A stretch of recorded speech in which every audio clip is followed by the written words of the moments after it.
Sacred Symbols, a PlayStation podcast, is brought to you by, well, you. If you want to learn how to support our show, go to patreon.com/laststandmedia. Greetings and salutations. Welcome back to Sacred Symbols, a PlayStation podcast. This is episode number 382. I almost said 282. We almost went back 2 years in time. Dang. But I caught us. My name is Colin Moriarty now. No Chris today. So let's go right to Dustin. Dustin Furman, executive producer. Sorry to say we ended up firing Chris. How are you today, my friend? I was going to say, it took a few weeks to think over the decision. I had to think about it. But Chris is out. No, not really. You mentioned something. Chris is traveling right now? Yeah, I was gonna pull up. Sorry, I'm looking at the phone because he texted me last night. Oh yeah, so he's having problems with his PC in New York, and he already missed Snark Tank episodes because of it. Oh. And he has a hard out today because he's flying, so it would have interfered, and he would have had to leave anyway. Which is not. I don't really give a shit. He did say something interesting. I'm going to save that though for when we get there. Sure. But yeah, so Chris is just traveling. He'll be back. I told him, he's like, I'm sorry. I don't want to miss any and he doesn't like missing shows, but it's like, this is not going to be a very good show. I'm like, there's not the expectation strong.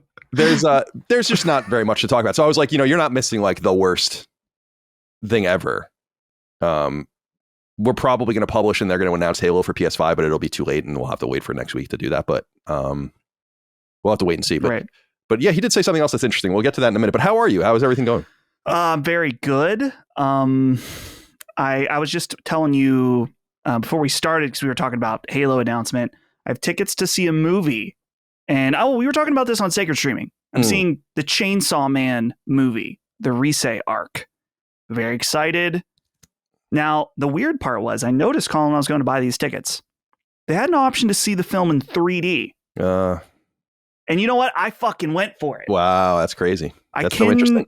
I can't resist a gimmick every once in a while. It's been so long since I've seen a 3D movie. This is what it reminds me of. You want to play Killzone 3 on Sony 3D TV? Dude, I bet you that was sick. So I remember 3D movies. I remember like they were so hit and miss. Yeah. I remember seeing the movie Hugo in 3D. And that movie was designed. It's like shot with 3D cameras. It was incredible. Like I was like, man, 3D is fucking awesome. And then you see something that they just kind of shat out a 3D conversion and it's, not very good. So I don't know. I was like, it's been a while. But this is something I do. I don't know if it's just like a masculine urge, is that you do something, it's bad. And then enough time goes by and you're like, well, maybe I'll try again. And then it's bad again. When I saw The Hobbit, you remember they were doing them in 48 frames per second? Mm-hmm. Saw the first one in 48 frames per second in 3D. I absolutely hated it. I was like, this is disgusting. What is the term they use in film? It's overcranked. I don't know. Isn't that the term? Like where the movie seems like it's moving fast. Right. Well, it just felt like... It's too smooth. It felt like a soap opera when you were watching it. It made it... There's something about 24 FPS in film that we're so used to seeing that as like a fantasy view, and not like literal fantasy like The Hobbit, but like you're seeing something that isn't real. But when you change it to 48 FPS, dude, I was like, oh, I can see these look like men in costumes on a set. It just didn't hit right. But then when the second Hobbit movie came out, I was like, oh, why not? We'll try it again. Or it's like every time I go to Chipotle and I wonder if the hot salsa is going to give me stomach issues, because maybe 20% of the time it doesn't. So I'm always rolling the dice on that. Right. On that. I just got to go for it. Right. It's so weird. I'm noticing a difference in you recording. You're staring at a different place. And I know it's because you have your new setup or whatever, where it's like a very professional setup in some sense, where you're looking in the camera like you're on MSNBC or something. But it's a little disturbing. Like, I don't know that I like it. Okay. Go back to the old setup. I had this for Sacred Streaming and I did my own stream last night. Yeah. And there was a similar comment from the chat that was like, it's kind of nice, but it's maybe a little bit too intimate. Yeah. They're not ready for that level of intimacy. Right. You're inside me, basically. Yeah. Oh, I mean, I'm inside and I'm about to bust, baby. Ooh, yeah. So Fill me I out. have this Elgato prompter set up now, which I'm not using it as a teleprompter, but right here I can see our Zencaster window, and I can look when I'm looking at Colin. I'm looking directly not into Colin's eyes, but all of you out there. Because I look at you, but my camera's here, and you're here, like right here. Right. And then here is usually where I have, like, over to the right is where I had the document for the show. And then here's where I'm like looking things up. So if you see me looking here, it's probably I'm reading the document. If you see me looking here, it's probably that I'm like looking something up. If I'm looking straight ahead, I'm looking at you as you're talking. I have to kind of, we've talked about this in the past, is that we don't have a true producer for the show. I'm kind of the show's producer in the moment. Right. You know, which is unusual. Because I'm like doing, like, as opposed to like having a Jamie, like a young Jamie. And I've thought about that, actually. It's like, I like you on the show. I think you're awesome on the show. So I don't want to diminish your ability to do the show the way we do it now. But it's like, would it be interesting to bring in like another person one day and be the producer of the show, or you produce and we bring in another guest, you know? And you kind of like, but you're kind of like young Jamie 2X, where it's like he interjects, but like you would interject more. Right. But I feel like you're kind of part of the special sauce, but I feel like I would be more engaged because I have to kind of, like I've said before, like I have to like read ahead and like figure out, get the things ready and what's the answer to that question. And like I hate having to do that. I'd rather, that's why I like being guests on a podcast as opposed to hosting it. Oh. It's like a totally different feel, totally different thing. When I was on Tom's podcast a few weeks ago, we, stopped recording, and I was like, oh, there's nothing left for me to do. Like, I don't have to edit the show. I've done my work and I can just go and enjoy the weekend now. And I was like, it's pretty nice. Nice. It's also nice, just like you're saying, when you're hosting a show is so incredibly different than being along for the ride, because you want to make sure you flow right. You want to make sure you have the next thing queued up. You don't want to fuck up. So it is an extra layer of stress on making the show. It's funny because how would I put this? I don't really know. I enjoy hosting the show, but when I do other people's shows, I feel like I talk too much because I don't know if that's true or not, but it's like, because I feel like I have to direct things. Like on Sacred Symbols, I say whatever I want as much as I want. It's kind of like the show kind of revolves around me and then the people around me. And so it's our opinions, but I'm kind of setting the stage. And then when I'm on another podcast, I don't really know how to do it. And sometimes I'm on these shows and I'm like, yeah, sometimes the shows are awesome. Sometimes I'm like, oh, let's clean this up a little bit. Right. All right. You had mentioned something about a stomach issue. Uh-oh. I haven't slept at all. Not one wink. Oh, no. And what's weird is that I feel fine. Like, I am arguably more awake now than I am for half of the shows we do. I don't know how that's possible. I was really scared leading up to the show because I was like, damn, dude. So I texted you last night. I don't know, like 2. I hope I didn't wake you up, but I might have. No, I usually go to bed like just after 2, so I was still up. Oh, okay, good. So I texted you and I was like, Chris is going to do the show tomorrow. Let's go an hour later. It's going to be like a shorter show probably, and because we don't have a third person, and it'll let me sleep more. So at that point, we were 12 hours out. I was like not really worrying or thinking about it. A few days ago, I started having this pain in my, like up here in my chest, like over my heart. Oh, like around my heart. And I've had this before where it's like, well, first of all, you get nervous. You're like, am I having a heart attack or something? I'm like, it doesn't really make any sense. And it's really like a welling of gas, and like the way like gas like piles up in your esophageal area and like presses on things and whatever. I don't know. We have literal doctors that listen to the show, so they can explain it better. But when I was in California, I started taking fiber out of the recommendation. Let me back up. As I think most of the audience knows, especially the old school audience knows, is I have a fucking horrible stomach. Like my whole life, it's been totally fucked up. I've had more colonoscopies and endoscopies straight up than like most 70 or 80 year olds will get in their entire life. Right. By the time I was 30, I'm 40 now, and I haven't really gotten anything recently. So like this has been a problem my whole life. I have these really bad stomach episodes where it used to happen every few weeks. Now it happens more like every few months, where like I have to poop and I poop and I'm like profusely sweating. It's like the worst pain in the world. Like it's just crazy. Then it just goes away, and all these different issues. So I went to a new GI doctor a few weeks ago to just kind of establish myself. And I think Mike is a little nervous too, because my family actually has a history of colon cancer and stuff like that. So it's like, that's probably how I'm going to go down if something tries to get me. Although the doctor told me, he's like, it's really only your immediate parents' health that matters most or whatever. And they don't have, but anyway, like my grandfather died of colon cancer, for instance.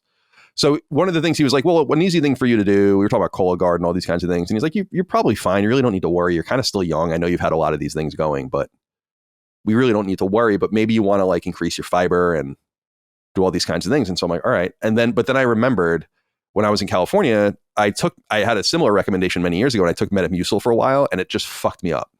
Like gave me so much gas and abdominal cramping and pain, which is apparently like really common. So Mike is like, all right, I found this more gentle, apparently like this really good, more high quality fiber. And I've been mixing it into my protein shake that I take after I lift. So every other day. And we think that it's just causing me like massive like problems that have been going on for like days. And I'm just like farting constantly and like burping constantly. And so I have this really bad pain that's like around my heart for like days. And I'm like, Jesus Christ, am I like do I have like a blood clot, some sort of arrhythmia? Am I gonna have to go to the hospital? Am I gonna die? And then as time went on and you realize like everything else about you is totally fine. Like I walked for 6 miles yesterday, and like everything's fine. Like I feel fine otherwise. I'm like, it's the fucking protein. Or I'm sorry, it's the fiber. The fiber. And so long story, not quite as long as it probably was going to be if I kept talking this much, is I was so uncomfortable and like in so much pain yesterday that like I couldn't sleep. And I got out of bed twice to take a shower, like at like 4 and 7. I took a bath at like 10. Micah finally woke up. We have like I love white noise, so we have like a Blizzard fan that like is next to the bed, and it's just like it keeps the dogs sleeping and stuff in case there's like noise outside and shit. Right. So she had no idea any of this was going on. And then she finally woke up, and I'm like, I'm really like fucked up. And she's like, why didn't you wake me up? So then she went to Publix and got me Gas X. I went and took a bath, and then I took the Gas X, and then I just started farting a lot more. So needless to say, I'm wired right now. Like I'm authentically locked in. Oh, great. And I don't know, like I was so like, as we were I was looking at the clock, right? The digital clock. And I'm like, Jesus Christ. I actually got into bed at 8 hours. So it would have been 8 hours sleep. I would have gotten up at 1:30 or whatever. Right. So whatever that would be, what is that, 4:30? No, 5:30. And I was like, all right, that's fine. I'll probably get 7 hours sleep. I'll like be on Wikipedia for a while or something like that.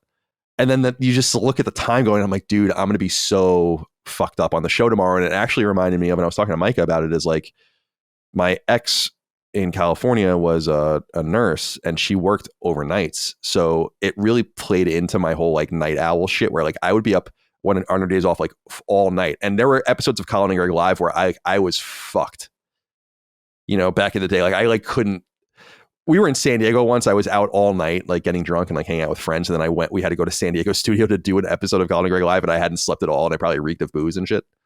And those were really struggle moments for me. Right.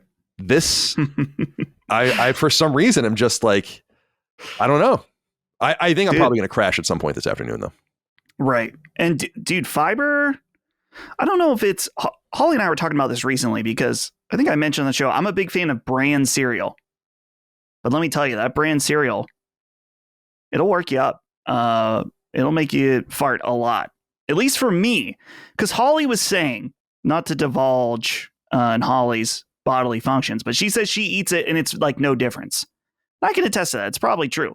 When I eat it, and I don't know if it's because my diet is just low fiber in general, that my body goes into overdrive. I'm a fart machine then.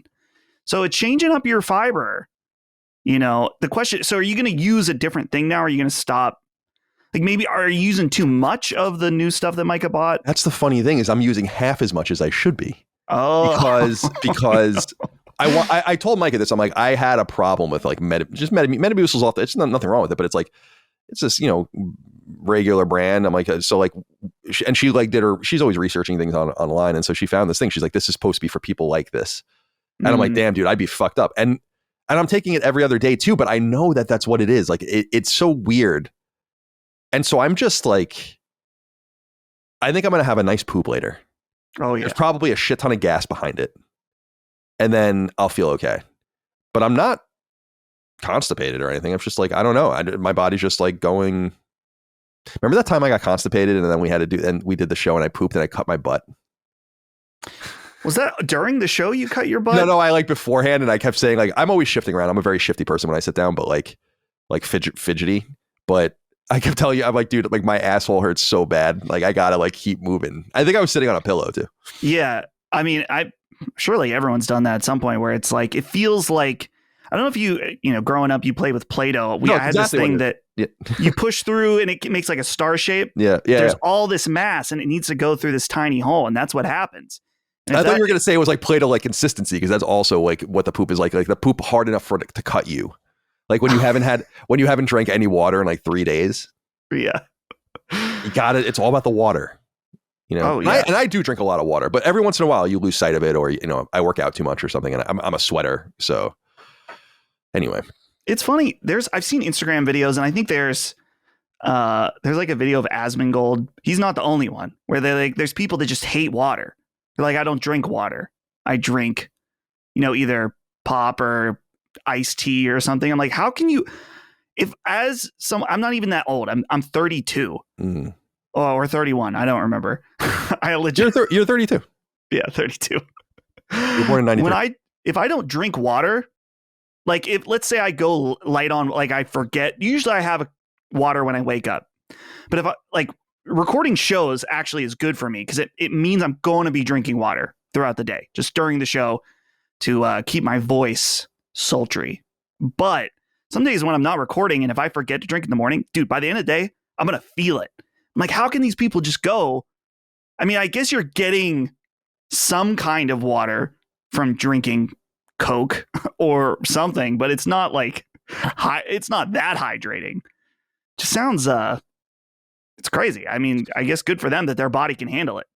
I think I've noted this before in a different context, and people that are older than me can correct me, but I'm pretty sure this is true. Is like drinking water the way we drink water now was not a thing until the 90s. And even then, it wasn't really a thing like it is today. I remember, for instance, on Seinfeld, them drinking like bottled water sometimes and being like, who drinks fucking bottled water? Like when I was in middle school watching the episodes or whatever. Like bottled water was like a thing. It's like such a waste. Like who buys a bottle of water? You go buy like a bottle of Snapple or a Coke or an orange juice or something. And that was the way I grew up, where my siblings and I joke about this all the time. Two things. Parents never told us to wear sunscreen ever, which is I had skin cancer. So thanks for that. The second thing is they never told us to drink water. No one drank water. It was like a thing you drank when you were at hockey or something, or out of a hose. But it was always like lemonade, some sort of soda, some sort of juice, whatever. And I feel like suddenly everyone started drinking water, like being more health conscious. But I don't think it was a thing. Like it really wasn't a thing. If you just look at old shit, look at old media, look at old, like there was no, first of all, water bottles, I think really did come out in the 80s, like as a thing that you could even do. Like, because I think a lot of people, I think you could probably find stuff of like people making fun of it. Like, this is insane. You had like Evian and Perrier and all this kind of shit, but I'm saying like Poland Spring. Right. Or Arrowhead or something, like whatever your local shit is. Smart water. You think they were drinking fucking smart water in 1993? This shit costs so much fucking money. It's water. It's water. But God, the bottle is great. Look, it makes no noise. It makes no noise. It makes no noise. You could just get a Brita and a cup. Yeah. That's, no noise with that. I did that in California, but we have fridge water. So actually, I just drink one of these every few days and just use the bottle over and over and over again. That's like, a few, and then I'll throw it out and get the next one. So anyway, I'm alive. And now I was saying, maybe it is a heart attack. Heart attacks can take time. And I was telling Micah, we have to figure out who gets what. So the way I kind of want to do it is maybe you get the company. Micah seems very stressed about running the company. Right. So maybe you get the company, but you just have to keep Micah on like Micah will be like the Steve Wozniak of Last Stand, wherein she just gets paid a salary even though she doesn't work there anymore. Or, maybe she want to work, but if she ever wants to, in other words, she'll permanently be supported by the company. Yeah. And then you run it and you do whatever you want. She doesn't have to worry about it. And then she gets all my money. Right. Mm-hmm. And the house and all that kind of stuff. Yeah. Hold on. There's multiple threads to pull out of here. But first, in your untimely passing of a heart attack from too much farts buildup. Fart attack. Yeah, I would take care of Micah as long as the money, maybe the company crashing and burning with me at the head. But as long as we were generating income, I would make sure she's taken care of. That's just what you do. You make sure people are taken care of. Yeah, we appreciate that. And Micah might want me to die. I mean, she would be doing pretty well for herself. She doesn't have me to worry about it anymore. So she just gets all of it. The house is paid off. She can have that. Like the money in the bank, the investments, the 401ks. It's like, you're riding pretty. Now I told her though, I'm like, no new men. You can get remarried. You can do but none of my money can be spent on that. You either have to divest or spend it all or whatever. Spend it all. Okay. But no man is living off of my money. Yeah, other than that, there are no rules. That'd be gay. That would be some of the gayest shit I've ever. And that would bother me a little bit. It's like, I worked hard and did all of this and built this, and then you're going to kind of slide in here. But what if the guy makes more money than you do? He could. It would be very unlikely, but he could. That would be embarrassing. But you're dead. Right. You're dead at that point. Right. And your vows, I'm trying to remember what vows you guys did. Yeah, I don't remember. We Till death do us part. So this is the whole Curb Your Enthusiasm thing. Yeah. Do you know that episode? No, I don't think so. There's an episode where they renew their vows, and it's a classic Larry David. It's Mike always calls me Larry because she says I am Larry David. I'm just a younger, less famous, less successful, less talented Larry David. Right. So they renew their vows at the 10-year anniversary. Larry and Cheryl, and Larry gets really caught up on the forever. She is like, I want, and we'll be together forever or whatever. And he's like, he's like, till death do us part. Right. Yeah. I don't want it forever. And I just thought that always stuck with me because I think that's hysterical. It's true. It's like, he's like, I don't want to be in this forever. Till death do us part. And then we'll see what happens. And she was talking about how he's going to date in the afterlife and stuff like that. Now, I mentioned there was multiple threads to pull at for this. Yeah. Let's say you have a heart attack while recording Sacred Symbols. We have it on video. Yeah, you got to publish it. I was like, if it's insanely dramatic, let's say you have a heart attack, Micah comes in, she's crying. It's very disturbing. I don't know, but who knows? Maybe your heart attack could be comedic. You got to think about the content in the moment. Yeah, I don't rob me of a good moment to go out, but be mindful as my producer. What every once in a while you'll get in touch with me and be like, I don't think this makes you look or sound good, or something like that. You got to really be mindful of that because this is going to be my death mask. When Oliver Cromwell died. When Oliver Cromwell died, they took a face mask of him, like a death mask. Right. This is going to be my form, like a digital death mask. And so be careful. But so I could be like, if for instance I say I think I'm dying and I walk off camera and you don't see anything like that, that's good shit. Yes. Yeah. But if I'm fucking clutching and I'm having I'm don't put me out like a bitch. But if there's a moment, a funny comedic beat, I think I'm dying. Yeah. Now. Yeah. Okay. Let's say also if you die, I watched a video on this recently. I knew this existed, but about how they have Lenin's body on display in Moscow and Stalin. Do we want your body? Could we do that?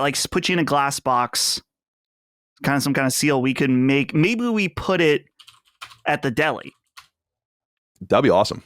Because that's where the bunker is. Dude, you go in, get a cold cut, pay your respects to the Godfather of PlayStation. And there'll be some sort of tradition. You'll like rub something on it, on like the sarcophagus or whatever, like, you know, some Hellman's mayo. Yeah. Well, I meant more like, you know, like rub the metal or something, you know, like okay. At Northeastern, like we had there's like a statue of a husky and everyone would rub its nose. So when you see it, its nose is just all worn down. It's hysterical, actually. Yeah. So something like that. We'll figure it out. I mean, well, that would be more up to you guys. Well, I actually don't mind lying in state because I don't want to be buried. And I've been very clear about that. But if I want to be in state, then people are going to see me all the time and there'll be no danger of me having been alive, which is the only thing I'm afraid of. Otherwise, do what you want. But I can't stop you. Just don't bury me.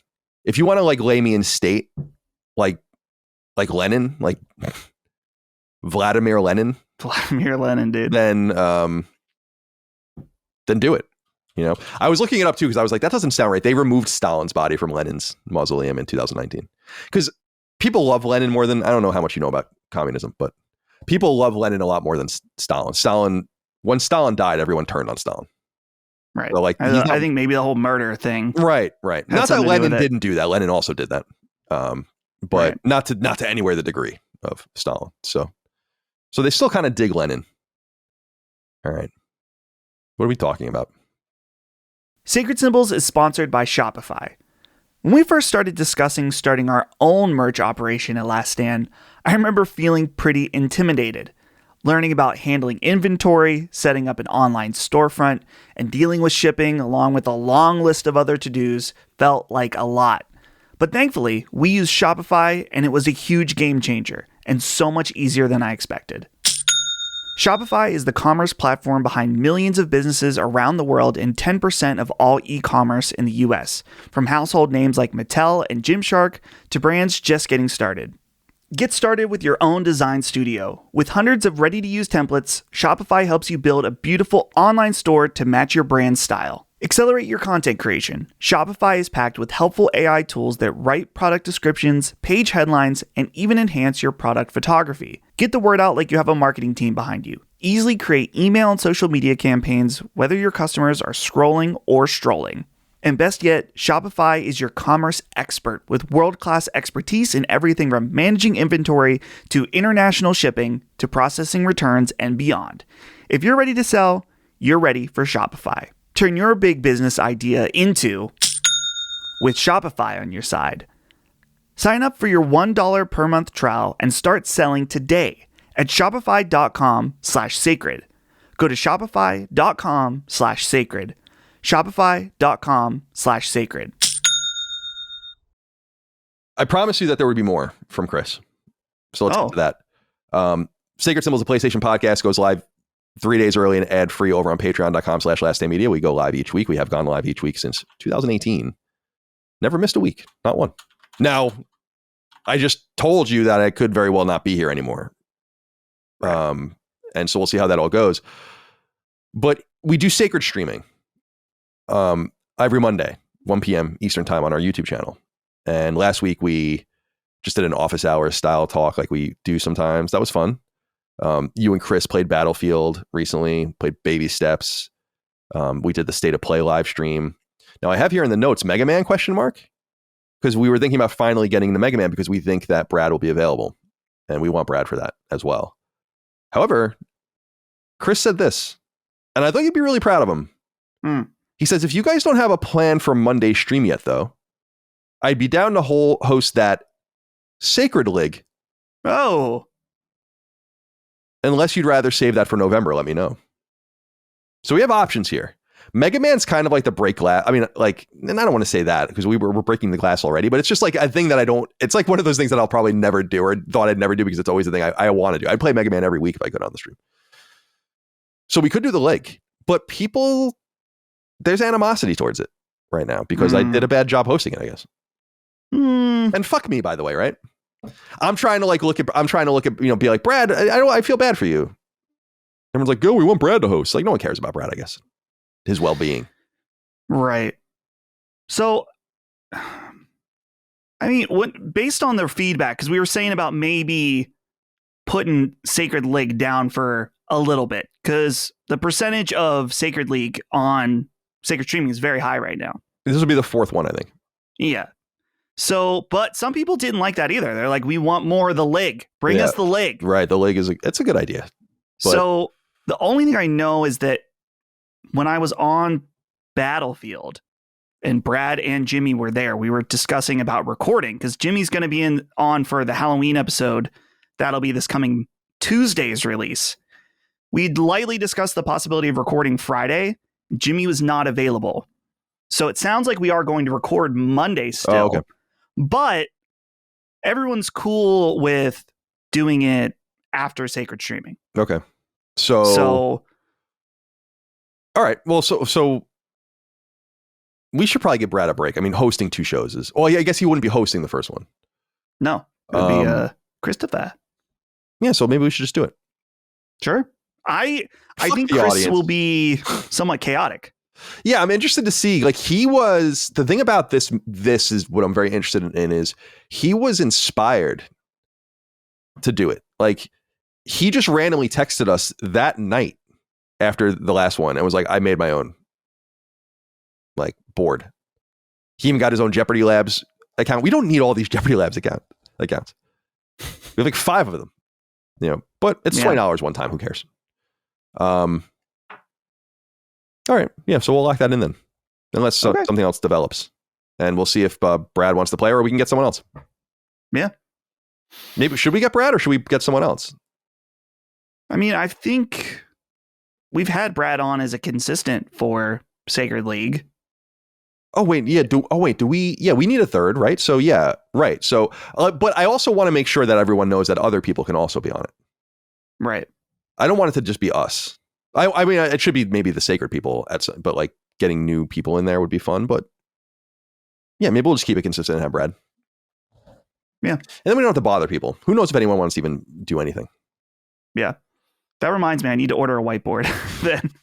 I said I was going to do it right after the last time I didn't have one. And I got to order one that's smaller. Yeah.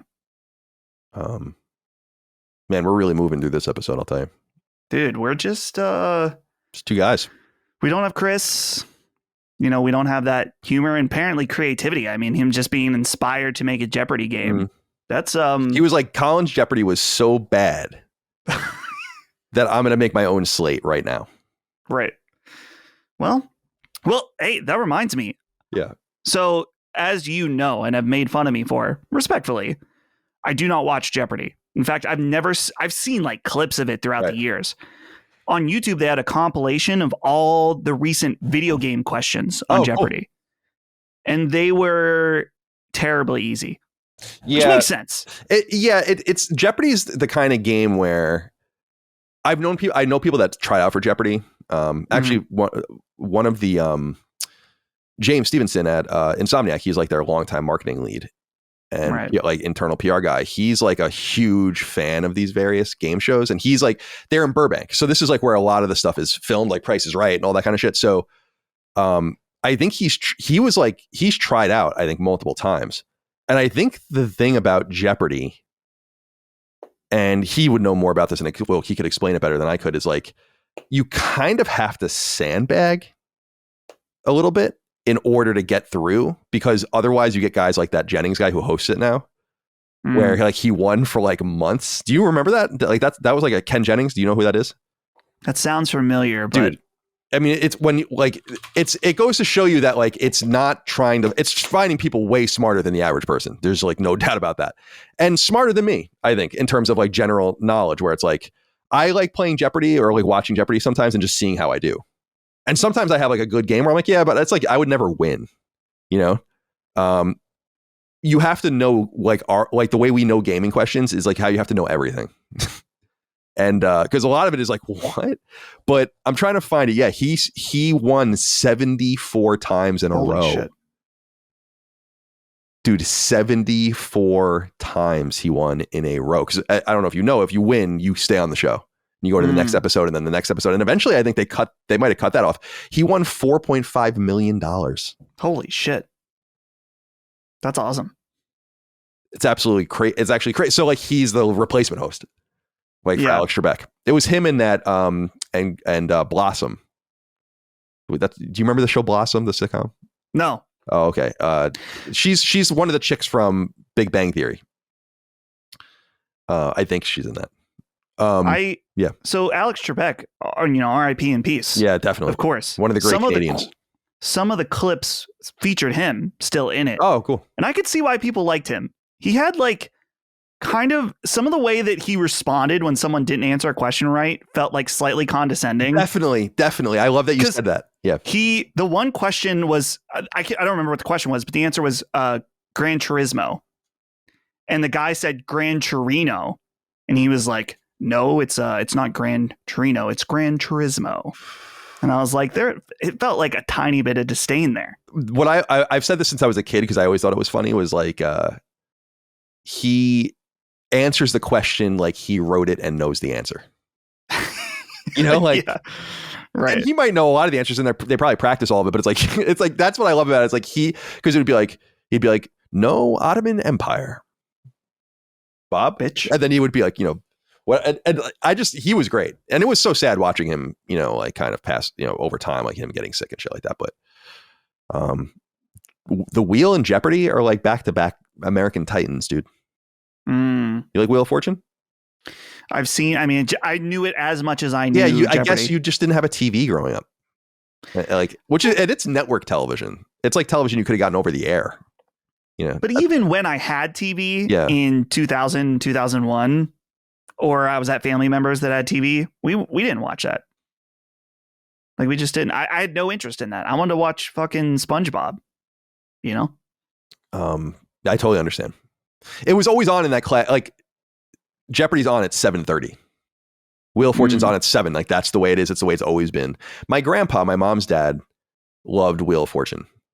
And so I have memories of watching it with him and like playing with him and stuff. And it's a Wheel of Fortune's like very fun. And dude, there's some shit that happens on Wheel of Fortune when you're like, oh no. Yeah, it's like, bro, could you possibly think that it was like two dicks touching or something, something like that? It's like, no, dude, it's not that. The racist shit that's said on there every once in a while is like,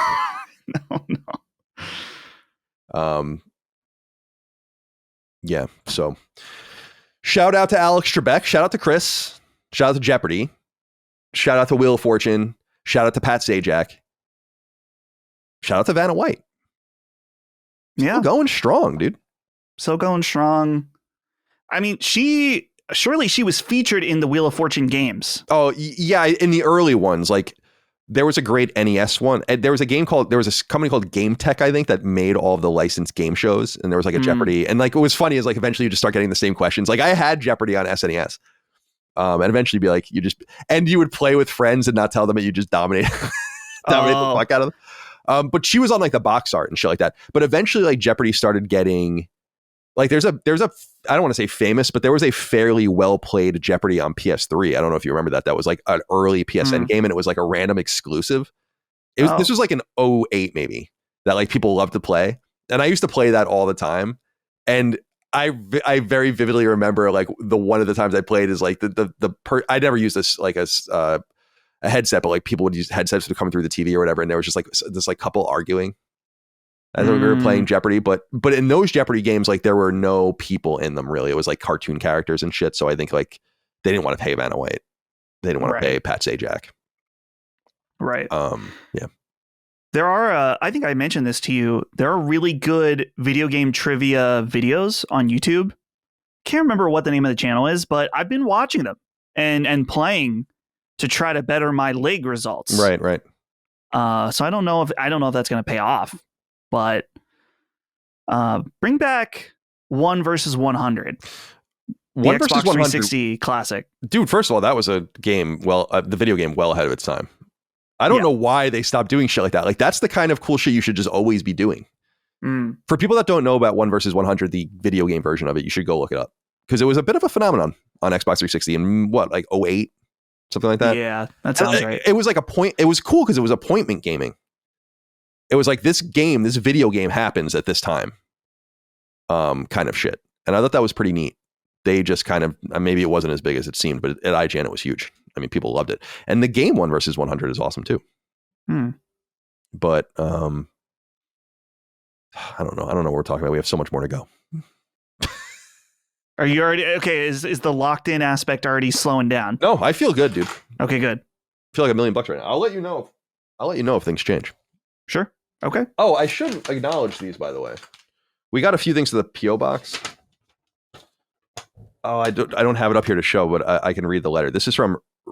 So this guy Repon sent me a custom DualSense controller, Last of Us DualSense controller. Whoa.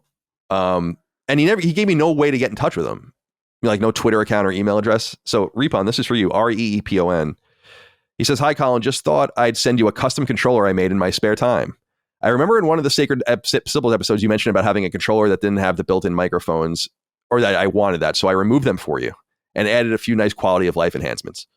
I changed the shell to the Last of Us controller, but with the colored PlayStation logo and black analog sticks, which are also replaceable. I have included 2 additional normal height rubber sticks for when the ones on the controller wear out, and there are a pair of medium and tall height rubber sticks too. They can be replaced easily just by pulling them off and pushing the new ones in.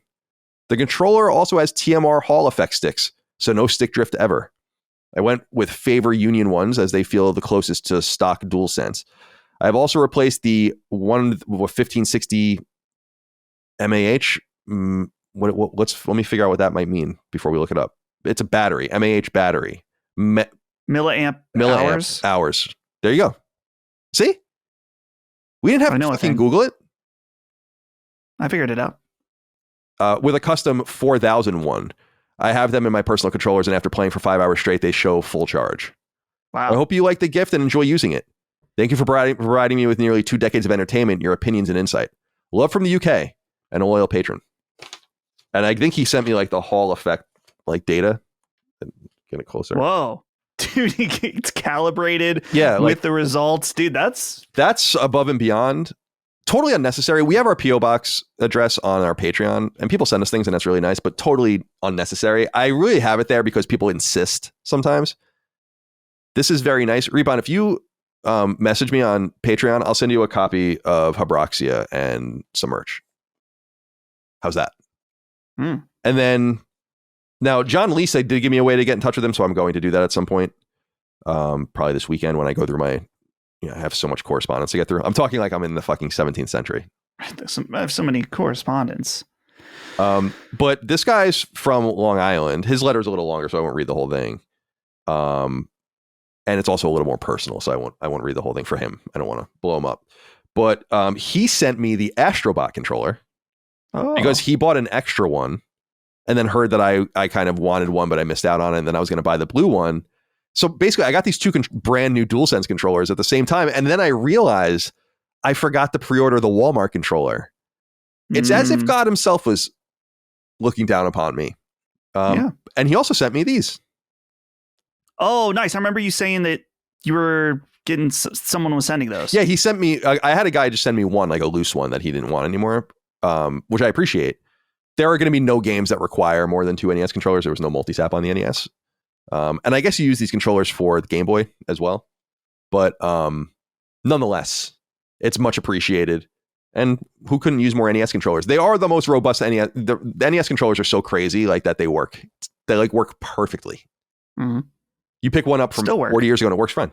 Yeah. The Dogbone controller is cool. I don't know if have you used the Dogbone NES controller, like the new NES controller from the top loader? I never had one. Dude, the top loading NES is fucking best. The only problem with it is just doesn't have AV out. Right. It only has the screw in the back of the TV. Right. You got to mod them if you get one. Right. That always made sense to me at the time, though, because no one really had those plugs. That was like what was so weird about it. Right. Was like those plugs, unless you had a really nice setup, or like products of the mid to late 90s even. Dude, I connected my Dreamcast via one of those. Not to mention my PS2, a little later. Oh, actually, by the time the PS2 came out, I guess I finally got a new TV. So, like, that's how I had to do it. My TV, the TV I played my consoles on was from the 70s. Oh man. I'm sure that was great. Oh man, yeah, it was. Man. It was what it was. Like that's like no wonder I'm so stupefied by graphics today. Right. So wanted to shout those guys out. Thank you for sending those along. Derek Dowdy wrote in. A few people wrote in about this. Let's get into some topics of discussion. Is this hello significant others? Do you get the reference? Significant Others? Significant Other is Limp Bizkit's second record. Oh, no, I definitely don't get the reference. He said, just want to say RIP and peace to one of the most underrated bassists of all time, Sam Rivers.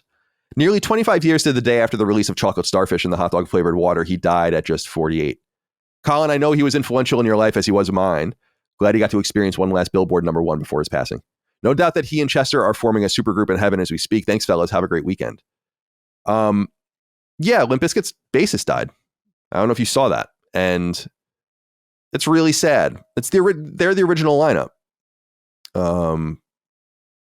And that's so nice to be able to like see a band in that. And I think we talked about this maybe on Sacred Streaming even, that like there was it's nice to be able to see a band in their original form, because that's somewhat rare actually if a band is old.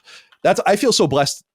311 always comes up with it, like that's the original lineup since 90, 91. It's really cool. And that was Limp Bizkit. So yeah, I was pretty sad to see about that. A friend of mine texted me about it when it happened, and I'm like, what? And he never got I don't think he ever got his due, because I think Wes Borland is kind of the musical black hole of that group. Like, he's so well respected by most guitar players. I'm sure you know who he is, but I know you don't know his music. Like, people love him. Like, he's an aficionado of like all these weird noises and these weird pedals, and he's awesome. So I think he just like, but they're a really legitimately good band musically, and their rhythm section is excellent. So yeah, RIP in peace. And Zero wrote in and said, I love the ongoing bit on Sacred where Colin speaks so eloquently and seriously about music, except it's almost exclusively turn of the century butt rock or rap metal, two of the most regrettable genres in the history of music. I can't help but respect him speaking about Korn or Creed while using words like seminal without a hit of irony. Please never change. This used to be a problem, not a problem, but like it was a point of contention with Ramon and I. My best friend that I met in college that people know, is like, he kind of like, we grew up on the same music and then he kind of became too good for it. And he's since come around and kind of admitted, he's like, this kind of like, why did I, but like, he really was like aghast by some of it. And I'm like, I don't really understand it. I love this shit. I always did. Doesn't mean I don't love other things too. I love all music. Like I am incredibly eclectic when it comes to music, like wildly eclectic. And it's because I like everything. It doesn't mean I like every band and every act and every song and every genre, but I like everything. Like, there's no genre you're going to present me where I'm like, I don't want to listen to that. But I really love the shit I grew up with, which I would say goes from grunge, which was huge for me. You know, when I was a little kid, my siblings were listening to Nirvana, Pearl Jam, Soundgarden, and I love that shit. You know, I kind of picked up Stone Temple Pilots, which is kind of a little post-grunge-ish. You know, you get into the mid-90s, Smashing Pumpkins, huge for me. Melancholy and the Infinite Sadness is like absolutely incredible record. And then you just get into the late 90s, and that is when it becomes like new metal, rap rock. And I like that shit. And it's actually fun for me to see it revived. It's like that. The sad thing about him dying is that you could argue Limp Bizkit is maybe bigger than ever. Like, right, in terms of just the festivals they're playing and shit, where it's like, dude, like doors have opened for them that would never have opened for them when they were big. And that's what it's kind of sad about it. But I understand some people, like a lot of people don't like it, but I think a lot of that shit fucking rocks. I'm unapologetic about it. But music snobbery doesn't do it for me. And I try to stay out of that lane as much as I can. And I don't really judge like what people listen to. And honestly, and I'm not trying to be a dickhead, but like, if you can't pick up these and know what to do with them, or a guitar or a bass, I'm interested in your opinion, but I don't take it particularly seriously. And I know for a fact that I'm not saying this is zero, that a lot of people that are most critical about music don't know fucking truly anything actually about it. So everyone's entitled to their own opinion, but I'm not being ironic. Like, I love this shit. Now, I'm not going to say Limp Bizkit's one of my favorite bands in the world. They're probably in my top 15 or 20 though. For sure. My top 5 is probably something like 311, Dredge, Ben Folds 5, Stone Temple. I didn't know that. I knew you liked Ben Folds 5, but I didn't know it was a top 5. Yeah, I mean, they have a fourth record technically, but it's like 3 records. Stone Temple Pilots and The Police. Nice. I think from that you can get more of like my vibe. But I love everything from country and hip hop to classical and opera and whatever.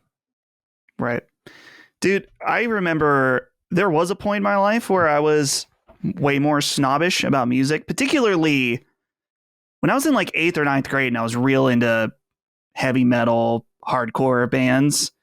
I was so snobbish where there were bands that I felt like were like poser bands, or I guess, or like bands that were adjacent, because I like, pop punk bands and stuff. But I was like, dude, Fall Out Boy, those guys are gay.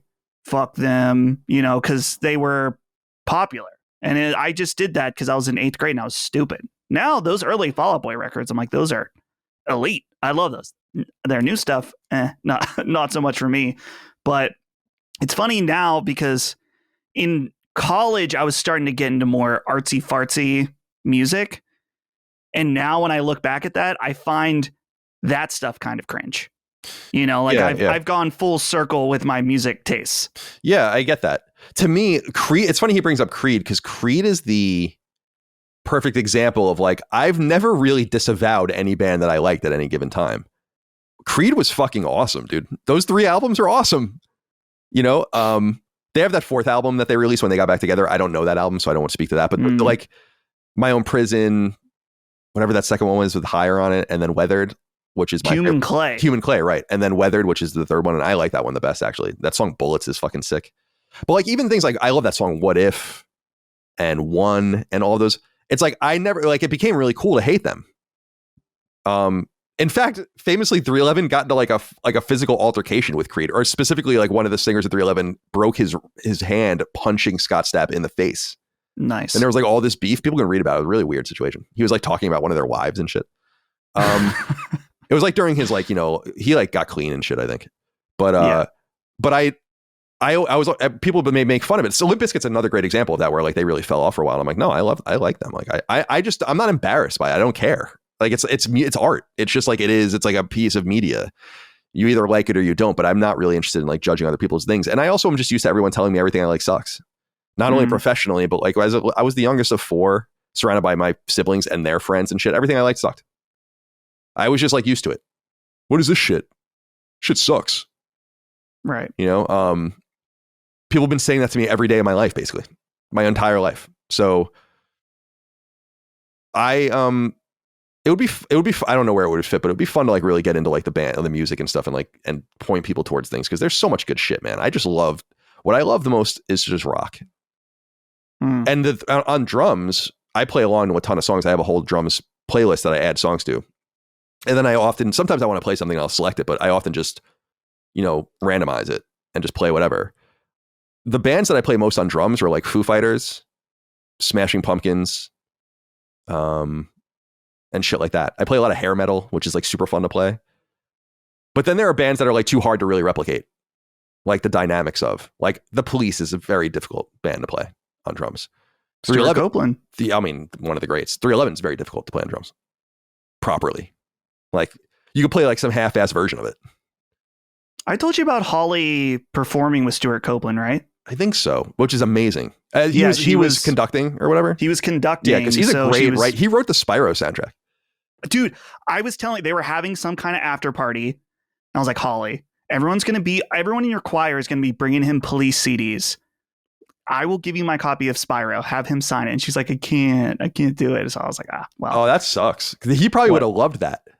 Yeah, I know. And I think that I don't know if like the choir conductor was like, listen, try not to be weird around Stuart Copeland or something, so. Which is good advice. I've been given that advice, not because I was weird, but that like people that were so famous where it's like, just don't. And Green Day was one of those bands where because I'm like, I wanted to have them sign my copy of Nimrod. And they're like, no, yeah, you can't do that. Like, yeah. Right. Yeah. It's, now I want to point out, Colin, if I may. Yeah, please. You love rock. Mm-hmm. You got a blind spot though. I'm sure. And that's new stuff. Oh yeah. Yeah. Well, I listen to a few new things, but yeah, not much of it. No. I've said this many times. Yeah. You got to check out Turnstile, especially as a percussion guy. Some of the stuff on, all of their records, but they have some crazy percussion stuff for a hardcore adjacent band. Yeah. I watched their Tiny Desk. Oh yeah, with dude, my that was nephew, sick. which was awesome. Yeah, they're great. Did I tell you the story about the Turnstile show here in Richmond? That my nephew, it's just an interesting thing. My nephew went to it. My oldest nephew, who's like a big music head, and my sisters are really into music, so that makes sense. And we all are. And so he was at the show, and then he saw this guy in a 311 sweatshirt. So he went up to like just see it or whatever, and it was Ramon. That's awesome. It was literally, and then they sent me a picture because he was there for the night. Like his nephew lives in Richmond, and he was just in and out to like surprise him, bring him to the show, and then go back to LA for work or whatever. And I was like, and so I just got this picture of them. And I'm like, what the fuck? Right. And I love that he was wearing a 311 sweatshirt at the Turnstile show. It's awesome. That's pretty sick. Yeah, Turnstile's blowing up big time now, but they're great. Though I've noticed anytime I mention Turnstile on the show, there's always like a little debate in our Discord because for some people they're not like hardcore enough. Yeah, because they they started as a more traditional hardcore band, and now they kind of just do whatever they want. And I mean, I just don't care if the music's good. I don't care how it's classified, really. So can't please everyone. No, well, I know that. Let's get to this real quick. I mean, we could save this for next week, but Arian Yee wrote in and said, "Hey guys, there have been some crazy things said on Sacred, but nothing has been more shocking than Chris and Dustin saying they think a couple as meaning more than two. Jesus H. Christ, what little hope I had for humanity is gone forever. I would never have thought I'd be hearing such postmodernist common core commie nonsense from Sacred Symbols. Sort it out. Stand down. I'll now load a couple of rounds into my M&P and shoot myself 5 times in the back of the head. I mean, how are you going to do that? I guess you can get it off quick. Yeah. That's 5, I think. I don't know if that's possible still, but so I listened to the clip that Sandeep posted, right? He was friend of the show, Sandeep Rai. He was disturbed by it, and I don't blame him. I mean, I said to him on Twitter, I'm like, I just have to let some things go. Like, not everything has to be a fight. Now, I need to come from a position of defense. If I listened to the clip, and if I remember correctly, Chris is the one who claimed that a couple could be more than 2. My take was, and maybe I didn't say this, honestly, I don't know. I rewatched the clip and I responded to Sandeep there. I was like, I think that a couple is always 2, but a few can be anywhere between like 3 and 5. Yeah. And I think that where Chris's confusion comes in is that when you tell someone I'll be a couple minutes, they don't literally necessarily mean 2. So sometimes a couple is used, I think, in a more vague way, but in a literal definition, a couple is always 2. Or if you're telling someone like, grab me a couple cookies, it's 2. Then I would expect them to grab 2. Yeah, 2. A couple. I agree. But I did make my case to him briefly on Twitter where I was just saying, I have to move on with my life sometimes. Oh, yeah. I can't be sitting here with Chris arguing about this for like a half an hour. It would turn into a very like Seinfeldian thing. And do we really have time for it? I say we don't. No. Let's bring the show down a little bit. Thomas Bruce wrote in and said, aye, boys, or AA maybe? AYE? I. Right? Aye. Right. I would assume so. It's a weird greeting. Aye, boys. Is that a greeting? It's like aye, Captain. Yeah. It just so happened that I got the notification for this thread about 20 minutes following my girlfriend of 2 years ending things with me. I don't want to lose her. I don't think there is a save. But I'm also very anxious for life without her as a 30-year-old single man in Scotland, not overly populous. Sorry for the depressing write-in, but does the Sacred Symbols Relationship Helpline have any advice for me? Love all that you do. Your content has got me through some tough times, and I'm looking forward to this Friday more than most. P.S. Rest easy, you lads. We're not the cause of this relationship's downfall. Well, I don't know if that's true or not. It's easy to speculate and give advice on other people's relationships. Very easy. I've acted totally irrationally when it comes to matters of the heart. I think everyone does. And then you look back and you're like, have a little dignity, you know? Just let her go. I mean, that's my gut instinct. The best thing you could do, first of all, you got to feel it and go through it.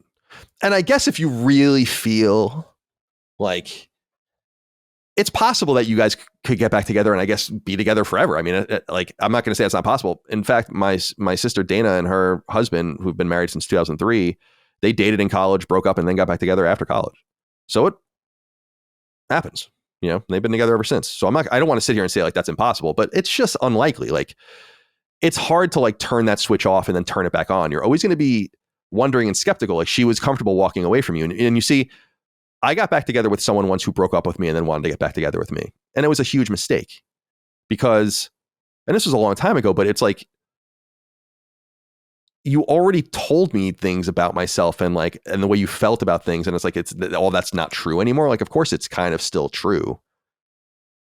So it's going through breakups is very sad. It's like, it's like such a unique, horrifying, harrowing thing. It really is. Like, it sucks. And it feels so hopeless and helpless. But what's always true, in my opinion, at least in my experience, is like, you move on. And then you look back and you're like, dude, like, what was I even that like so upset about, or like so pining over this person, or like so into this person, or so, you know, in love with the person or whatever. And then you look back and you're like, this doesn't make any sense, because love makes you irrational. So that's why you have to like let yourself feel things, go through it. Don't rush through it. Don't try to move on, you know, rebound if you want, but understand what it is. Put it in context. And be alone for a little while and see what you want. I mean, that's my opinion. Many fish in the sea. I think you'd be surprised. I know it's hard for people to meet people out there. I've been very lucky. Like, I've never used like a dating app or like a dating website or anything like that. I don't really know what that's like. And I know that's difficult out there. But there are many people out there in the world and the right match for you. Even in rainy Scotland. Anything you want to add? Well, I think I've told you before, I may be not the best person to give advice because I was always the heartbreaker and not the one with the broken heart. Oh boy. In my dating years. So I've never been broken up with. That's own kind of tough, by the way. Right. Yeah. I'm sorry to interrupt. Yeah. I would never claim that it's as tough, but it's no. still, you know, you don't want to, when you break up with someone, it's like, man, I'm about to ruin this person's life temporarily. Hopefully, but deeply, but seriously. Yeah, it sucks. So in this case, though, I agree with Colin. Like, if she walked away, there's a high possibility that your relationship maybe wasn't quite right. And as time goes on, you hopefully will be able to look back and be like, yeah, actually, that wasn't right. I've seen that with my friends, and I guess in my own relationships that I broke it off, where maybe you're unsure, and then a few months later you're like, wow, that I'm glad I made that decision because we really weren't compatible, right? So take some time, reflect, think about the relationship, think about what you want. And it is, dude, I feel so bad for people in the dating scene right now, particularly if you are in your 30s, just because dating apps are horrible and it's tough out there. So I wish you well, but the best should be yet to come. I would say. It's funny, man. Like, I never did the dating app or dating website thing. There's totally nothing wrong with it. It's normal. It's like, it's modern. I couldn't imagine ever actually doing it though, because I just feel like it would be so.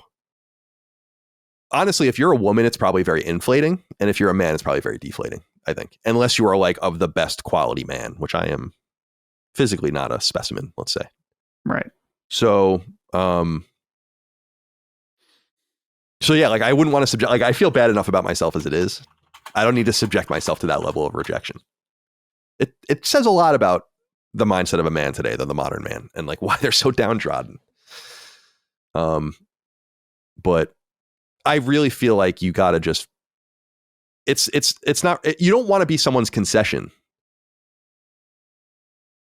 Like, you just don't, like, you shouldn't have to convince someone to be with you if it's right.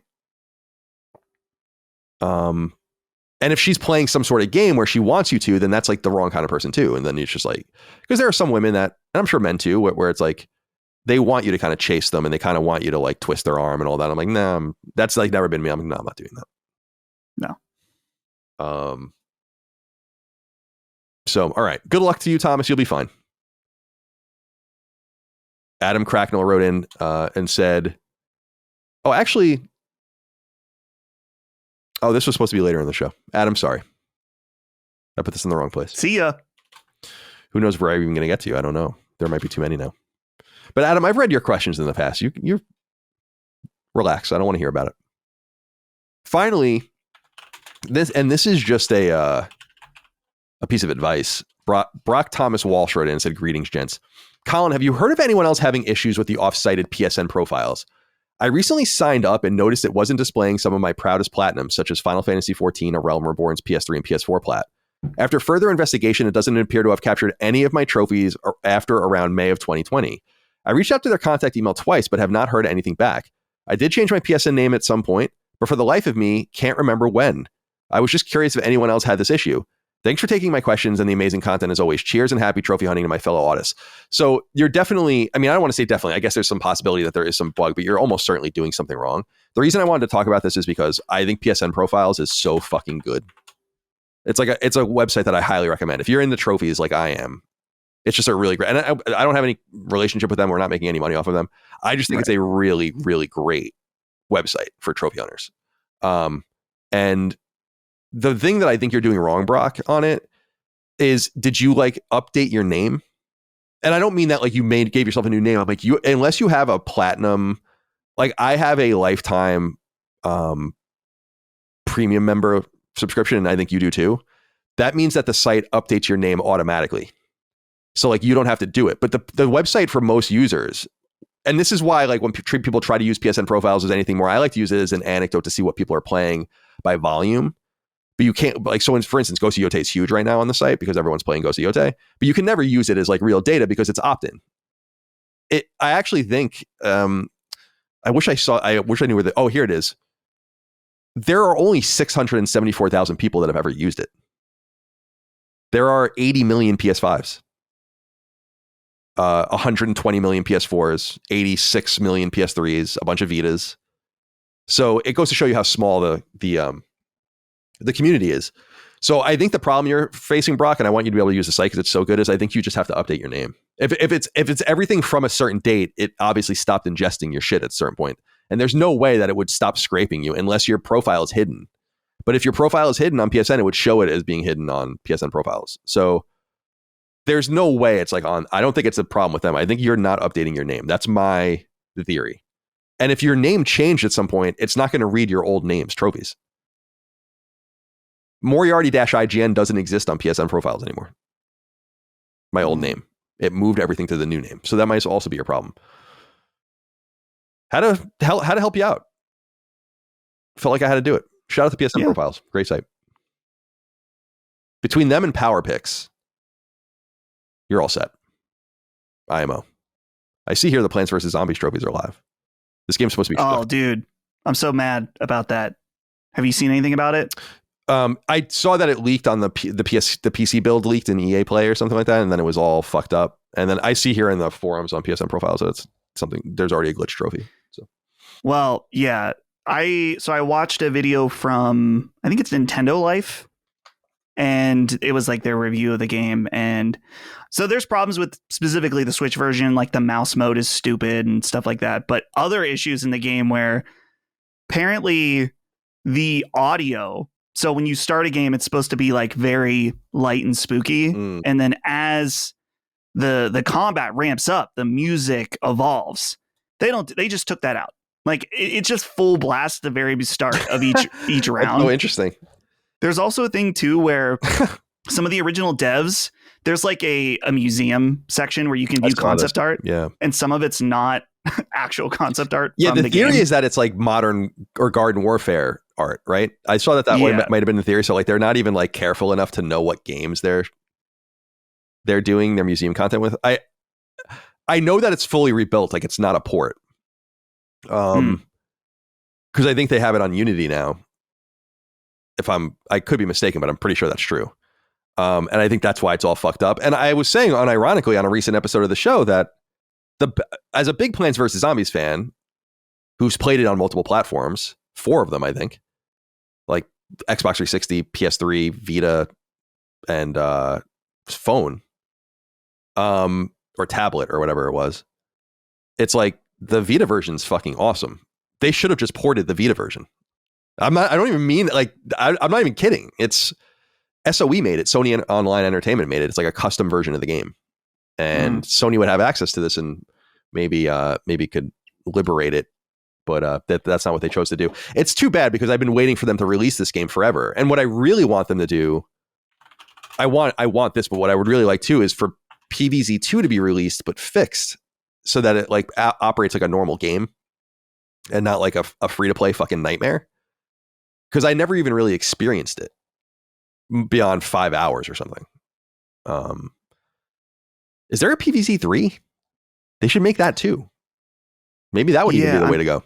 I think, the 2 was the stupid free-to-play version. I don't know if they might have made 3. I'm looking, I see Plants vs. Zombies Vita review on IGN from Greg Miller. Yeah, that gave makes it a 9 out of 10. Yeah.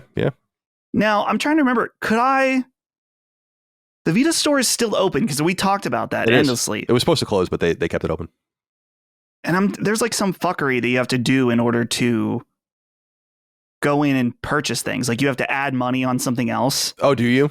I can't remember because I was thinking like I was hyping myself up to play this game and now I'm not going to. Like I'm just not going to buy a shitty port of the game. Not doing it. But I still want to play it. So maybe I should check out the Vita version. You should. I remember the big deal. I can't possibly be so expensive anymore, but I think it was $40 when it came out, which is hysterical. Geez. I doubt it's what it costs now, but I'm not even sure if you can look at the Vita store online. You might be able to. Yeah. No. And there is a PS3 version, but there is no PS4 version. And the PS3 version is really good. Because it was on Xbox 360 first. Again, that was during like Xbox 360's dominance of these like more casual indie games. And that was PopCap before EA really fucked them up. So although to be fair, they did get the Garden Warfare games were pretty popular. But they never really like they took the soul out of it. Like they like things like Peggle and shit like that. It was just like they were never going to let them make shit like that anymore. That's why it's surprising that we ever even got this at all. I'm going to buy it. I'm going to buy the shitty version. I'll let you know how it is. I'm looking at a Reddit post from 9 years ago on the Vita subreddit. Someone said, after some research, it appears the game was published by Sony Online Entertainment, which no longer exists. So the license expired. Oh. So it might not even be listed anymore. Oh, that sucks. So it's a lost version of the game because there's no physical version of it. Piracy it is. Sorry. I was going to try to... You drive a hard bargain, but I think that you're... I don't actually have a hacked Vita, so I've never done that, but I've heard it's cool. I'm going to pirate all the Lilymo games. Yeah, great. Love that. Get them all. I always love seeing that when people pirate our games. You're taking food out of Barry's mouth, money out of his pocket. Right, yeah.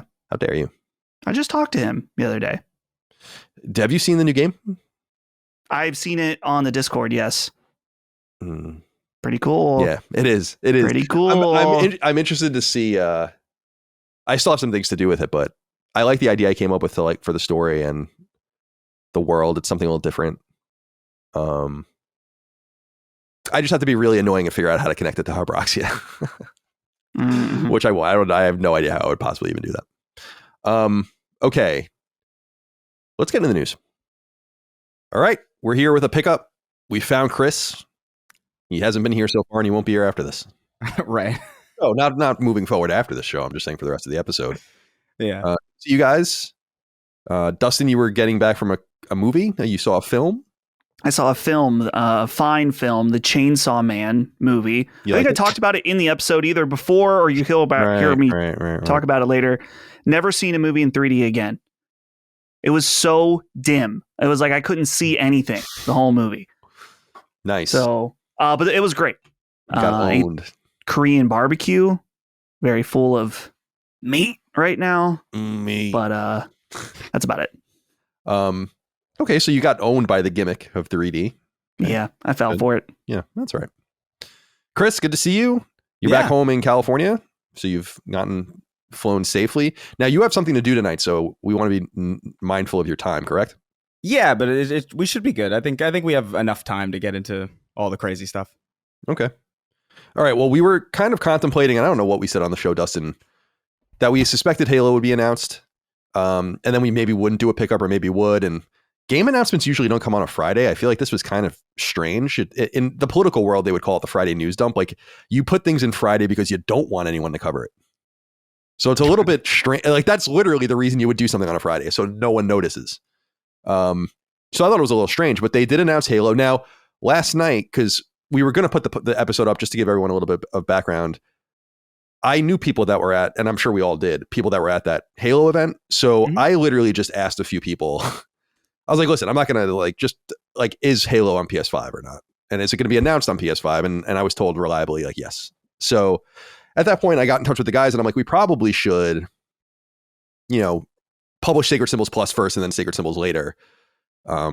People thought I did it because I was on a podcast of another show recently and wanted to talk. And I'm like, that's why. Now, Dustin, Mike and I were making fun of you a little bit today because I'm like, why is Dustin's note on the podcast so vague?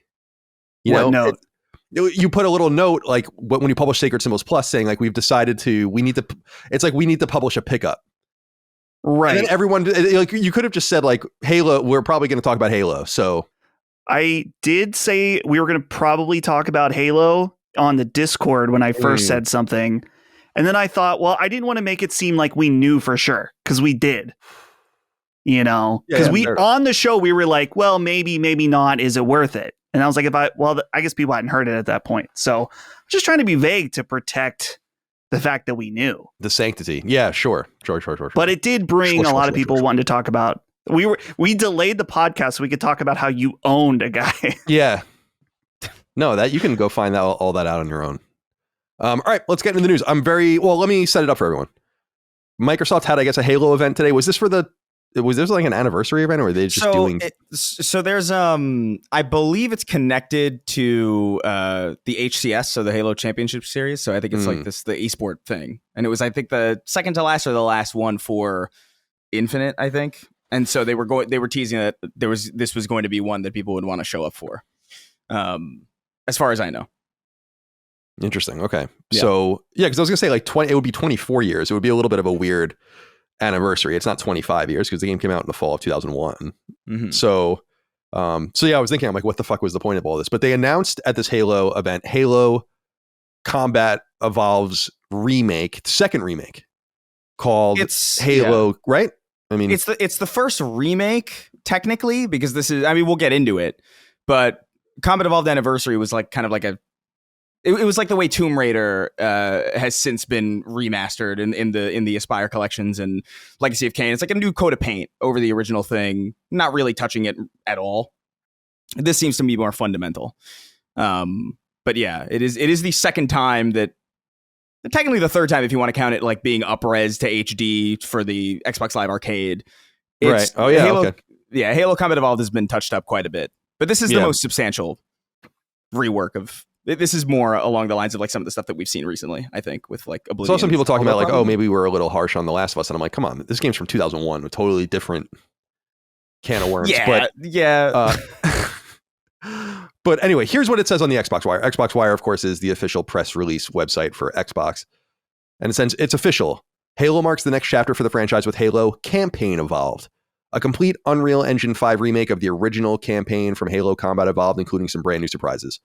The original Halo Combat Evolved is a stalwart of gaming history, a cultural icon that helped define the first-person shooter experience. For Halo Studios, bottling the impact of that original campaign and all of its special moments is the ultimate goal for new players and longtime fans alike. Halo Campaign Evolved is a modern evolution of that iconic story, thoughtfully brought to life in Unreal Engine 5 with stunning new 4K visuals, updated animations, remastered music, and re-recorded voice lines. Halo Studios is also bringing in a roster of beloved weapons and vehicles from later Halo titles and adding 3 new bonus campaign missions, all designed to expand and celebrate the adventure that started it all. Halo's legacy of cooperative play continues here, supporting the original 2-player local split-screen experience on console, and for the first time, up to 4 players in online co-op across Xbox, PC, and PlayStation 5. I think I sniff a certain episode of Sacred Streaming next year, perhaps. Ooh, yeah. So Chris, I think a lot of people are, I think people want to hear what all of us have to think, but obviously you're a big Halo fan. Mm-hmm. I think we want to hear from you first. I was seeing some of the things you were saying on Twitter that you're kind of lackadaisical about it. As I understand, though, you don't really like Halo Combat Evolved comparable to Halo 2 and 3, right? So yeah, I do want to give context. I think fundamentally, this is a really cool thing. This is something that we've been talking about this on the show forever. Like, when is it going to happen? I've always been a proponent of it. I think as many people should be able to get involved in the series as possible. I love that this is multi-platform now. And it seems like, by the way, the broader conversation is that this seems to be, the big admission. In my view, that's a broader kind of thing from Microsoft, that it's like, oh, we're multi-platform now. But yeah, I mean, Halo Combat Evolved has been the one, like, it was the first one that I played for sure, but and I'm sure anybody who's played it can attest, like, it's really good, but it's got a GoldenEye quality where it's like, you can feel that there's something special about it, but it's not quite as fun. It's not as fun to revisit as the ones that immediately preceded it. They seem to nail things a little bit better. Things feel a little bit tighter. Halo 2 and 3 feel dated, but they don't feel compromised by that dated feel. And Halo 1 does, I think, in my opinion. It's my least favorite of the Bungie Halo games for sure, but it's still great. And I think the under the hood tweaks that they seem to be doing a lot to this. It doesn't seem like, again, this is not Combat Evolved Anniversary, where it's just kind of like, it's the same game running underneath it, and it's just like a coat of paint. They're adding mechanics, they're adding weapons, they're adding entirely new missions, presumably. I think I heard something about a pretty notorious level, which a lot of fans will know is the library, that they probably, I would imagine, are going to drastically redo. And again, like, 3 prequel missions sounds cool. Re-recorded voice lines from, like, the original cast and all that stuff. Like, I heard voices where I'm like, oh my God, that they got the original people. And so I'm actually, like, I'm looking forward to this, in the sense that this is probably the only game in the trilogy of the original games that I kind of didn't fully love.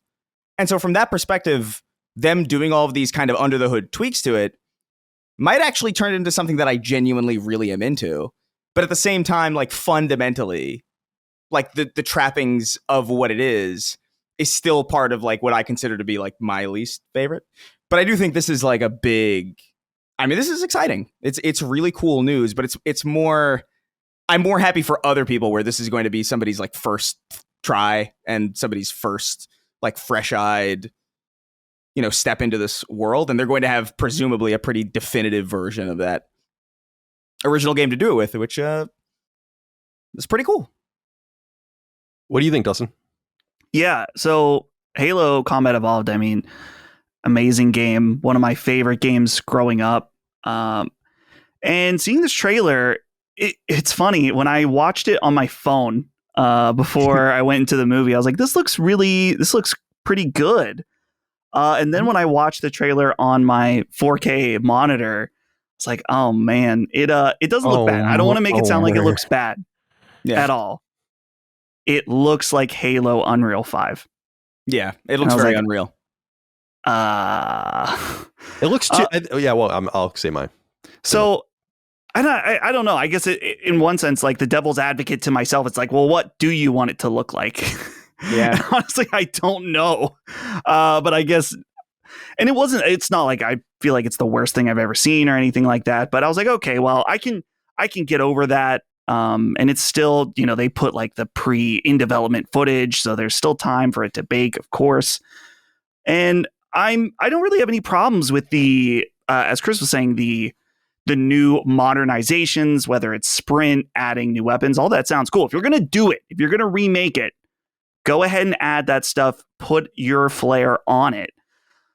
I'm really curious about the new missions, because that's going to be a thing where it's like, man, they better be good, or else they are going to stick out badly. And I'm not saying every mission in Combat Evolved is great. Chris mentioned the library is a weird mission in my mind, because it's one of the most memorable the first time you play it, and then every playthrough after that, when you already know about it, is kind of a slog. Weren't they So recently weird. saying some of the guys that worked on it recently saying like why did we make this so long? Dude, it wasn't even and shit? recent. It was like it was pretty damn. It was like I think before Halo 2 came out, they did like a director's commentary, and they were like, "Why the fuck did we make it this way? Like, what were we doing?"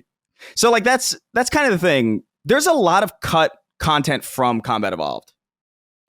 You know, like there's a lot of like ideas that didn't get to flourish correctly. They even talked about bringing like certain enemies from future games like into this one and new AI behaviors and stuff. I think they confirmed in the roundtable that they're bringing like a particular like flood enemy from 3 back into this one. And so they're really like they're going in there and kind of doing a lot. I remember originally there was a lot of like wildlife intended for Halo CE that ended up getting cut because they couldn't figure out how to do it. It would be really awesome if they did like a truly like almost like a director's cut, like this is like the original kind of vision for this with, you know, bells and whistles added. I think that would be it's exciting. It's cool. Those prequel missions better be good though. That is like something where I'm kind of worried about that because I don't know, man. Like you gotta write in the same tone as like a game from 2001 without it feeling jarring. You've got to like voice act in the same way. You've got to, I don't know, there's a lot there they run the risk of things feeling kind of disjointed. So I'm curious to see how they're going to handle that. Especially because the only example that we have, and this might be kind of niche knowledge, but when Halo 2 Anniversary came out in the Master Chief Collection, when that launched in the absolutely fucked state that it launched in, they marketed it as like, oh, this is Halo 2 Anniversary with the collection kind of surrounding it. And so the Halo 2 campaign has these bookend cutscenes that they did new to connect it to Halo 5, and they're bad. Like they're really short, but they're like really like, why'd you do this? Like this is not good at all. So fingers crossed. It's been a while, you know. So there's a lot of new people there, but yeah, the know. idea behind the retcon of Halo is as far as gear and stuff, I find kind of cool. I guess I don't, because I guess they're trying to bring continuity. Like, why wouldn't they have had these certain weapons here and certain options to fight? Probably not necessary. I don't think anyone would have really asked that question. There's a million different in-universe reasons that could be. Yeah. I am much more interested in this from the business standpoint than anything, just because I really like Halo actually, and we've talked about it many times. I didn't get Combat Evolved until 2003, 2 years after it came out. That's when I bought my Xbox, and I was really quite enamored with it. And I think a lot of people were, just because it's like we had like on PS2 there was like Unreal and Red Faction and a couple other things, but not like, you know, Medal of Honor. Yeah, Time Splitters. For sure. At this point, by the time I played Halo, probably had 2 Time Splitters games. But so it's not to say that there was nothing there, but we were still a couple years away from Killzone, and there just was no identity on PlayStation for that sort of thing. So it really felt like it was the marker of something different on Xbox, and I really loved it. And then I didn't play it for a long time. I played Halo 2 as well. I never played Halo 3. And then, as you guys might remember, on Knockback Diggin', and I did Halo 1, 2, and 3 via the Master Chief Collection over like a year. That was a couple years ago or whatever. So I really like the games, but I'm not like a super fan. So the fact that they're like cleaning it up and adding things to it, adding new missions and stuff, that doesn't bother me so much. I imagine this is going to be the stuff that bothers people, not necessarily like Chris, but akin to Chris, where they're purists and they care a lot about the lore and stuff. I don't really know the difference. Yeah. Go ahead.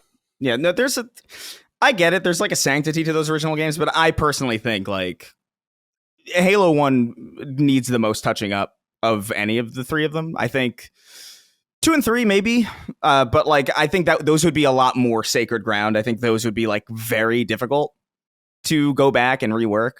1, I think everybody, even who loves it, acknowledges that it's, you know, the library's bad, and you know there's some finicky things with the engine that are charming, but a little difficult.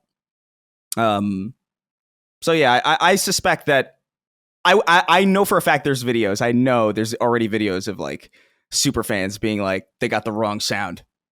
They got the wrong sound for the tires.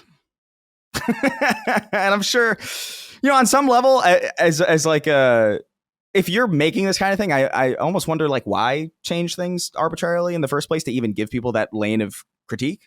Why not just bring everything up? And so I get it on some degree, but I've seen complaints about the HUD. I'm like, what? I don't care. Whatever. Like it looks fine to me. But again, this is a game that's less sacred to me. And I think everything so far, I think looks cool. I think the sprint thing has always been a big thing in that community, but I think because it's a single player game, I don't know. That doesn't really bother me. But it looks cool. I will say, and I think you guys were touching a little bit on this, and I saw other people talking about it too, is like graphically, and this is the only thing I can really glean onto just from watching it, kind of in my own time. First of all, there are 2 videos on YouTube, PlayStation's YouTube, which is it's just so strange. It's as if they got hacked. It's the same thing with PlayStation Network. Like when it was announced and I saw that, I went on PSN and there it was. Yeah. And I wishlisted it and I was like, okay. Yeah, it literally is almost like a fever dream. But I will say graphically, I think the environments look really good. I think all of the human and creature elements in terms of like spaceships and buildings and stuff it's not clean enough. Like I don't know. There's like I don't want to say it looks too good. It looks too detailed in that when you hear about spaceships, in this like all this UAP shit that's going on, and a lot of the people say that there are like no seams in them and no handles and no buttons, and like it's kind of the way I envision a lot of this future tech, and that might just be because they were so low texture. And maybe wasn't really their vision, but that's kind of the way I saw it. Almost like the Cylon ships in Battlestar Galactica, where there's like almost nothing to them. There's like a cool design philosophy to them, but there's like nothing human about it. I don't know. I think humanity's vision for the future in those games is always more like kind of like retro. It's like kind of like 80s. Like it's the way that Alien views the future, where it's just like it's very industrial and very like kind of like very gray and very like military green, and there's like there's pouches. The military people have pouches, and then there's seams in a lot of the. So I don't necessarily mind that. I know what you're saying, because like especially the original Warthog, if you look at that original model, it's very sleek because they just didn't have a lot of polygons. But that lent something to it. Mm-hmm. I don't know. I'm kind of iffy on a lot of things as far as like how it looks. I don't think it looks bad at all. I think I'm like satisfied with how it looks, but there are things that I would maybe change, but like not enough to really complain about. I think ultimately the thing that's bothersome about it is just the fact that like it feels like Unreal Engine. Like if you're looking at it and it just kind of feels like there's like a haze around certain things where like, oh, that's Unreal Engine. And I'm sure I would imagine that this is over a year away. I would maybe not, but like I imagine that this is maybe a year away, October, November, something like that. I just feel like this is like a 25th anniversary thing. And so like I would imagine they would put this out in November. I don't know where Gears is going to fall. Maybe that's pushed. Maybe that's earlier. I really don't know. But it just kind of feels like there's more time to kind of iron that stuff out. And hopefully they listen. Because if they are really responsive to feedback like that, I think they could end up with something really cool and really interesting. It's not often that you get remakes of beloved classics that do this much. Like even Oblivion, which was, they went under the hood and tweaked some things, was not as drastic as this. And Metal Gear Solid Delta was kind of in a similar vein, where it was just like, it was maybe a half step away from this, but this seems like a full on, like, a proper, no, we're going to bring this forward. And I suspect with a lot of these new kind of trappings, I think this is going to do really well for them, because that's the story and the pacing of that first game is really good. And so like I suspect it's going to win a lot of people over. So it's exciting as a Halo guy to see that for an audience that maybe is not familiar with it. I've already seen like plenty of people in the comments like, "Oh, I'm excited. I've never, this is exciting." For me, it's more intriguing. Like I wonder how much more I'll like it, or if I'll end up maybe not liking some of the changes, because I'm maybe I'm more of a purist than I thought. I don't know. I'm really fascinated to see how this is going to land in general. Yeah. By the way, Dustin, you have like a sort of Ron Howard aesthetic going on right now, like like you're at a junket. A junket. Or like It's probably the hat. Yeah, and like you got like you got the coat on. You're like it's like you're casual, but you got a little bit of a nice flair. Like you look like a rich guy. Oh, okay. You know what I mean? Like Yeah, they're a I little can see schlubby, it. but there's like some touch to them. Well, I And think like the one piece shirt ties it together. You're at Comic-Con on some panel, Right. and you're just like kind of waiting your turn. Sure. Sure. Yeah. I mean, It's not an insult. I like it. Like I said, the one piece shirt really ties it all together. But well, I have Chris. You still have time to talk, or do you have to go? Yeah. I got a little bit of time. Well, I was just going to say, I have a few things that I think are interesting to pull at that are apart from the game, because like we really don't know much else about it. I think the 4-player co-op thing sounds really cool. Obviously, it'll be in Game Pass. I assume it'll be $70. Like it's a ground up remake. with no campaign, with no multiplayer. Oh yeah, that's true. So maybe there is 50? no multiplayer. I could see maybe a 50 or I think even 60 is fair, honestly. At that, I could see that being fair at that point. A year away. Maybe they'll try 70. I don't imagine it'll be an $80 game. Yeah, I think you're right. Kind of out of the question. There is, I guess, local co-op and then the online co-op. Yeah, but no online. Well, I guess Halo 1 wasn't online, but there is no LAN multiplayer or what they could rebuild. I guess like that. Does that tell us something about? So this is kind of the thing. This is what I want to kind of get into. I think there are a few interesting things to pull at from this. Right. The first is, and this actually comes from, it's just a thought that I saw tweeted out. Oh, shit, I have to go find it again. Andy Robinson is the editor-in-chief of Video Games Chronicle, which we talk about a lot. And he's been tweeting out some interesting stuff today. But he said this, and I wanted to see what you guys thought. He said, emotions are high today. Some of my greatest gaming memories came from Xbox. I've loved covering the platform over 20 plus years. But I can't help but feel Microsoft has manipulated their fan base and quietly ditched their obligations as a platform holder. Xbox fans deserve better. Dustin, I'm curious what you think about this. Andy's a very sober, experienced person. He's been in the industry longer than I have.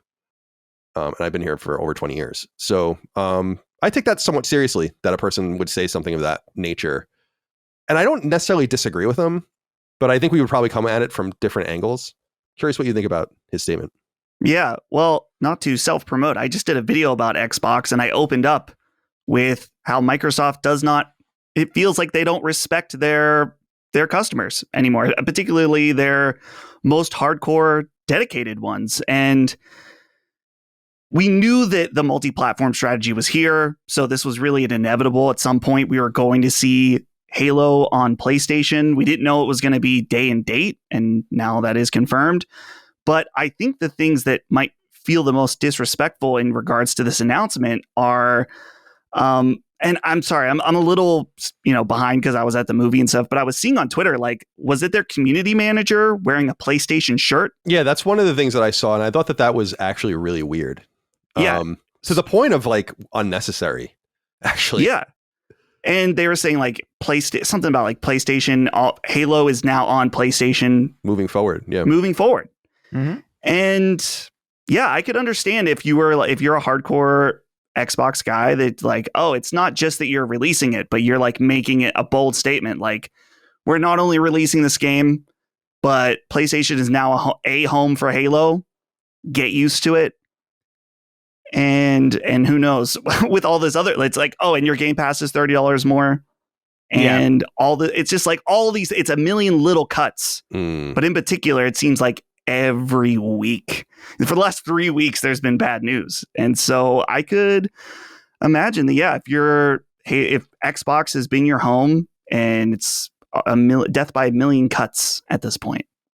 Chris, you have anything you want to add about this idea of Andy's idea of this kind of disrespect that Xbox's fans have received from their own brand?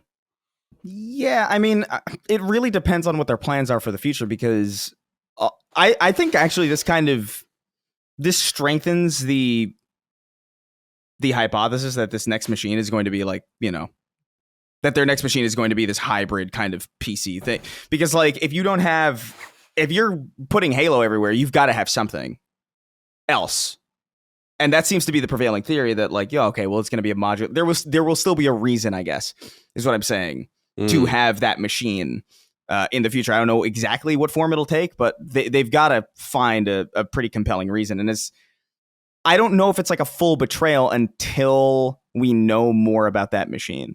And maybe, to be fair, I'm a little bit unflummoxed by this because we've been expecting this for a long time. So like it doesn't really hit me in the same way that it's hitting a lot of people. So it's hard for me to get into even to get into that headspace. But if this really is like blindsiding information, then yeah, I mean, I guess I could see being like, yo, why did I get this machine? Like, why did I invest in this ecosystem? And they're going to have to answer. They're going to have to answer that at some point. But I don't know if it's necessarily. I don't know if this in and of itself is necessarily like. I don't know, the slight that people perceive it as. It's only a slight if they've got nothing to fall back on, and that very well might be true. But I don't know yet. You're right in that there was obviously a level of inevitability to this. I don't think the inevitability necessarily began when Pentiment and all those games came out, but I think once the 5th and 6th and 7th, it's like, okay, so, and Gears, especially in Forza, it's like, okay, there really is nothing off the table. The thing about this, I think, is that there literally is nothing left. And I don't mean literally in terms of games. It's like there's nowhere to go that's crazier than this. So now everything is, I mean, obviously Gears Yotei is coming. Obviously Fable's coming.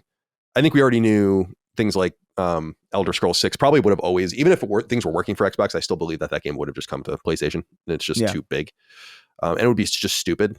I could understand them holding a game back like Doom a lot more than I can understand them holding a game like Elder Scrolls. So the thing that I think is that Andy speaks to, I don't know if this is specifically what he meant, but this is kind of what I think when I read what he's saying, is that I think the disrespect comes from, it's not a zero-sum game. Like there's a lot of permeations and ripples through this decision. And I think the thing that people aren't quite getting is, I don't want to use the NES as an example for everything. I mean, everyone knows I love it, but think about how powerful the NES was with its Nintendo games. But what really made Nintendo and the NES tick?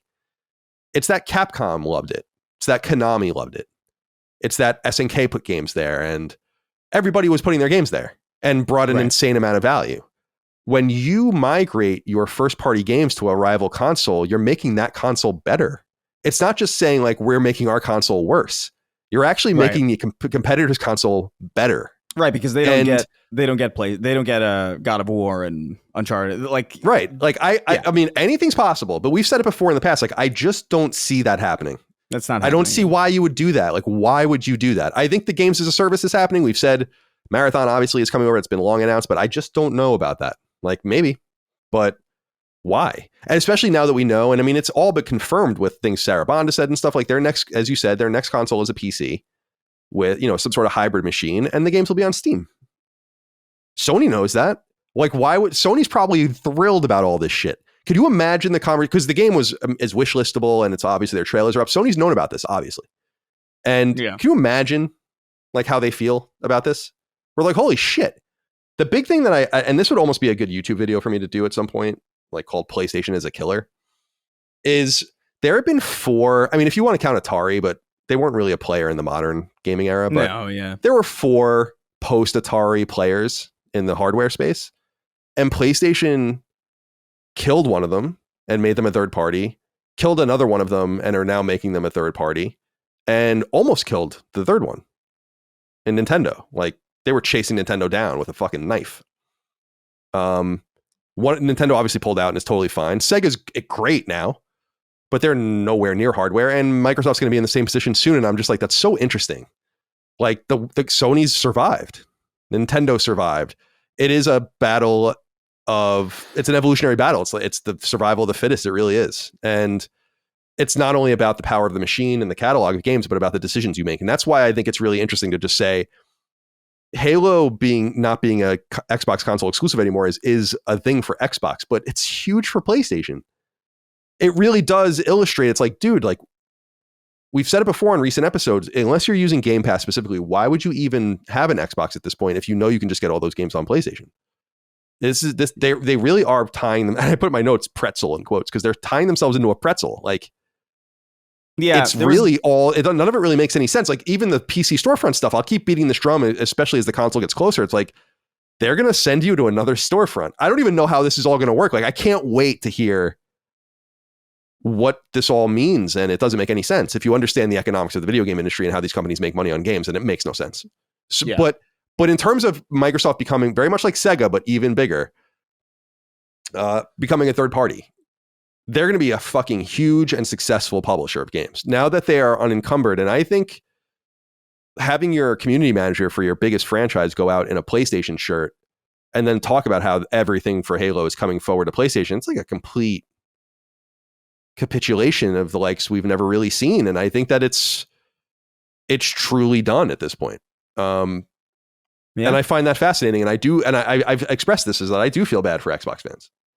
I don't feel bad for the annoying Xbox content creators. I feel bad for like rank and file Xbox fans that lost because of bad decision making. And the thing that bothers me the most, and this is the last thing I'll say, is just seeing, I don't know if you guys saw the New York Times article that was published today called Xbox's Prize Sci-Fi Franchises Heading into PlayStation by a writer named Zachary Small. But he talked to Matt Booty. And I think that this particular piece illustrates why I don't understand why Microsoft hasn't fired these people, if not for incompetence, but then just for more direct messaging. Because he's saying, quote, "We are all seeking to meet people where they are," end quote. And he says later on in the piece, our biggest competition isn't another console. We are competing more and more with everything from TikTok to movies, end quote. This is true, but let's not overstate things. I guess what I'm saying is it's really tough for me to kind of hear Matt Booty say this when emails dated 4 years ago that he wrote internally talked about how these deals would spend Sony out of business. Let's not pretend that this was always the plan. And plans change and things don't work, but you can't send out the same messengers. It's so disingenuous and strange. I remember the shit that this dude said. It's the same thing with Phil Spencer saying, like, if we lose our way with Halo, we lose Xbox.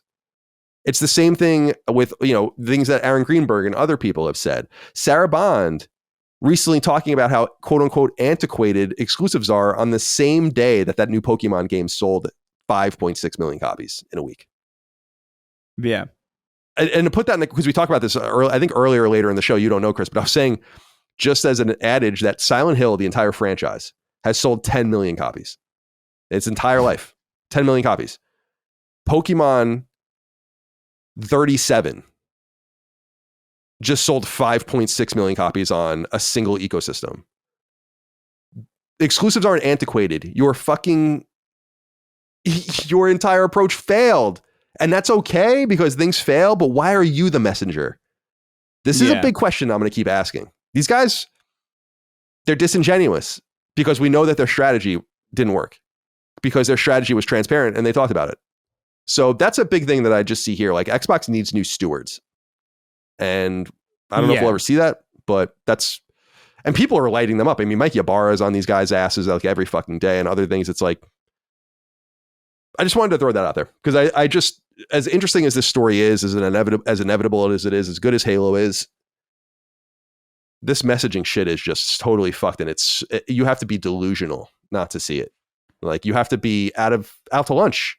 We've talked about this shit for years, and it bothers me.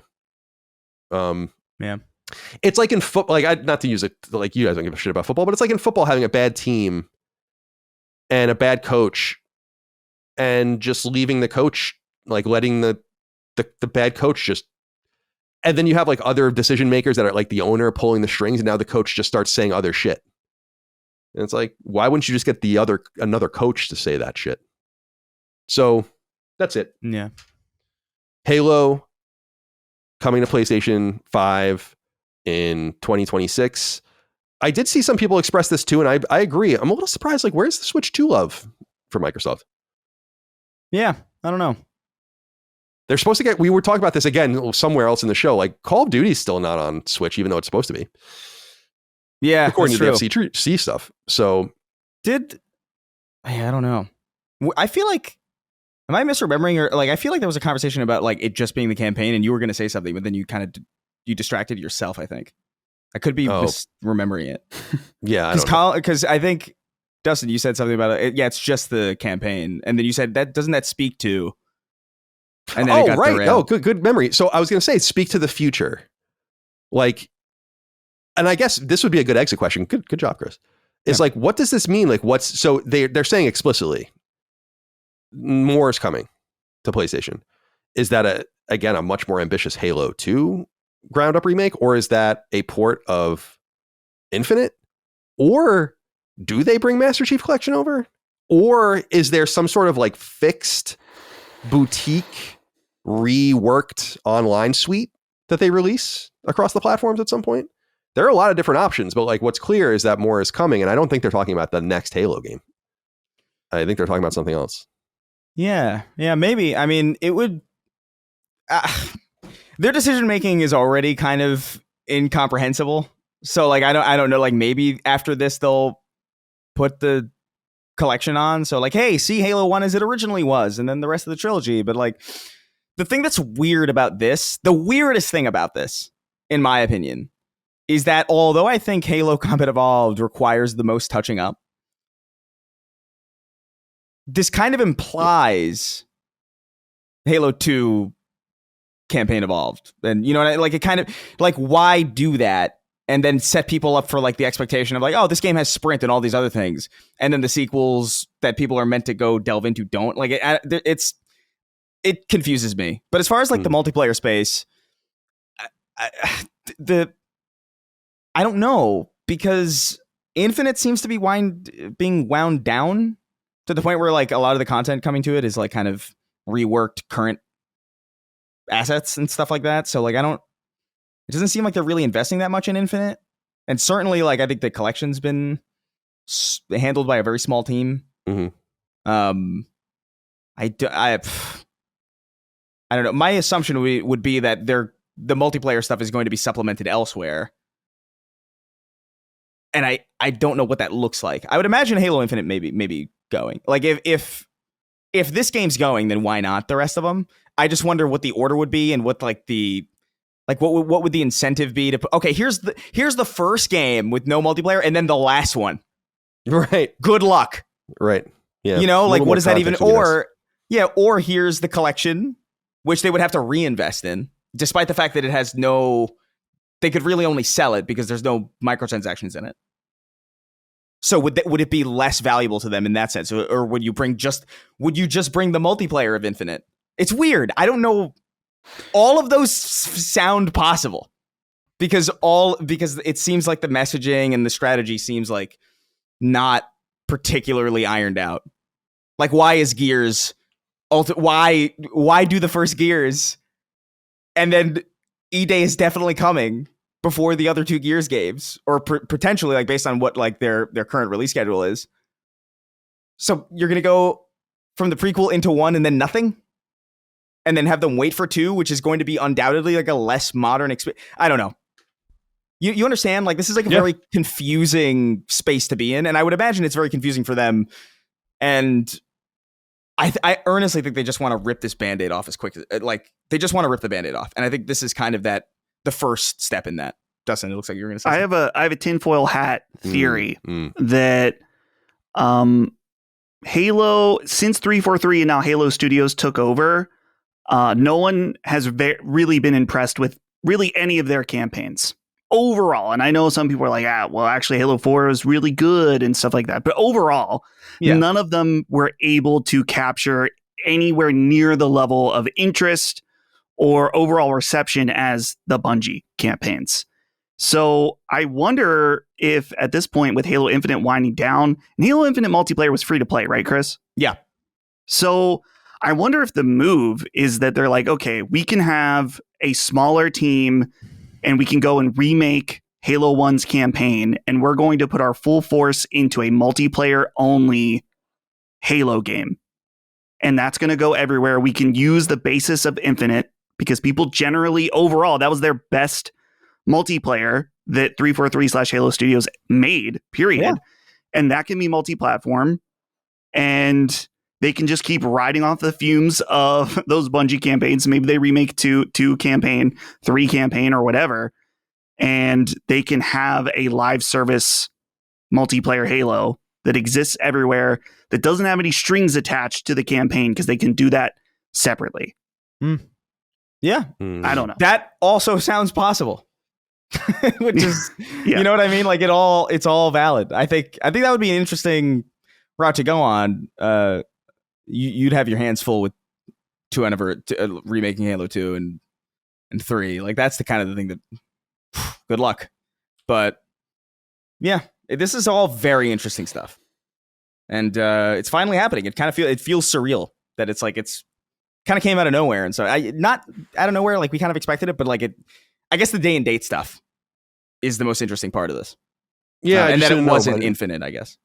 You know, I've also just, I think I've just continuously underestimated their aggression. And I don't know why I've continued to do that. Maybe just to hedge my bet in some way and not look too ambitious and aggressive. But I keep their telling lack you, of their lack of temperance is. What did you say, Chris? I'm sorry. I keep telling you, man. Like they just want to get the fuck out of it. It seems like. It's funny, Colin. You're like, I haven't been ambitious enough. When anytime Xbox has announced a game for the past year, you've said, I look forward to playing it on PlayStation. Very boldly. Yeah, almost every time. In fact. Yeah, that's true. That's true. Fair enough. Touche indeed. I guess we can leave it there for now. There's really not much more to say, I don't think, but that's big news. We wanted to make sure to stitch that in, and it would have felt weird to wait a week. Yeah, and we would have had to deal with so many people like being annoying about it, you know. So I think we made the right choice. Yeah, for sure. All right, we'll get back into the show. We're going to say goodbye to Chris now. Chris, we'll see you next week. Yeah, I'll be back next week. Bye, guys. Enjoy the rest of the show. And Dustin, let's get back into it. The website Tech for Gamers. This has been circulating in PlayStation circles. They wrote a story a few days ago now. It says Helldivers 2 studio now developing self-funded new action IP in Unreal Engine. So we already knew that Arrowhead had kind of decided to move on from working with Sony. They're obviously going to continue to support Helldivers 2. I suppose there's a possibility they do a Helldivers 3 in the future. But I think that they've made it a sufficient amount of money to go out on their own and get away from Sony. They've been with Sony for a long time as a second party, with the original Helldivers as well. So here's what they wrote. They wrote, quote, after amassing a dedicated group of fans with the original Helldivers, Arrowhead took the gaming scene by storm with the sequel's addictive co-op gameplay loop 2 years ago. The game has come a long way via updates and has become one of the best live service offerings. However, the studio has also been planning on developing a whole new title on the side for a while. Now we have found a job listing for a senior system designer, which mentions it will be a co-op action game based on a new IP. There's not too much more to say than this. It's an Unreal Engine game. Also not a huge surprise. Remember that Helldivers and Helldivers 2 are built on a long defunct engine that makes it incredibly hard to update and is probably a root cause of some of the early problems Helldivers 2 experienced. So them moving to something new is going to be exciting for them. I also want to note that I would be shocked with Sony's acquisitions of Firewalk and Haven that Arrowhead wasn't an acquisition target, and they, I would assume, turned Sony down. If Sony didn't offer to buy Arrowhead, especially after Helldivers 2 came out, then they are totally deficient in choice making, especially when you buy game studios like Haven and Firewalk that are complete botched operations. So I'm curious. I mean, this is just a little something to talk about. Sony's going to slowly lose their grasp of Arrowhead as their contracts expire for Helldivers. I always feel like I don't want to read into it too much because I just don't know, and everyone's been pretty tight-lipped. I haven't heard anything, so it's just conjecture. But I don't know, Dustin, if you agree. It just feels like there's like some beef between the sides over handling of PSN, the outage, maybe not believing in the game and marketing, and like how much bigger it could have been if they actually cared about it. But that could be nothing. It could be all roses behind the scenes for all I know. What are your thoughts? Yeah, well, clearly it was not marketed a crazy amount. So I don't know if it felt like Sony didn't believe in, I guess you could say they didn't believe in it like they believed in Concord, right? No, they didn't. Definitely. So there's that element, but I think more importantly, there is the element of the PlayStation Network requirement that was implemented after the game's launch to people that had purchased the game in territories that you could not get a PlayStation Network. It was just completely fumbled. And my guess is that they did not really like that at all, that suddenly the game that they were pouring their blood, sweat, and tears into and had a huge success has this major, multiple steps backwards implemented by its publisher that already seemingly, from our perspective, didn't even do a lot to push the game. It was successful on its own footing of being an awesome game. So I think there's an element too where Helldivers 2 now has so much cachet that if they have the cash to fund their own IP and release it themselves, and it's even if it's half as successful as Helldivers, that's going to be awesome for them, and they're going to own it. I think about Larian with Baldur's Gate 3. Obviously, they had Divinity Original Sin 1 and 2, and those were successful, but nowhere near as successful as them being attached to a huge IP, the Dungeons and Dragons IP with Baldur's Gate 3. And now, I mean, Game of the Year winner, millions of copies sold. They're doing their own IP, and they're going to own it. And it's going to be way bigger than their own IP beforehand because now they have the cachet. So they're kind of in the same position where it's like, well, if you have the means and you don't need Sony anymore, and all they did was fuck up your game massively at certain points, do it. Because certainly I know for a lot of the audience of this podcast, it's like, yeah, Helldivers 2 is so great. Whatever Arrowhead does next, we're interested. Yeah. And we're going to be keeping a very close eye on. So it seems like a winning position to be in. I wonder. Yeah, I wonder what they want to do moving forward, and probably just focus. I think they've said focus just on one thing at a time. They've made a lot of money, buys you a lot of security. I'm interested. It just seems like a one that got away for Sony.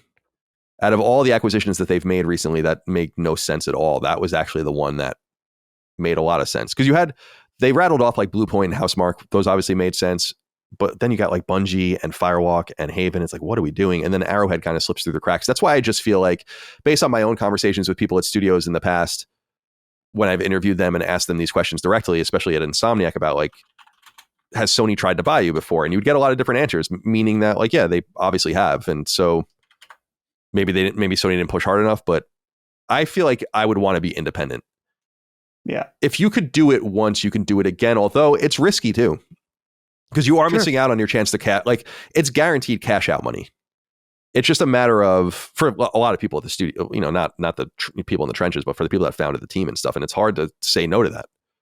But you might believe, and Larian's a great example, where it's like we'll bet on ourselves. And I think Arrowhead has one. It's very similar to, I think, what Bungie had with Destiny 2 into Marathon, really, and how they kind of have squandered it with some people, I think, where you buy a lot of, like you said, a lot of value with the customer over time by satisfying their needs, and then they're interested in what you do next, regardless of what it is. And so I would just leverage that and bet on yourself. I think you're totally right. So Helldivers 2 out now. Also, do we have it here? I guess we can talk about it later because we're going to talk about some sales data. But my instinct about Helldivers on Xbox, the data being wrong via Sakana, was right. Because remember, it didn't chart last month, and it made it seem like it just didn't sell at all. And I'm like, that's just not true. That can't be. And that's been corrected, but we can get to that a little later. Over at the Game Post, they write Sony's Horizon Zero Dawn movie to begin filming in 2026, targeting 2027 release. They write, quote, Sony confirms its live-action Horizon Zero Dawn movie has a finished script and plans to start filming in 2026, aiming for a 2027 release, according to a new court filing. Back in 2022, Sony revealed plans for a Horizon live-action TV show at Netflix with the Umbrella Academy's Steve Blackman attached to lead it. That series quietly fell apart in 2024 after misconduct allegations surfaced against its showrunner.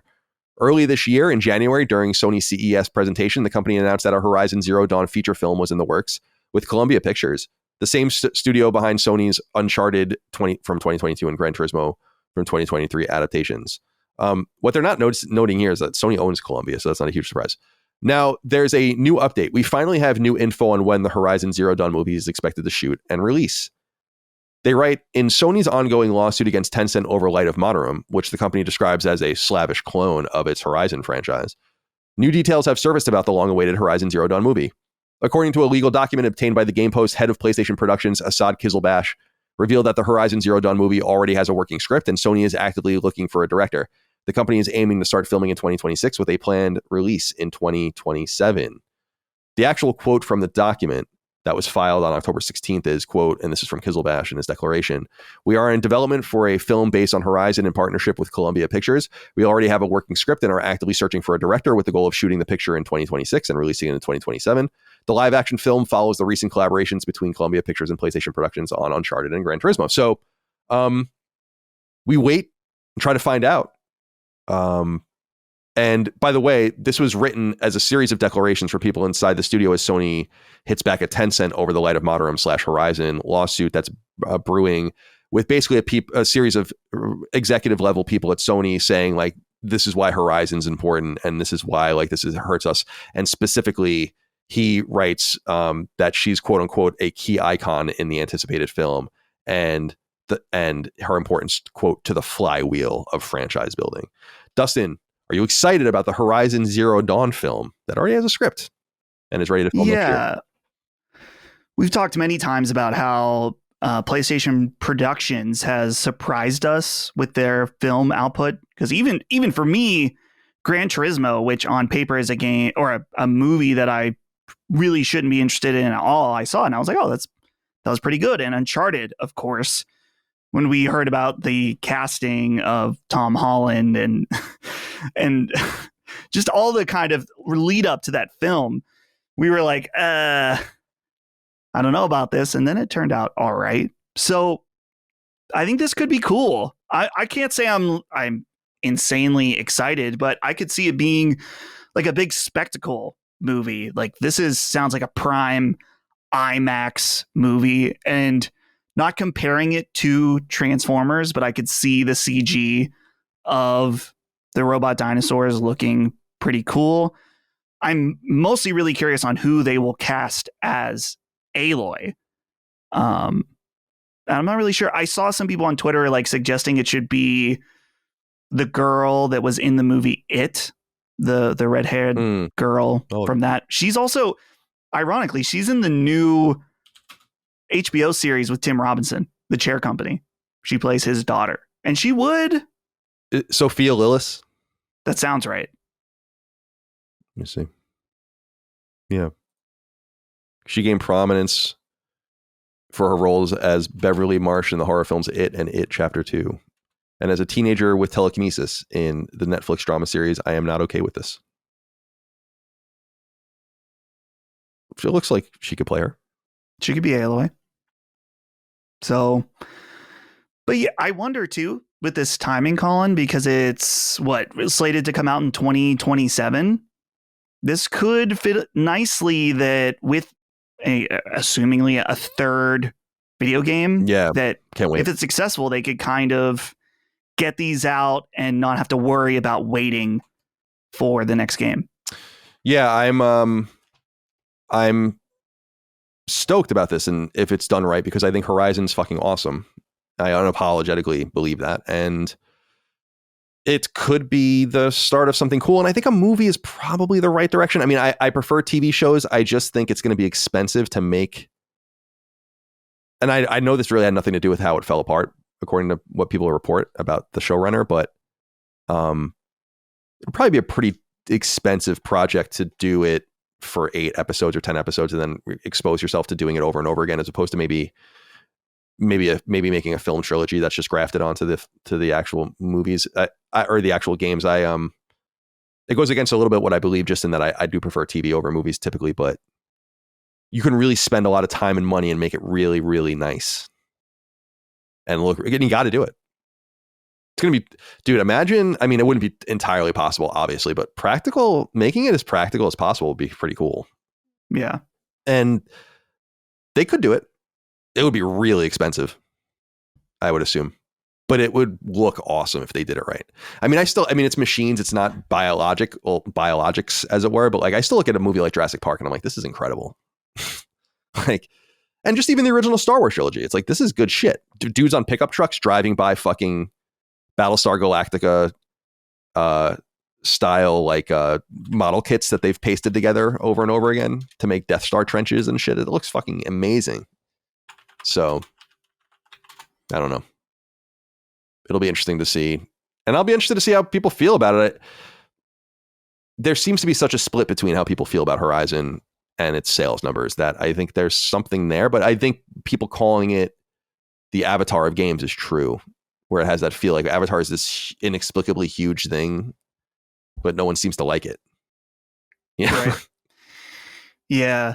I wonder too how a non-gaming audience will respond to Horizon. I would imagine that if it's visually there, then it could be like people would be into it.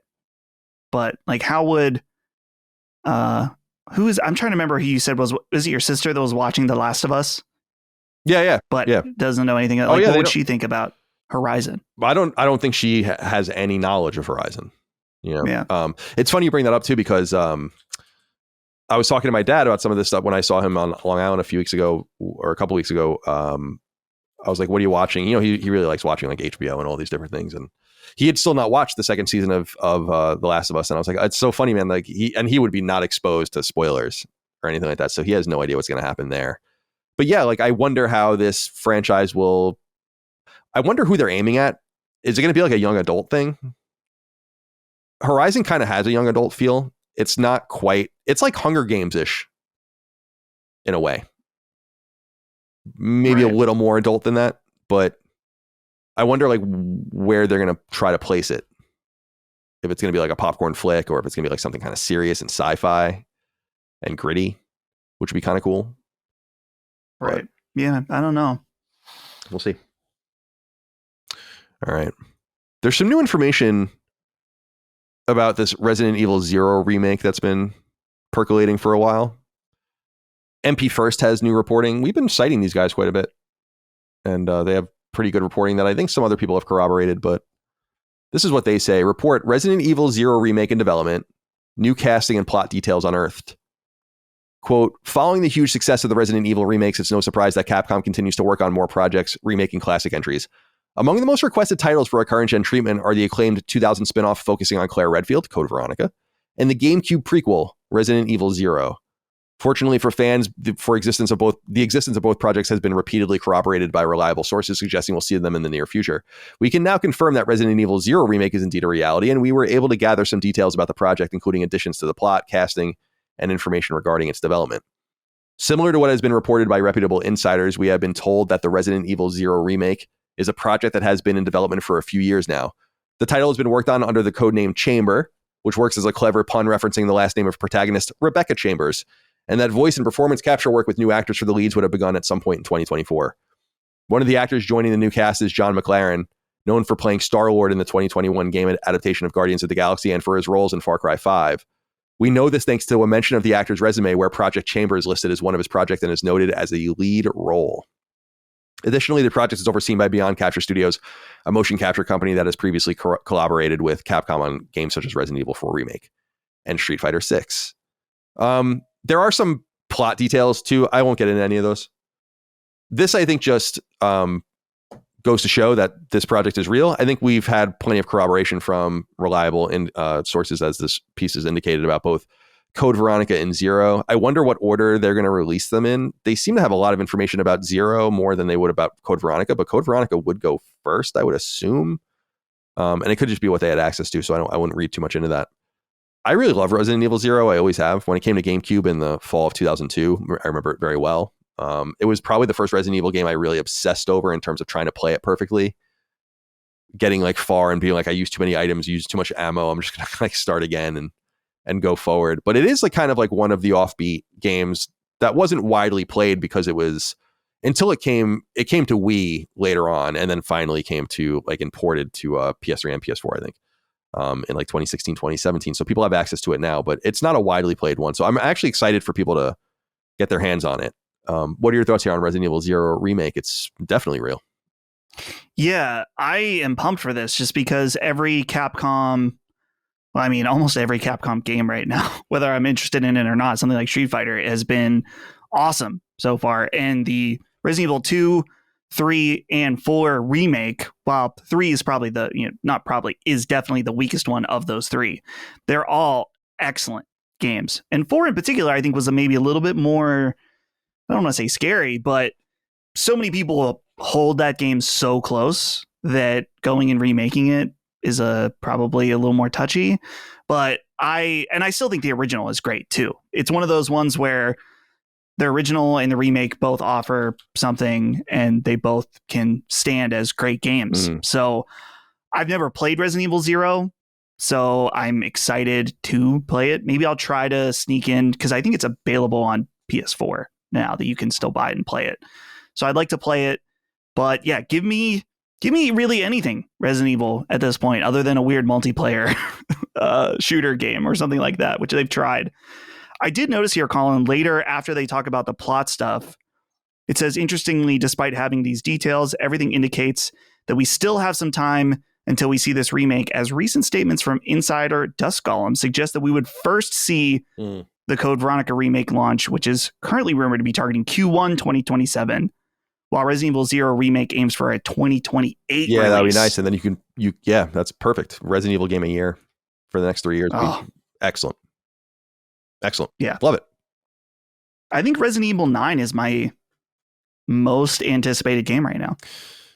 Yeah, it's up there for me. I don't know. I don't really, there's like almost nothing that, I guess Intergalactic would be my most anticipated game, but we don't really know. It's kind of disingenuous in that we don't really even know anything about it. So we know so much more about Resident Evil 9. The Resident Evil 9 is definitely up there. Now that, earnestly, now that Power Wash Simulator's out too, which comes out the day we're recording. So I'm definitely going to play that after this if I can stay awake. I'm still not tired, by the way. Good.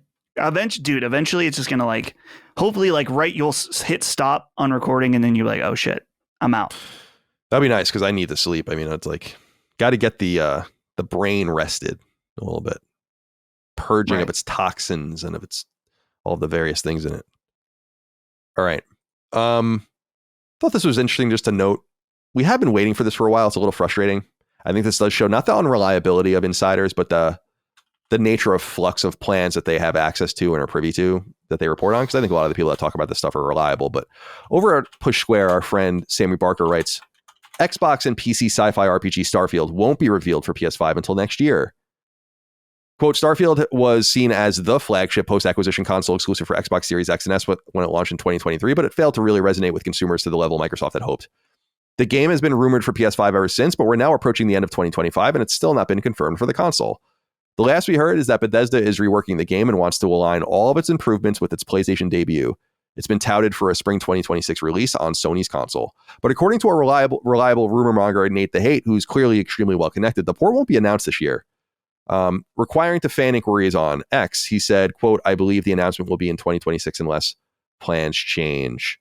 And then one user pushed back to the rumor, sarcastically pointing out that the game has been going to PS5 since 2024, according to you, to which Nate the Hate doubled down, and it'll go to PS5 next year. So this is believable, but I don't know. I think the reason I wanted to talk about this most is that I'm kind of becoming increasingly curious about this game, because the more time goes on, the more people are like, I think you would actually really like it. But I'm just so overwhelmed by the idea of it. And I also feel it feels a little, I don't want to say disingenuous. That's not the right word.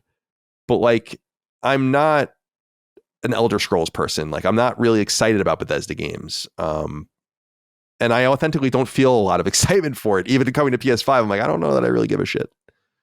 I think it'll do pretty well, though. What do you think?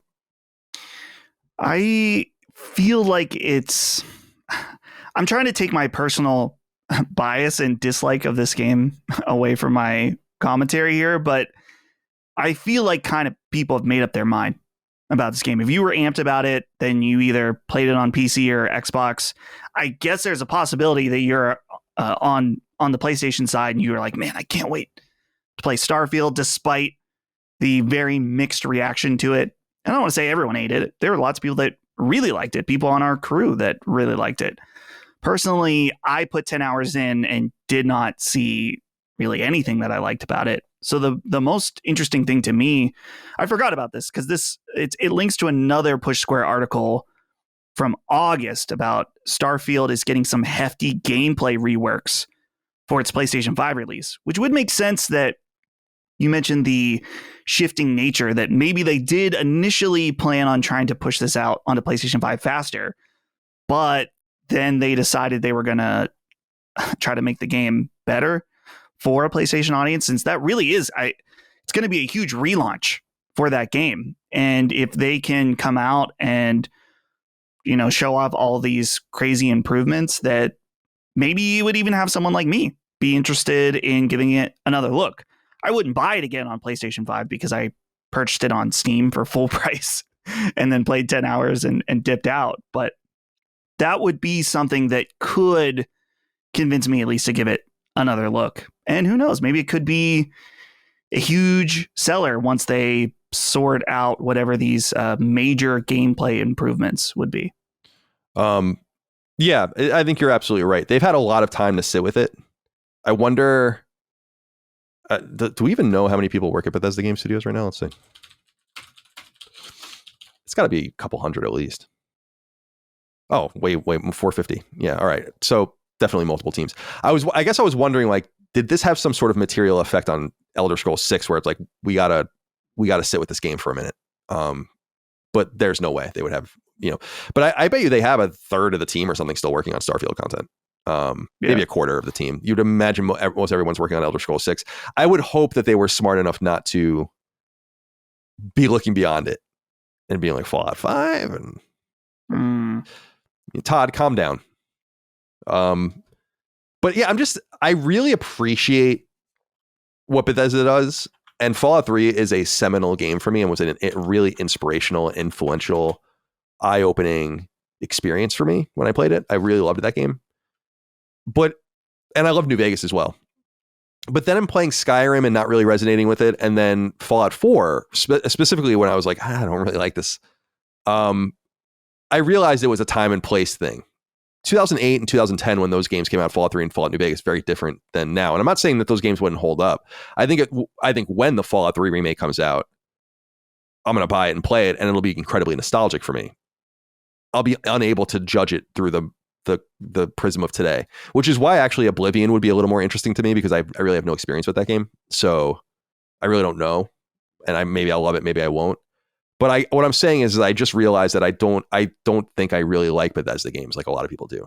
I just don't. I think Fallout 3 was the anomaly. And I think it was. Yeah. And by the way, it could be that Fallout 4 would have been that game for me if I had played it at that time. But I don't think so, because as a console gamer, especially, I'd never played a game like Fallout 3. Like that. I didn't know games like that really even existed. And they really didn't. And they don't. Like these wide open, crazy games like this. Games like Mass Effect that came out the year before, it had the facade of being open, but it really wasn't. It was a bunch of choices and missions, but it wasn't like this thing of like, do whatever the fuck you want and everything you do matters. It's like, so it could have been any game that probably did that to me in hindsight. But I know thematically people are like, dude, Starfield is like so up your alley, and that I do appreciate, because I love sci-fi and space travel and all that kind of shit. I love it.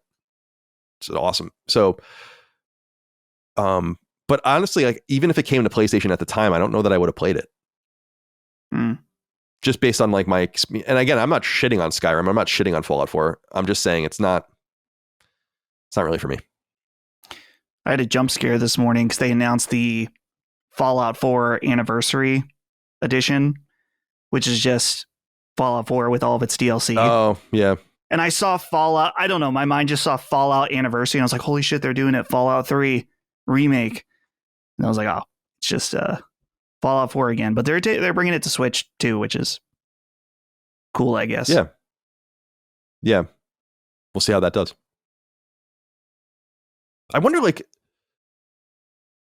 I don't know. I guess there are quite a few big third-party games that do well on Switch, but I'm curious about like the overall audience purchasing like their behavior. We sell quite a few games. I think Switch is our second best-selling console. But I just wonder like what people like, because you have an attach rate that's whatever X, and then you have like all these charts of games that sell 40 million copies or something like that, and you're like, all right, this must consume a ton of that number. So like, how is everything else doing? Does anyone care? I don't know. I'll find out when PlayStation goes away, and then I have to go play Switch again, like I told you was going to happen. That's right, dude. I'm going to be on the Switch too. Over on Switch, using your mouse mode Joy-Cons to play Civilization, and your low frame rates. It reminds me of when I was playing. I think I don't know if it was it was like a 007 game on the Wii, and I was playing it online, and I'm like, and I was like, what? It was like 2008 or something, and I'm like, what am I doing? What am I doing? Like, what am I doing? Like, I feel like the online, I could be making this up, but I'm pretty sure the online mode was such that like it didn't even save your data. Like, you just like signed in and like had a name and played. Right. Because there was no ID system on this on the Wii. And I was like, dude, what am I doing? Like, it was definitely an eye-opening experience for me. All right. You're not going to care about this. This is big news. EA announced that they have renewed the NFL license, but there is a little bit of a wrinkle that I found reported somewhere that I wanted to get into as well. So a press release from Electronic Arts noted that, quote, EA Sports and the National Football League today announced an expanded multi-year exclusive agreement to grow American football worldwide. This is the most comprehensive partnership to date between EA Sports and the NFL. Under the partnership, EA Sports and the NFL will continue to drive innovation and expansion of the celebrated Madden NFL franchise, which will continue as the exclusive action simulation game for NFL football. The partnership will also support new content and experiences in EA Sports college football, as well as entirely new, large-scale interactive experiences for football fans built around community, social connection, self-expression, and gameplay. So we won't get too much deeper into the PR stuff because who gives a shit? I mean, what they're basically saying is that they've renewed their deal. I can't find the exact terms of it, but it's reported that this is through 2030. So that will make it at that point a 25-year arrangement, because it was after Sega's NFL 2K, and then Madden 2005. Do you know this? Do you remember this whole thing about these games? It's a big deal at the time. Like I remember 2K being $20. Right. That was the big thing, is like Sega basically just came to market $30 cheaper. And a lot of people considered that a better game than Madden as well. And that was the 1 year Madden really got bodied. And EA basically got scared. I mean, reasonably so, and just locked the license down so that Sega couldn't make the games anymore. And that's literally how the Madden existed for 10 years or so before that. But there were many other NFL games, especially on like SNES and Genesis and PS1.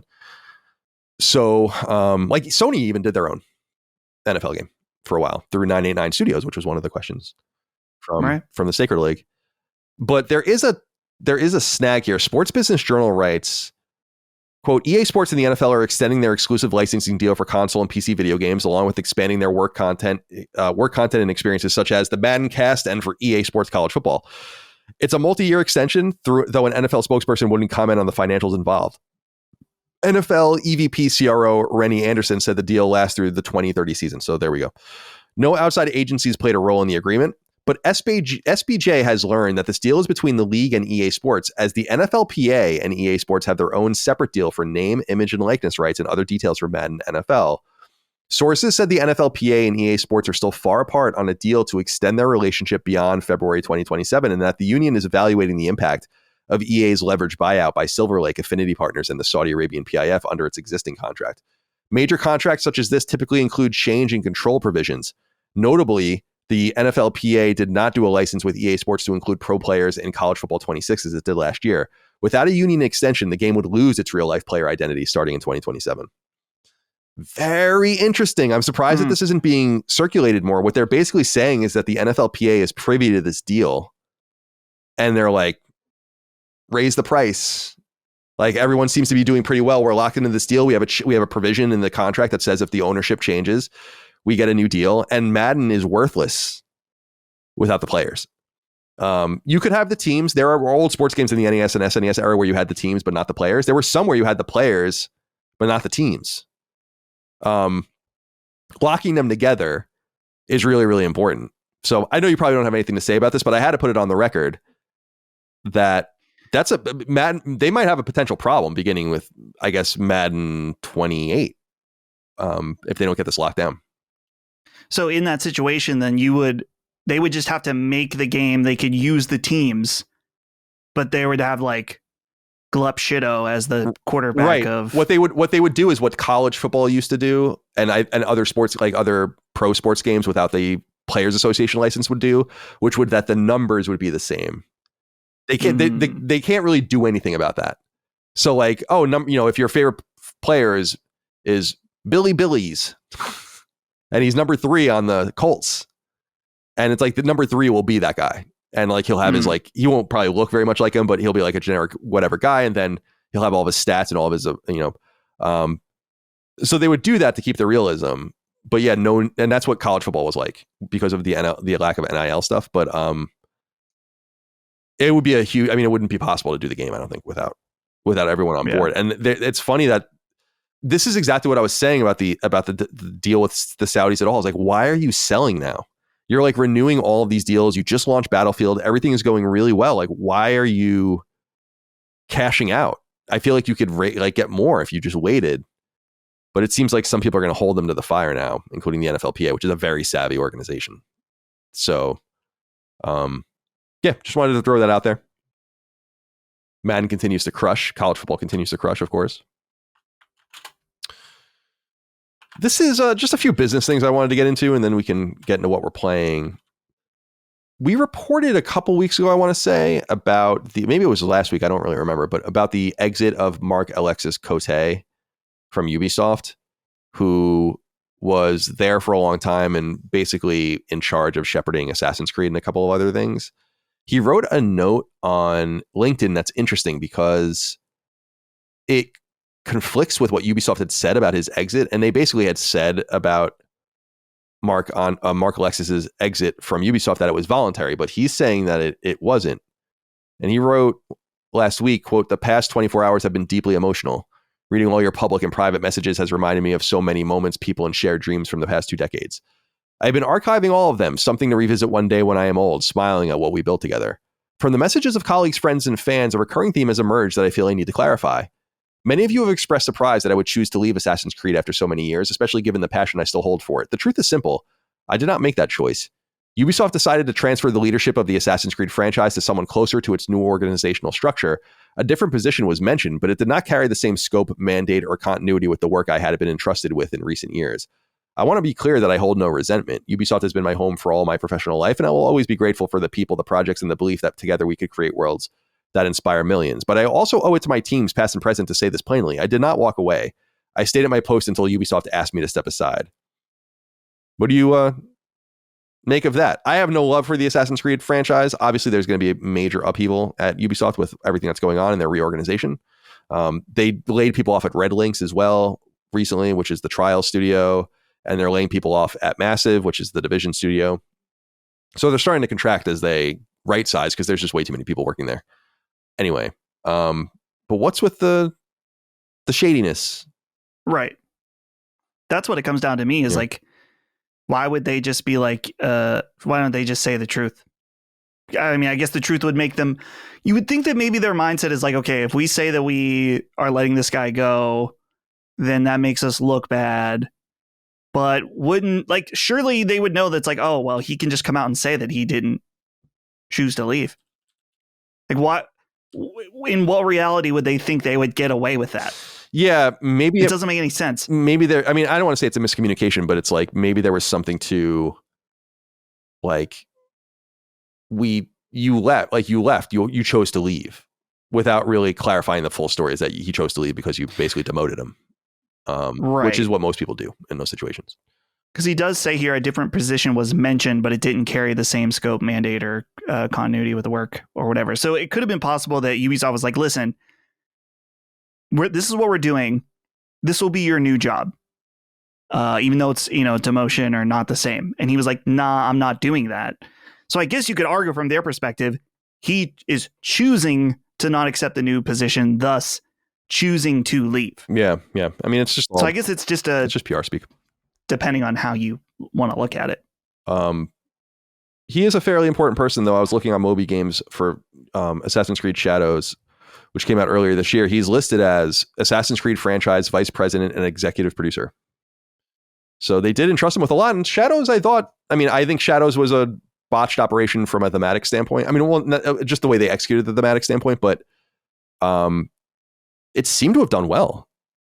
And I know there's long been a division in Assassin's Creed fandom about like what Assassin's Creed is. And it seems like the people that like AC2 and, some stuff from that era, don't like the new stuff. There was kind of that period where no one seemed to like it, like with Syndicate and things like that. And then it seemed to kind of come out of the wilderness with Odyssey and then Valhalla. I thought those games sold extremely well, and I'm surprised. I know that they're like, I have no interest in playing them. They're like massive fucking enterprises, but I thought they sold materially well. And I mean, I remember saying on the show that I was surprised by how well Assassin's Creed Shadows was selling, because it seemed like everyone was so down on it, but it was a hit. So I just wonder. I wonder what their thought process is there. Obviously, they want to have new people involved. Also, it's important to note that because this is a new joint venture with Tencent, I mean, the people that at Ubisoft that, the Guillemets that run the show don't really run it anymore. And Tencent might have its own idea of who they might want in charge. But for people that don't know, I mean, he was the executive producer of Assassin's Creed Mirage, the executive producer of Assassin's Creed Valhalla, the executive producer of Assassin's Creed Odyssey. And he directed Assassin's Creed 3, Assassin's Creed Syndicate, and Assassin's Creed Brotherhood. So he's got a pretty deep well of experience with the franchise. I'm sure he'll land on his feet. A lot of people are not landing on their feet because there's just so many people getting laid off from all these ventures. But someone of his pedigree, I'm sure, will be fine. Speaking of executive upheaval, we talked last week about what I feel like is kind of a bad situation going on with Remedy. They reported that they basically lost every dollar that they invested into FBC Firebreak. They are running in the red. Cash on hand is fairly substantial, like $20 to $25 million, but they're going to burn through that quickly. Alan Wake 2 obviously took a long time to really reap benefits, as we know. They write here on a press release that they have to release because they're traded. They say inside information, change of CEO in Remedy Entertainment, Marcus Maki appointed as the interim CEO and Henry Osterland assumes the role of the chairman of the board. We don't have to pretend to know these names. These are all guys that have been with Housemarque for a while, though. Marcus Maki, the guy who's taking over as interim CEO, has been with Housemarque for 30 years. You mean Remedy? I'm sorry, Remedy. Yeah, I'm sorry. Remedy for 30 years. Yeah. Pardon me. And so I'm keeping my eye on this, I guess is what I want to say. So here's something I didn't think of last week when we were talking about FBC Firebreak. How much money did they spend that they are still in the red after taking both money from PlayStation and Xbox on game services? Because you hear all the time about stories like, oh, we went to Game Pass because it made our game, we were no longer at risk, which normally that's for indie companies their games are not as expensive as something like this. But FBC Firebreak doesn't scream of a game that was insanely expensive.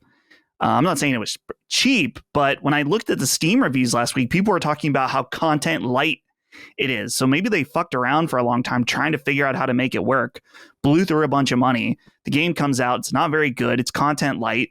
And the price of admission that they got for both PlayStation Plus and Xbox Game Pass, and they're still in the red. Ouch. Yeah. That's pretty bad. Yeah. I'm worried about Remedy. They obviously are working with Rockstar, and so they have a steady supply. I mean, they have multiple teams going, and some of their games are going to be successful, but I just think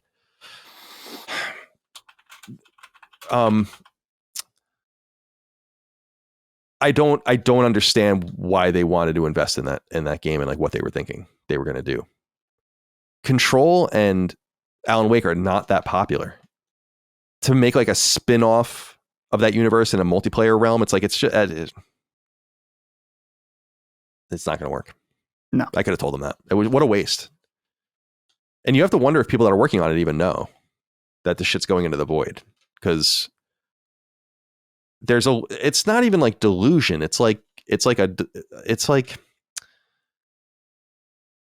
kind of stupid to just be like, yeah, we're going to do this thing and try to enter it into the market, into this incredibly saturated market, base it on this niche IP, hope for the best, try to flood the field. And again, it's what I said last week. Like they bragged about 1 million players, and I'm sick of hearing about player bases. Want to know about numbers, money made. And yeah, apparently $15 million they lost on it, which is frankly not a lot of money for other studios that could lose $15 million on a project and actually survive without even having any layoffs, but not for them. And then speaking of sales numbers and all the rest, we do have new information from Circana, and we have a lot to talk about here. because I feel like I have to do a public service announcement of some sort because I want to make sure people understand how this works. I think the introduction of Alinea Analytics and other firms that are really interesting, but that kind of project numbers, have made it seem that everyone does that. That like anytime you hear a number that's not from a publisher or a developer themselves, that the number can't possibly be anything more than a projection. And I think people look at Circana like this. Circana, of course, used to be called the MPD Group, and it has been tracking video game sales in the United States, originally only at retail because that was the only option, since 1995. So they have a full catalog of how every game is sold. And they became Circana, I don't know, what was it, like 5, 6, 7 years ago, something like that. Unless things have changed, which is possible. Well, let me back up and explain it. When I worked in journalism, we had an NPD subscription for a while. We actually got rid of it while I was there because it is so expensive. It was 6 figures a year to subscribe to NPD and get their data. And what would happen is, and this was actually, there were digital games at this time, but it was largely retail driven, 07, 08, 09.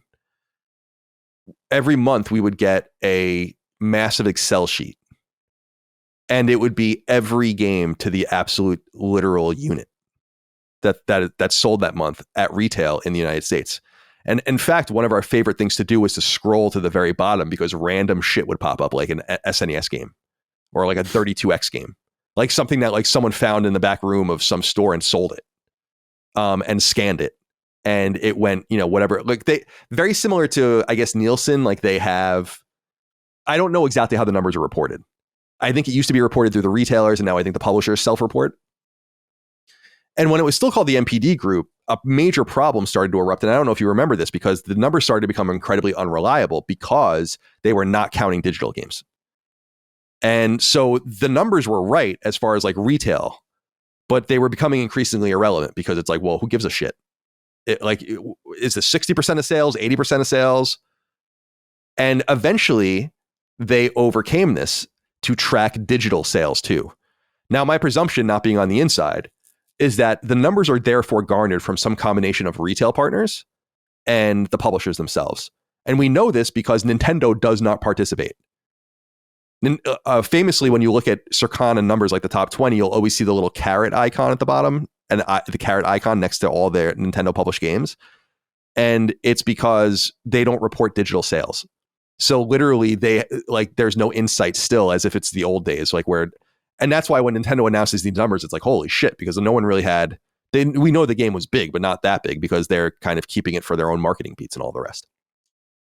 The reason I say all of this is because the numbers are real and they're accurate. And they're judged by the dollar sales, by the way. So games are not ordered by units sold. They're actually ordered by how much money they made.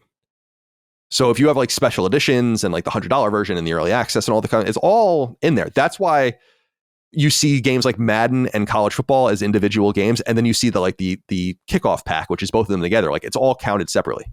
And it goes to show you how big it all is. Ghost of Yotei listed 4th in the United States for the month of September, which runs from August 31st through October 4th.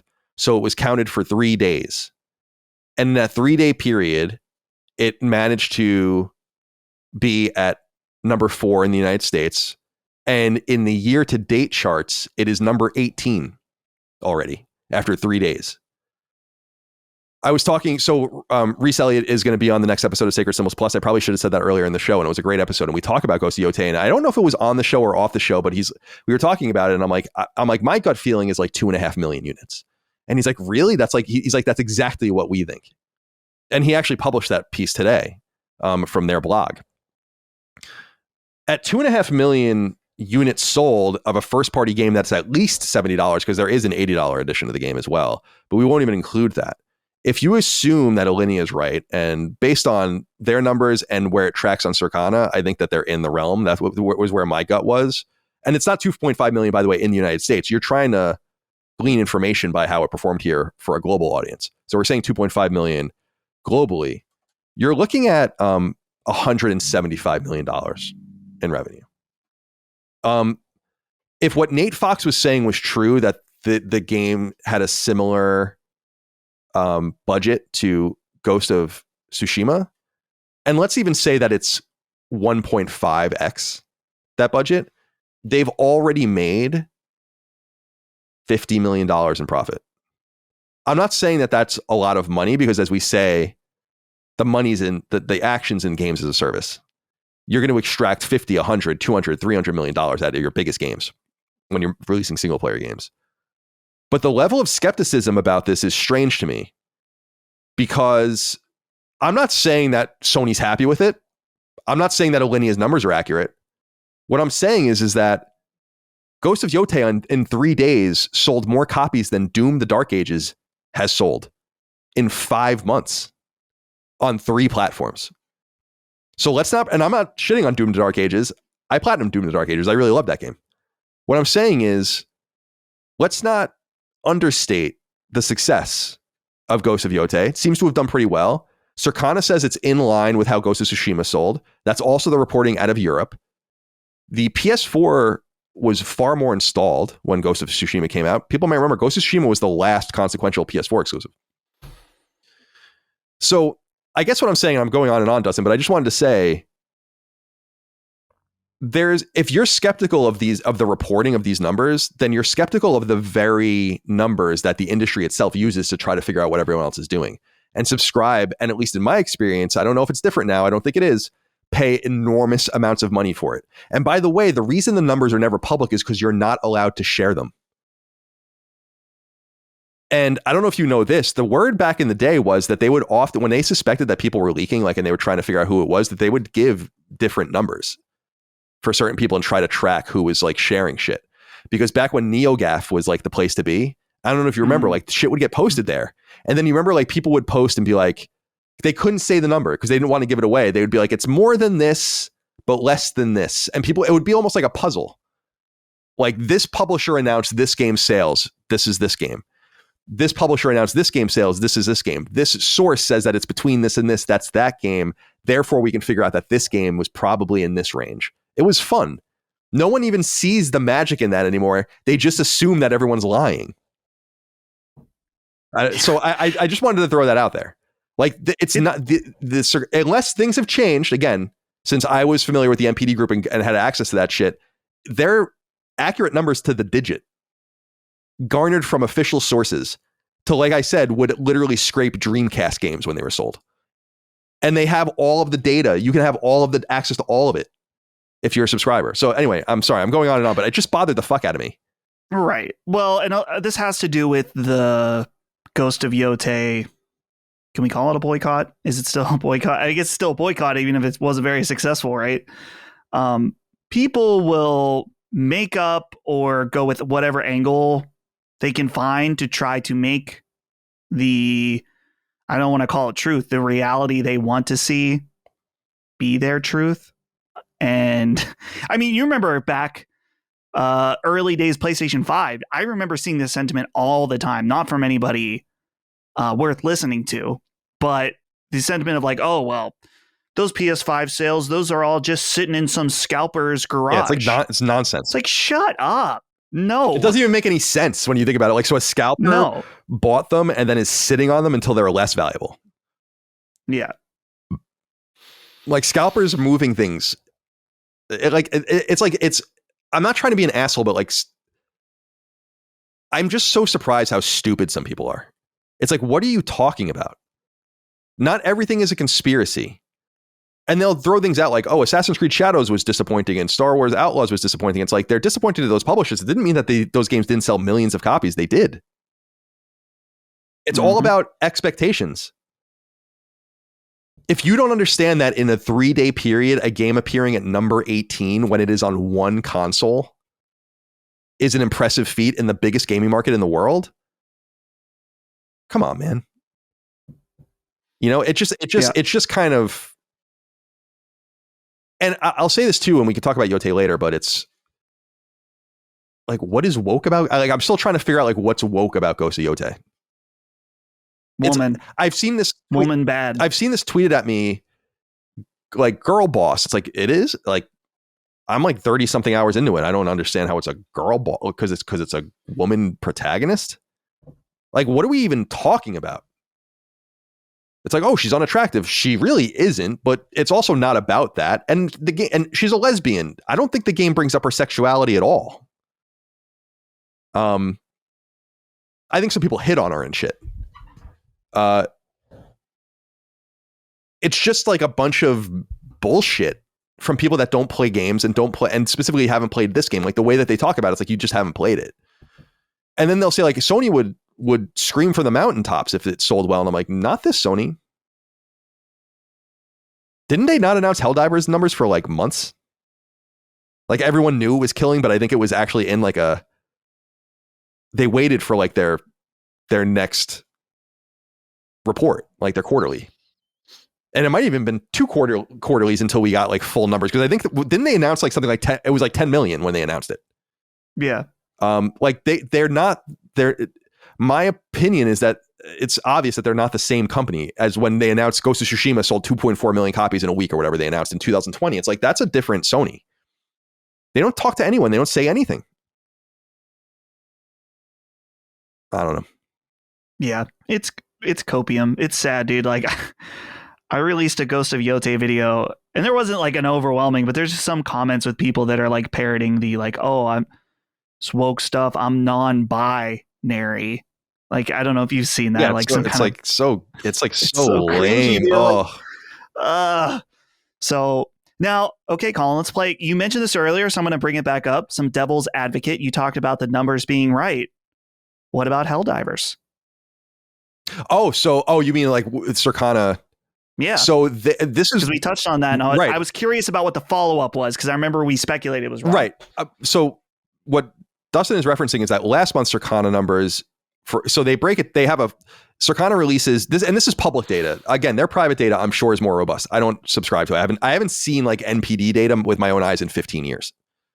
But you better believe my autism was like all into, like I was like so I would like look for NES shit and like do all sorts of weird like things you wouldn't even find and like just see like how games sold. It was like, and we were told like you can't share these numbers. It's like really important. You can get us in a lot of trouble. And we used to have like a betting, and I'm sure other people were in on it. A lot of people were in on it. We used to like bet internally, just fun bets. It wasn't like money. And we had standings about like, we would pick 10 games out and be like, how many copies did each of these games sell? And everyone would guess. And then when we got the NPD report, we would like vet all the answers and then had these standings. It was like a whole thing internally. So the numbers are totally reliable. But I was saying something else and I don't remember what it was. I interrupted myself. I knew I was going to do that. It doesn't matter. Helldivers. Oh, Helldivers, right. So thank you. With Circana, last month, they delineate like, this is the overall chart. This is the year-to-date chart. This is the 12-month running chart. And then they have like Xbox, they have Xbox consoles, so it's actually Xbox One as well, PlayStation consoles, so PS4 and PS5, Nintendo, Switch and Switch 2. They're all on the same charts. And last month's Xbox chart didn't have Helldivers on it at all. And this didn't vibe with what was obviously true about Helldivers on Xbox, which is that people cared about it and that it sold probably something like 1 million copies in its first couple of weeks, which is good. And my theory, and I think you shared this theory as well, was there's an error here. And I was actually talking about it where I was like, did they do this? And I think we might have brought this up on the stream where I was like, did they do this on purpose? Oh no, it was actually with Reese on Sacred Symbols Plus, people will hear it, where I was like, I wonder if PSN's numbers have to be self-reported by Sony. Like in other words, there's no like back-end access where like they're just like getting this data, like Sony has to report it. And maybe Sony's like, oops, we forgot to report the Helldivers, or Microsoft was supposed to report this. We didn't know they were supposed to report it. In other words, to make the game not look like it really mattered. So Matt Piscatella at NPD or Circana agreed that it was weird and said he would look into it, but then there was no update.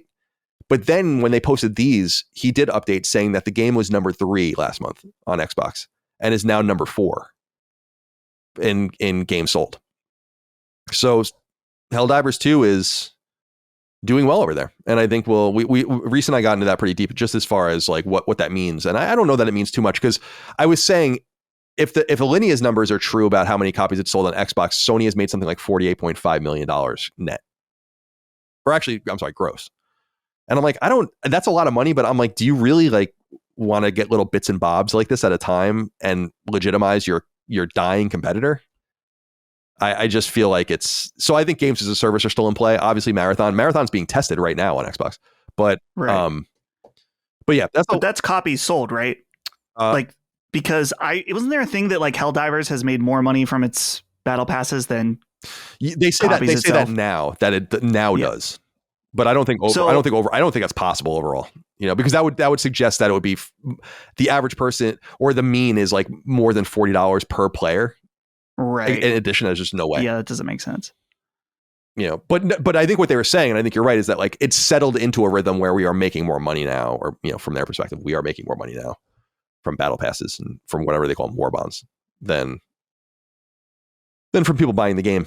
So yeah, it's a good question, and I think it's worthwhile just to note that I think being in line with Tsushima is pretty good. The game is $10 more expensive. There are probably 20 million fewer PS5s than there were PS4s. Ghost of Tsushima, I think, came out in a different era as well, when these kinds of games were more attractive to more people, before they were starting to get sucked into all these other time sinks. So yeah, so I didn't mean to rant and rave. I just wanted to say, like, if you're skeptical of this, then you have to assume that the reporting data is lying. And I don't know how that would be any use to anyone. So I just, and by the way, I guess to close the loop as well, I noted that NPD started in the mid-90s. They were counting all the games via retail to the unit. And then digital games started to come in. And they weren't counting any of the digital sales. And again, the list just started becoming like, who gives a shit? But they did figure it out. And the nature of what that is unknown to me. But my assumption is that it is self-reported. Because they write September 2025 US top 20 best-selling games, physical and full game digital, from the Nintendo eShop, PlayStation, Xbox, and PC platforms for publishers in the digital leader panel, ranked on dollar sales. How the fuck would they know that? If it wasn't... And there's nothing about saying it being a projection. So, just wanted to clarify that for everyone. Now, if your whole thing is that someone's being dishonest and somewhere in the chain, that's a whole different argument. Like I'm not disputing that. I don't know. Maybe that's true. But anyway, so here's what the top 20 looked like. Some notable games for, and again, this is August 31st through October 4th. So the numbers stopped being counted almost 3 weeks ago. And we'll get those numbers in the next few weeks. Borderlands 4, best-selling game. What do you think of that? That game's quietly killing. Yeah. I'm not surprised. It's one of those games that, I mean, for Borderlands 3 was also huge. And when Borderlands 1 came out, I was in high school. And that was the game that like all the dudes were playing. So I'm not surprised by it. It's an interesting game because I'm not into it at all. Like I've seen a little bit of gameplay of it. I've seen the trailers and stuff, but I'm totally in the minority of game. Well, maybe not the minority, but people, this is a huge game. And I'm just like, it's fine. I know that they announced 2.5 million players after a week, which is pretty good. And that will be a slow burn for them. NBA 2K26, another Take-Two game, dominating right now. And they're going to be dominating with Grand Theft Auto before very long. Was number 2. EA Sports FC26 was number 3. And then Ghost of Yotei, number 4. Both of those were new additions. And then we get Madden at 5. Helldivers 2 at 6. So this is, and you can see here last month it would have been at 5 if the numbers were counted properly. So that's good. Really good numbers.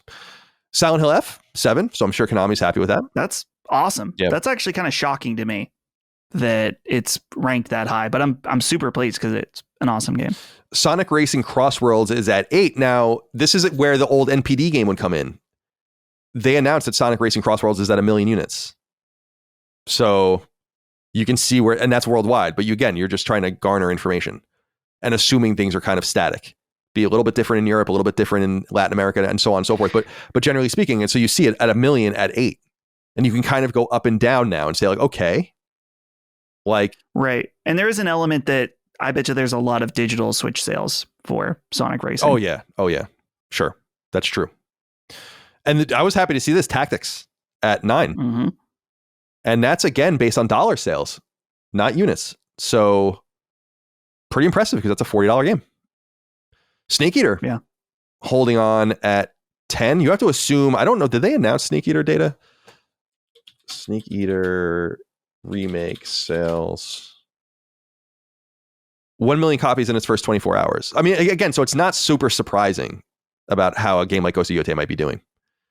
Other interesting games, NHL 26 at 12. That's a new addition. Digimon Story Time Stranger, which I know some people were excited about. Obviously, 13. Galaxy and Galaxy 2 at 14. Now, again, doesn't count digital sales, although is there a digital package for those games? Yes. And so I think you can buy them both, or you can buy them individually, but you end up spending $5 or $10 more. I think 10 if you buy them individual. Interesting. And then Minecraft here is there. Forza Horizon 5, again, holding on based on its sales on PlayStation and being around there. And then it's funny, Red Dead 2 is peaking up as well. There are other numbers to get into should we be interested to do so. Year to date, NBA 2K26 is the best-selling game in the United States, and this is again through from January through October 4th for now. Monster Hunter Wilds is number 2. It's been bumped off from number 1. Yeah, by NBA 2K, which is pretty interesting. So, and Borderlands 4 already at number 3, which is really impressive. EA Sports College Football 26, not surprisingly, at 4. Oblivion at 5. Not a huge surprise there. I mean, maybe a little bit surprising, actually. It's not a full-price game. It's old. I think a lot of people are curious. There's a lot of pent-up demand for that shit. Yeah. MLB The Show 25, holding on here at number 8. Interestingly, neither Nintendo or Xbox digital sales are counted here. I am curious why that's the case, but Elden Ring Night Rain at 9. Nice. Kingdom Come Deliverance 2, which was an early year game, so it's kind of been, I don't want to say forgotten about, but it's kind of gone to the back of the people's minds. That's at number 11. It's amazing. Forza Horizon 5, number 12. Really, all PlayStation sales. Mm-hmm. That goes to show you the purchasing power of the PlayStation audience. It's crazy. Split Fiction, 13. And then you see some funny stuff here, like EA Sports FC 26 already at 15. EA Sports MVP Bundle, which is college football and Madden, is itself at 16. Which is crazy. And then, Ghost of Yotei at 18. And again, Helldivers 2. It's doing well on PC. It's doing well on PlayStation. People are still playing it there, but you have to give a tip of the cap to Xbox players for bumping it into the charts. It was 21 last month, so it wouldn't have been on this chart. And then Civilization 7 is number 20. So again, Ghost of Yotei in 3 days on one platform made more money than Civilization 7 did on all platforms in the last 6 months. I mean, that's not impressive to people. There's nothing to that. Nope. The boycott worked. And again, I'm not trying to demean boycotts. Like, boycott whatever you want. Your money is powerful and you should spend it how you want. And if you're offended by something, that's great. But get real with, like, I feel like people are out to just hate things. And I don't really understand. And it's all triggered by these like random things. And I think it's a bummer because I think that some of the shit that people are upset about is true. But it gets all wrapped up with these people that get mad about everything, have no direction. It's just this ever-present furor over fucking everything. The girl boss Atsu. She's a lesbian. You're missing out. Go see it. It's great. Yeah. All right. Anything else to say here? Oh, yeah. PlayStation 5 has now surpassed PlayStation 3 in America in sales, which is pretty impressive. And PlayStation 5 is 5%-ish or so ahead of PS4 in American sales. So good signs all around. Remember, at this point, you couldn't get a PS4 for more than $300 unless you were buying the Pro, which would have been $400. You're not going to get a PS5 of any kind for that much money these days. No. And yet they're selling 5% more. I think that's a great sign for Sony. And I just wanted to keep things in context. We were talking about sales. Silent Hill 2 Remake, it was announced that it hit 2.5 million copies over the last year. The bigger number here is that Silent Hill series in total is 10 million. I wanted to bring this up because I just wanted to put in context, like, I always use, again, it's very tired. I always use Metroid as the example, where like there's an assumption that like Metroid's this big thing. And I'm like, no, it's not. It's comically not. Unfortunately, I used to love Metroid. And I still do love Metroid. I just thought it would be funny and interesting to people that like the entire Silent Hill franchise has only sold 10 million copies.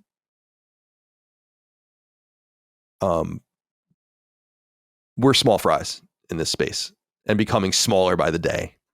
It's something for everyone to adjust their expectations for. And it's so crazy, man. I mean, we're talking about what?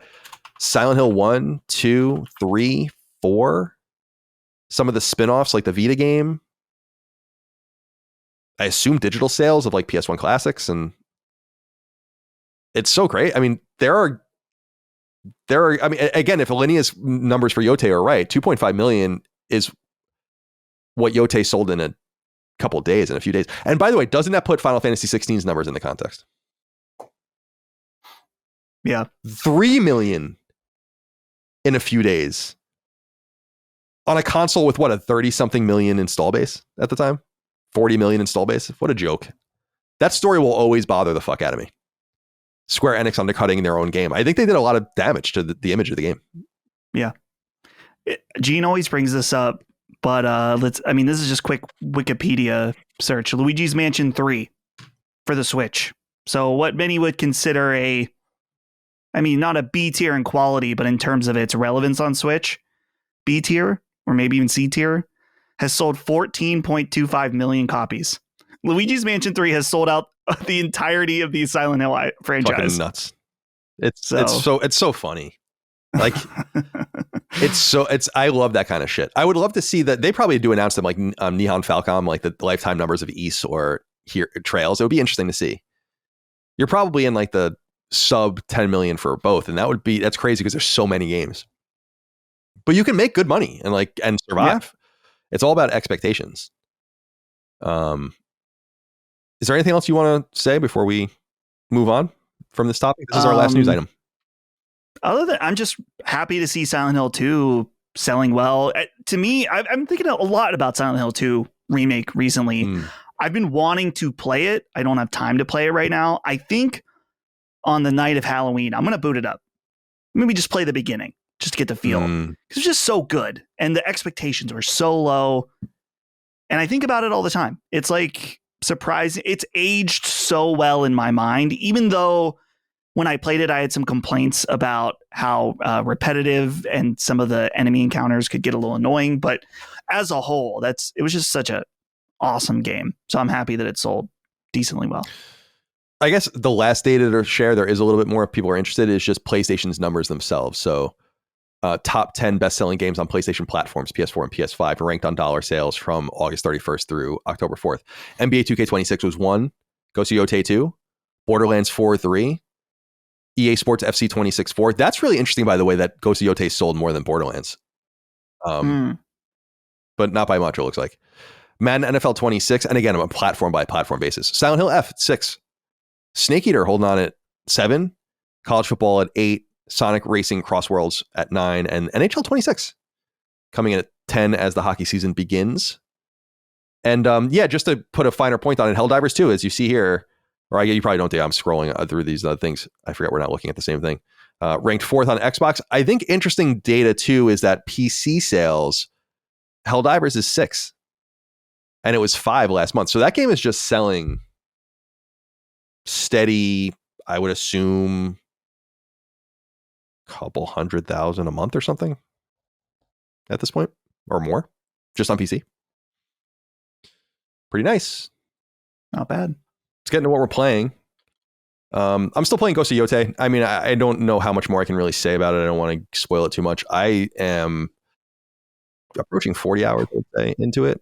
I'm really taking my time doing everything in the game as it's presented. I still haven't killed the third person in the game. So, By the way, dude, the twist in the story what I'm talking about with one of the characters is amazing. Like there's a thing with one of the villains and one of these characters, and I won't get into the nature of it, but I was like, wow, that's fucking cool. It was actually one of the like a really good moment in the game for the story. Again, I like the more open-ended nature of it. It's a little bit more of a cerebral game than Tsushima and less of a checkbox game, even though fundamentally under the hood they're kind of the same.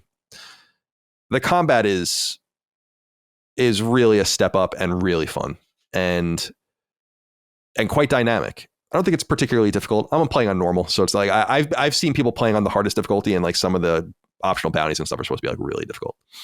That's not for me. I'm not good enough to do that. So yeah, I'm enjoying the game. It's beautiful, dude.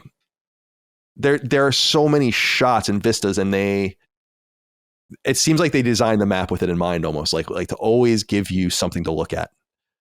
And it's just amazing. The flora, the fauna, the environment, the geology, the weather, day-night cycle. I just love it. I really think it's a classic style sequel of just doing everything the first game did better. And I really do highly recommend it. It's a high quality product. And I think that I guess this is going to be a matter of taste. I mean, everything is, but I find the story to be way better. And I find Atsu to be a way better character than Jin. Way more interesting. Again, I said this last week, I get people's complaints about it, kind of the revenge story narrative or whatever, as opposed to being this thing more about defense and honor, which I think Ghost of Tsushima was more about, but it's cool. I'm curious. The one thing I'm curious about, I know the games don't literally connect, obviously. I mean, they do in that they're both a history of Japan, like a historical fiction look at Japanese events, especially the first one. But I am curious how they might have connected the games in some subtle way. I hope that they did. And I probably won't. I don't probably know Ghost of Tsushima well enough to be able to identify it, but I'm eager when the time comes to Google it and just see, like, you know, some article will come out like these 3 things were odes to Ghost of Tsushima and Ghost of Yotei. I don't know if any of that should exist, but that's what I'm kind of looking for now. But I really like it, and highly recommend it. It says here you're playing Dustin Ninja Gaiden 4. Oh, by the way, what are you done with Ghost of Yotei? So I was going to get into that. I was playing it before I got Ninja Gaiden 4, and I'm at a great point to take a little break. And I know that can be killer for some people. I really don't feel like this is a situation that I'm going to like not come back to it, but I was just getting a little fatigued by it. I had just beaten the part that you were referencing where, just in the snowy region. Mm-hmm. I completed that section. So I'm at a good point where I could take a little break and do something else for a little bit. So I will get back to it, though. So as far as Ninja Gaiden 4, now for full disclosure with the audience, I requested this game to try to get it a little early to have a video out on my channel. I ended up getting it like a few hours early from Xbox. So they did provide me with the code. But my intention is not to I'm not going to be the type to kill myself for an embargo. And plus getting a video out in embargo is just asking to be in the meat grinder of a million videos being released at once. So I'm going to have a video on it next week, but I'm happy to talk about it now. I'm not a huge Ninja Gaiden guy. In fact, the only Ninja Gaiden that I've really played is was it 3 that they just put out recently? Yeah, they remastered it.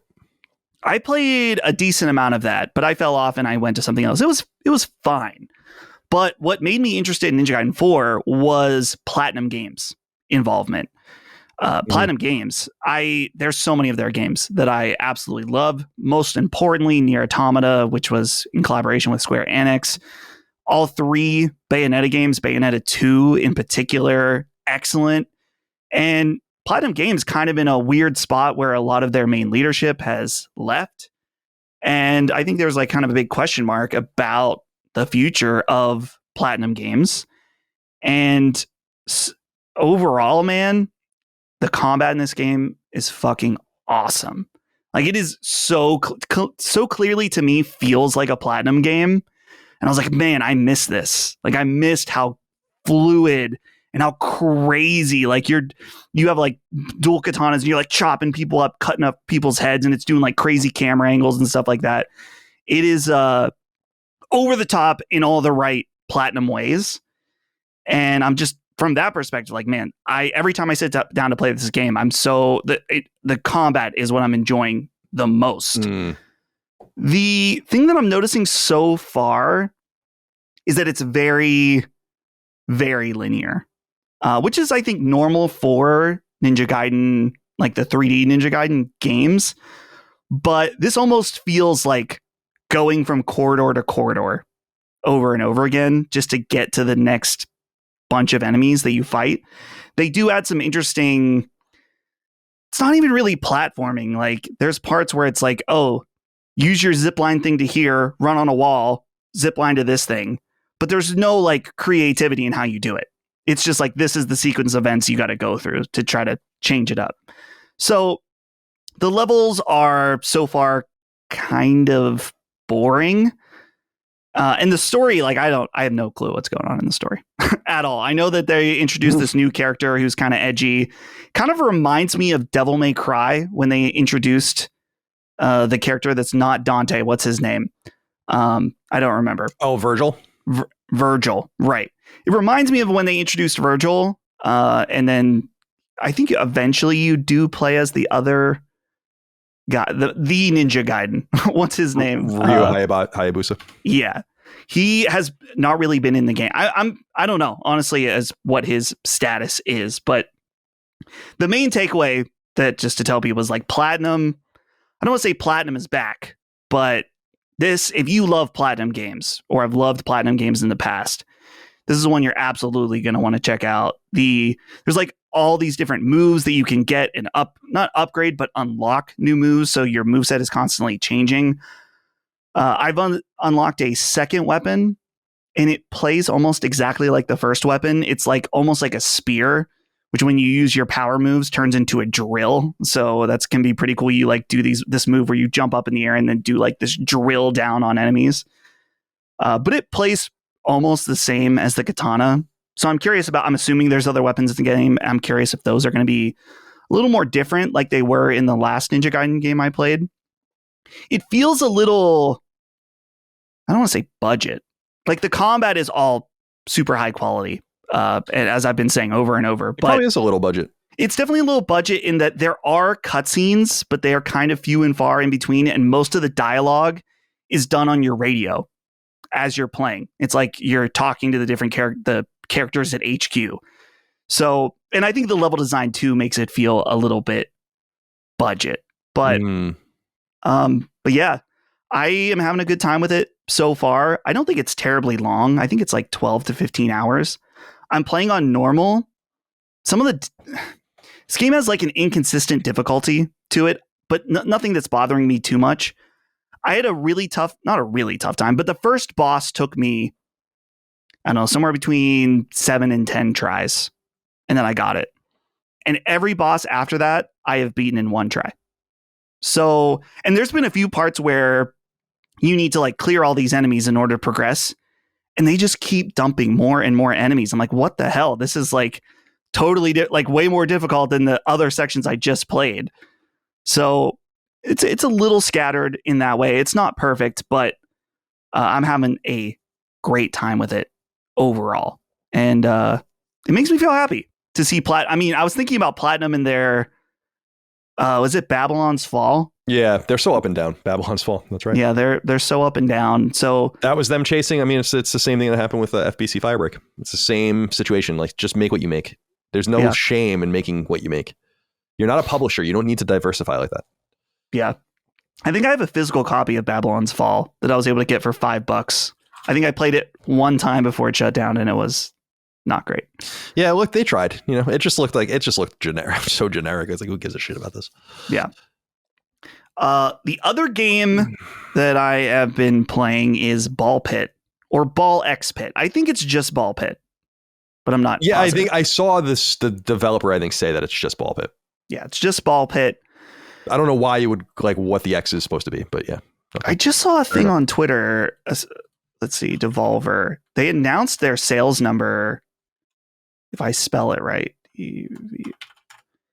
This game has sold a lot of copies, 400,000 units sold already. So it's awesome.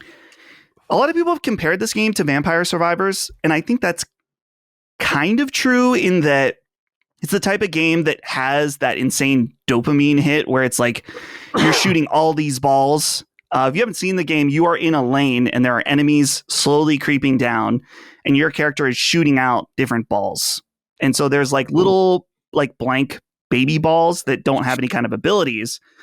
But as you kill enemies, you pick up gems and that lets you level up. And that's where it really becomes more like Vampire Survivors, where I believe you have 4 slots for special balls and 4 like buff items that you can pick up. So like Vampire Survivors, you got to fill up your weapon slots. You got to fill up your buffs. And the unique aspect of this is that you pick up balls and you level them up, and then you can combine balls. Oh. So you can like combine a lightning and a fireball. And when you do that, then you have the ability to pick up an entire new ball. So you're just consistently getting more powerful. You can try to design different builds. I've been doing a thing where I mentioned there's the baby balls that aren't like your superpower balls. The baby balls, goodness. You can have different items and different special balls that will create more baby balls. So it's like you can focus on, I want to have as many balls as possible on my screen. That's what I'm always trying to do, Colin. I'm trying to have as many balls in and around me. Sounds about right. Sounds right. Sounds like you. Yeah. So it's really fun, and it has a really neat element too, where it's the different levels. It's not.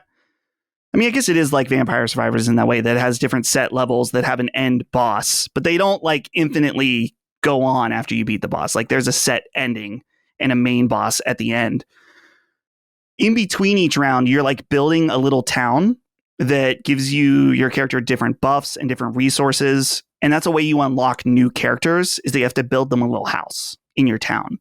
So it's a nice little meta game in between the actual game. And it's super addicting, man. It's one of those games that you play and it's 2 a.m. and you're like, I'm going to go one more round.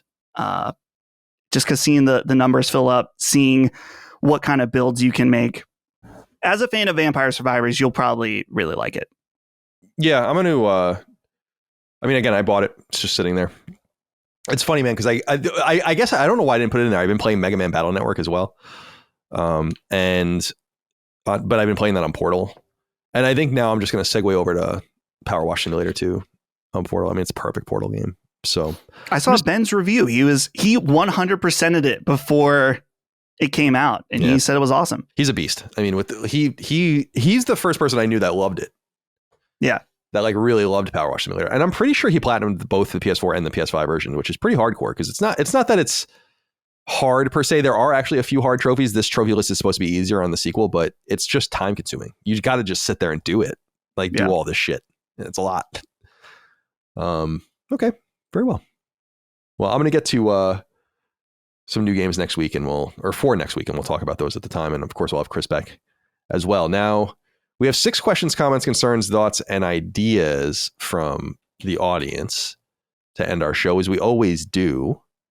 And these come from Patreon, patreon.com/laststandmedia. We put up threads in the newsfeed on Patreon for each of our shows as they're needed. So the Defining Duke guys put their thread up, the Punching Up guys and the Summon Sign guys put their threads up. We put our threads up on Wednesday afternoons, Eastern time, and then we delete them on Thursdays. So you have a day to submit your inquiries. You've heard a bunch of your inquiries throughout the show already, but you'll hear more of them now, beginning with Kay. Hey guys, reading Gene's tweet about his Silent Hill F review, wherein he says he interviewed a therapist for it, got me thinking.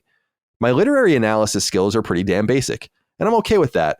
I wasn't able to glean some deeper meaning from something like The Last of Us Part 2, but Death Stranding, I have no idea what kind of theme I was meant to grasp from it, but I still enjoyed it greatly because of its world, art direction, and general weirdness. I guess when it comes to games, having to dig too deep feels like work, which I'm not really into doing. I already have a full-time job, so my question is, how would you rate your own literary analysis skills? Would you like to improve, or are you okay with leaning more towards being a basic bitch consumer like me? Take care. I think it depends. personally. I think that there are things that I get really, really heady and into, not only games, but just shows and books. And I want to know more and I want to know everything. And I'm really into it. And, I think Cormac McCarthy's novels strike me like that, like where there's a deeper meaning and things to be said. In the realm of fiction, something that I got like mega obsessed with and still am really is Battlestar Galactica, where and there's so many themes in that show about humanity and all the rest. It's really good shit. But then there are things that I play and consume that I'm sure are trying to tell me something that it's just lost on me or goes in one ear and out the other, which is probably more often the case. And then, of course, there's like interpretations of things that are not meant to be there. And that's kind of the most fun, is like what people get out of your products and what you get out of products that are not really intended. And this is something that Hogue always talks about with the death of the author. The idea that, is it even appropriate or valid to read into something, a theme, a leitmotif, something that isn't really supposed to be there? Or is it really up to the consumer to figure that out? So I think the big thing you have to figure out for yourself, Kay, is, and you have, because you're a basic bitch consumer, like you said, is like, if that's what makes you happy, I don't think there's anything wrong with that. And I also think that for as many things that try to tell you something and are poignant, there's so much schlock. I've probably written some of it. It's not like I'm immune to it. But like everyone's trying to say something. It's very little of what you're exposed to, unless it's like a straight up platformer game or something old or something basic. Like everything's kind of saying something. It comes from somewhere. So where are you on this? I think you're right that it does totally depend. I think some of the times we've done spoiler casts has been interesting, where listening to, other people talk about a game, I'm like, wow, I feel dumb as hell because I didn't pick up on that at all. And I think that's kind of partially what can make art interesting, is there are certainly things that are designed, as you were saying, to be put, and there's a message it's being said. Maybe you pick up on it, maybe you don't.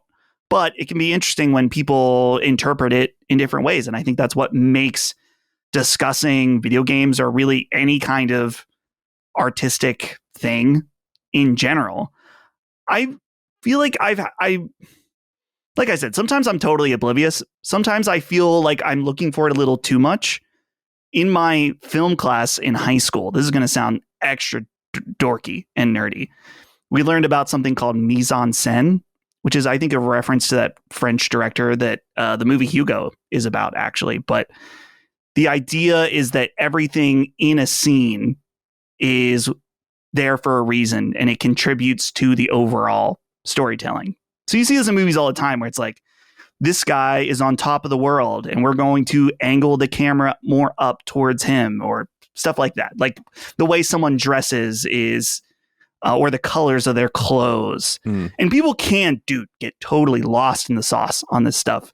There's a documentary about the movie The Shining called Room 247. I know that. Yeah, I know that documentary. Where they'll be like, the poster in the background of the skier is meant to look like Satan. And it's like, come on, man. Like, there's absolutely a level of reading into things too much. But I do think when those details are in there, they can be really neat. A YouTuber I really recommend, someone that I've talked to here and there, is Max Darrett. He has a video that I've talked about on Sacred before called The Most Profound Moment in Gaming, about Metal Gear Solid 2. But I think overall, probably the videos he's best known for are really looking into the psychology and different references in Silent Hill games. And when I watch those videos, that's when I feel like a complete moron, because he's bringing up all kinds of different schools of psychological thought and like Freud and stuff like that. And I'm like, yeah, this is absolutely what they were doing. I just would have never picked up. I mean, mainly because I don't know about those things, but well, right. I mean, I think that's the whole thing, is I think you have to, it has to be within your, it's kind of is full circle with our Jeopardy conversation before, where it's like, you have to be pretty well-rounded, but you would be really good at the shit you knew. Right. And if you're hit with something over the head, I think that's what Far Cry 5 was to me, where I was like getting really annoyed by it. I'm like, what don't you see? Like, what aren't you seeing about this? Like, in terms of David Koresh and all the rest. And it bothered the fuck out of me. But because people didn't, who the fuck knows who David Koresh is? It's a similar sort of thing. So yeah, if you don't know Freud and you're not into like the psychological theories and all the like, how would you really even discern that? But I think that's really fun. And I do fall into random games like that. Like I think the last game I really analyzed to that degree was Chronos, actually, which is very much about communism and collectivism, and was written during COVID, no doubt, and is so in that space and in that zone that it's fun to look at it through that lens, especially because I played it through it twice and was able to really see it. But you don't have to do that with everything. And you don't really have to do that with anything, to be honest. I think there are certain games or experience, movies, whatever, that you're going to get so much out of it. Like, think about, there are thousands of people, tens of thousands, that probably played BioShock and never once thought about Ayn Rand. Right. Or, exactly. objectivism. It's like, so, yeah, it's so crazy. And they probably had a great time. They probably love BioShock. And I think that that's totally fine. I think that you would get more out of it if you took in some of what Ken Levine was trying to say, or some of the different angles. But I think that's kind of a cool thing about it, is that you don't have to do that if you don't want to. Yeah, exactly. So are you a basic bitch? Yeah, probably, Kay. But that's okay. Most people are. There are people that played BioShock. Look at Dagan. He played BioShock, and when we did the knockback for it, I'm like, so like, what did you think of like this audio diary? And this audio, I was like, oh, I didn't listen to them. I'm like, so what the fuck was the game about? What are you doing? Like, but he loved it. He had no idea what the game was about. The whole he was just into Rapture and all that kind of stuff, and that's a valid experience, I guess. Strange experience for sure, but nonetheless. Jamie Hexam wrote in, said, hey boys, this is obviously a Colin question, although I think we could both answer this. The release of Power Wash Simulator 2 is finally upon us, and it got me wondering, if you had the choice for any IP to get its own DLC pack in Power Wash Simulator 2, what would it be? I would love to have a Teenage Mutant Ninja Turtles pack among many others. Thanks, boys. Well, that's a great question. And they announced that they're going to do 3 paid licensed packs next year for Power Wash Simulator 2. It's a big deal because they did 6 for Power Wash Simulator 1. So they're continuing along with that trend. Plus they did a lot of free DLC. There was like DLC for Final Fantasy 7, I think, and shit like that. I actually tweeted at them when they tweeted out their roadmap, and I was like, please, and they got a bunch of likes. So a lot of people agree. I'm like, please include trophies with your free updates and not just with your paid updates, because I would like to get those trophies as well. I'd play much more of the game actually if there were trophies and I wasn't just feel like I was just wasting time. Although Power Wash Simulator is really just a huge waste of time anyway. TMNT is a great pull. I was thinking, I don't know exactly what I think I do actually. Like, I don't think they want to go with a vibe that's not accessible and friendly. And I think the IP that they've picked shows that generally. Final Fantasy 7 is probably the most violent thing that they picked when you really think about it, or the most adult thing. Because you're talking about like Wallace and Gromit, Back to the Future, Alice in Wonderland. It's cool. But Shrek. But I was thinking like some horror stuff would be cool. And I know that there have been a lot of copycats of Power Wash Simulator, but one of them apparently is fairly compelling, which is like a crime scene and kind of thing or whatever that people really like. And I'm like, you guys should kind of lean, like, people are copying you. You should like kind of go full circle. It's like it's like Uncharted, Tomb Raider begets Uncharted begets Tomb Raider, which is exactly what happened in the real world as in other words, Uncharted was inspired by Tomb Raider, and then the Tomb Raider revival was inspired by Uncharted. It's like you can kind of volley back and forth, and I would love to see them like and an IP I was thinking of is obviously a big murder mystery, but murder or slashers and stuff like that. But I was thinking about Dexter for some reason, because it just seemed like a more minor IP, like some of the ones that they deal with, and that's all about murder scenes and like clean murder scenes and shit. So I think that would be kind of cool, and you can lean into it, but they would never do something like that. But that's where my mind was. Does anything come to mind for you? Well, I like your idea of like a horror game, because I mean, we're just talking about Silent Hill. Like, imagine if you're in the other world of Silent Hill, where it's all rusty and nasty and disgusting, and you're just pulling up. You got a job to do. You got to clean this place up. I think that would be hilarious. And you could even do it. It does with Silent Hill. It wouldn't necessarily have to be bloody or whatever. But the thing that first came to my mind, I'm not helping the weeb allegations here, is the Akira, like the bike from Akira, or like being, and that's kind of like, you could do like a cyberpunk world, or you could do a Cyberpunk 2077 DLC that might be kind of cool. But particularly the Akira bike would be pretty cool. Boner Simpson wrote in. Oh. Said, greetings, gents. An interesting story recently came to light in regards to trophies. Croc Legends of the Gobos disappointed many when it was first released without a platinum. However, in what seems to be a first, the makers have publicly addressed this, not only revealing a bit behind the scenes info about how the trophy process works and what it takes for a game to receive a plat, but also by releasing a brand new SKU for the game, appropriately named Platinum Edition, which, as you may have guessed, now includes a platinum trophy. What are your thoughts on this? What could it mean for other games that failed to include a plat? Should we expect more games to get platinum updates? Or how is it even possible still for games to be released without the coveted shiny plat? So I didn't see like what they said about the process for getting a platinum trophy, but the process for getting a platinum trophy is literally, I want a platinum trophy. Like if your game doesn't have a platinum trophy, that's your choice. It used to be hard to get a platinum trophy back in the PS3 era and famously, and even in the early Vita era, and famously downloadable games didn't have platinum trophies and it pissed people off, but it was very similar to what Xbox was doing, where you would get 200 gamer score for downloadable games and 1,000 for retail games. And that's kind of a similar thing to what Sony was doing, comparable, like the conversion to bronze trophies and stuff. But they realized that this was a selling tool. And so it just bothers me when developers act. And I'm not saying that some people just don't know, or they're not aggressive, or they're not talking to the right people, but like there is no mystery behind having a platinum trophy. I think that's fairly obvious at this point. I mean, isn't it? Do you see the games that they're releasing that have platinum trophies that you can get in 10 seconds? You think that fucking Croc they're not going to be like, oh, this can't have a platinum trophy. That's the way they were 15 years ago, but it's not the way that they are now. But so I'd be interested to see what they had to say. I probably should have looked.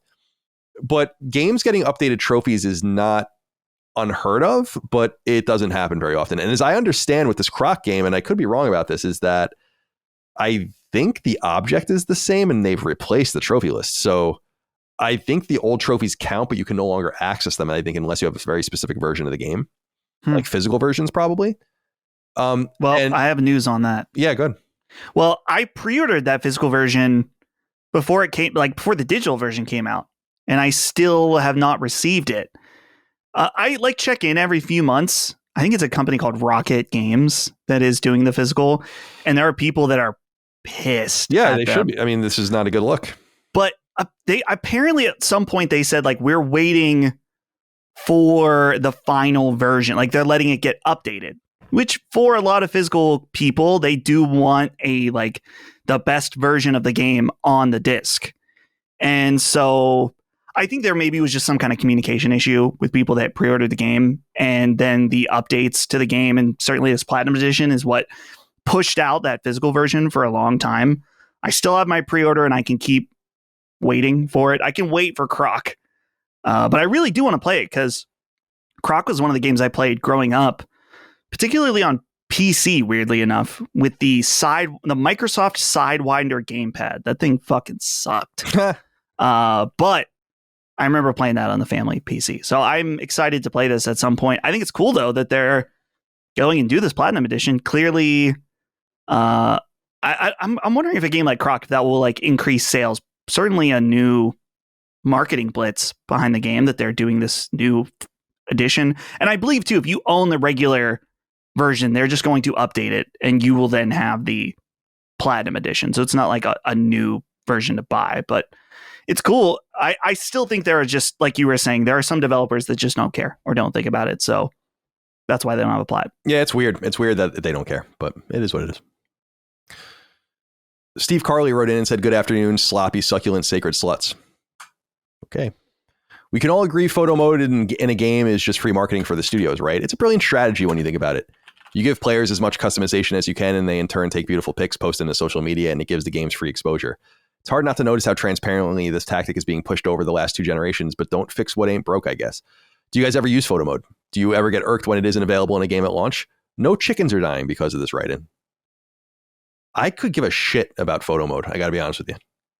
I use it if you have to. In some games, you have to do a little some in-game photo stuff. But just some games have you get a trophy for just using it, and I'll do that. But I don't get it personally. And I also think you're saying it's used to take beautiful pictures. It often is. It's also I would imagine the bane of many developers as well. And I think the reason that it's put in late is because they want to make sure the game is as stable and running well and nothing weird is happening, for which you can easily snap funny pictures too. And bad pictures and pictures that make the games look bad. So the reason that I think that sometimes photo mode is added later is not only for that extra marketing beat like New Game Plus, but because they want to have a more secure game. But Ghost of Yotei, for instance, has the photo mode in immediately. And I personally don't get it. Like, I'm like, I don't know, like what the people love this shit, but it's totally not for me. It's lost on me. Where are you on photo mode? I will occasionally check out a photo mode. Most recently, it was Death Stranding 2. I didn't go crazy, but I snapped a few fun pics and just explore, because, man, it's in depth on Death Stranding 2. You can set like lights in the world and stuff to really customize different things, change Sam's facial expression, all kinds of different stuff. And people really are into it and really find it fun to make these cool photos. And I think that's awesome.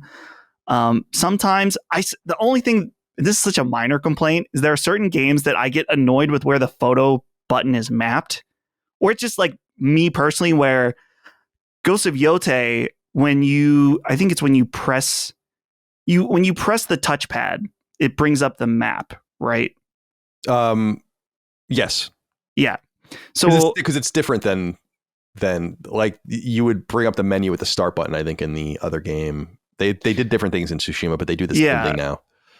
I can't remember exactly. There's something in my brain that when I'm playing Ninja Gaiden 4 that I've hit the touchpad a few times and then I start photo mode. Right. Yeah. Like, that stop. happens, yeah.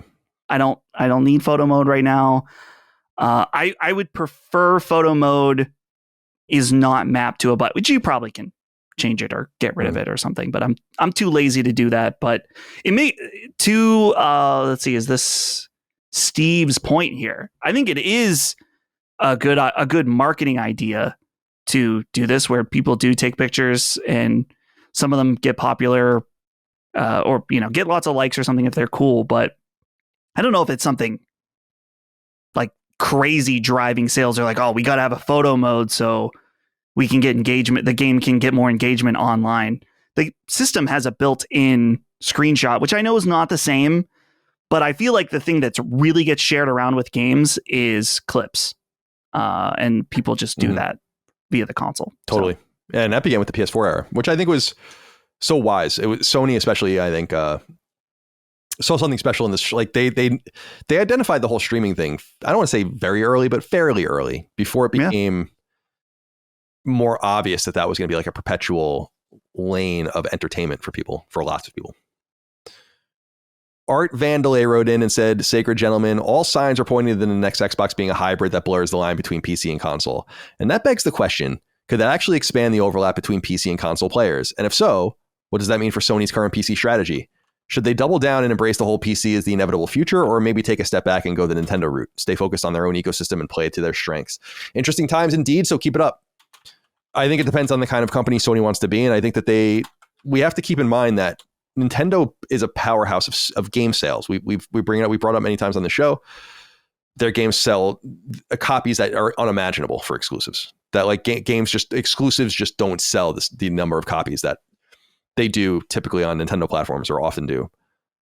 But that level of ecosystem awareness, which I think they've always exercised, and it's good. I mean, that's what they do. It's placed a limit on their ceiling, and I don't think they really give a shit, because they're a profitable company. They make a lot of money, but they make so much less than Sony does, because Sony spreads the field, has more access to third-party games, and is now putting games on PC. Not that that's really making a huge amount of money, but it's more that Sony is an attractive place for lots of people to publish their games, and Switch, frankly, isn't.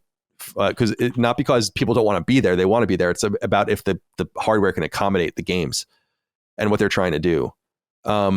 So because Sony is larger than PlayStation and there are other considerations, I think Sony spreading the field where it makes sense, both on PC and on Switch too, I think it should be continued to be explored. I don't know that their PC strategy has really changed. I think we'll see with Death Stranding 2 and I guess ultimately Ghost of Yotei and some other stuff that hasn't migrated yet, but I think that they generally are pretty open about what they want out of PC. And I'll just reiterate my stance that I think the PC strategy has worked pretty perfectly, in that they're making decent money. I think a few hundred million they made. They said they made last year or last fiscal year. So that's nice money. But that's not enough to unravel what you're doing internally. In other words, you might be more concerned if you were selling better on PC, because then you would wonder like what the downstream effects were of losing potential customers in your ecosystem and on your platform. But that's not happening. So I think they have the best of both worlds. The whole Xbox strategy that's being employed, in other words, like and again, it's not to be dickheaded. It's just, I don't know that they're like what their next console is going to be is even going to be really that relevant. It's really it's as I described it to Reese on our Secret Symbols Plus episode. Microsoft is placing a series of off ramps for their consumer, and that is the last one. That's like the last exit before the bridge, last exit before state line or whatever. Is that console?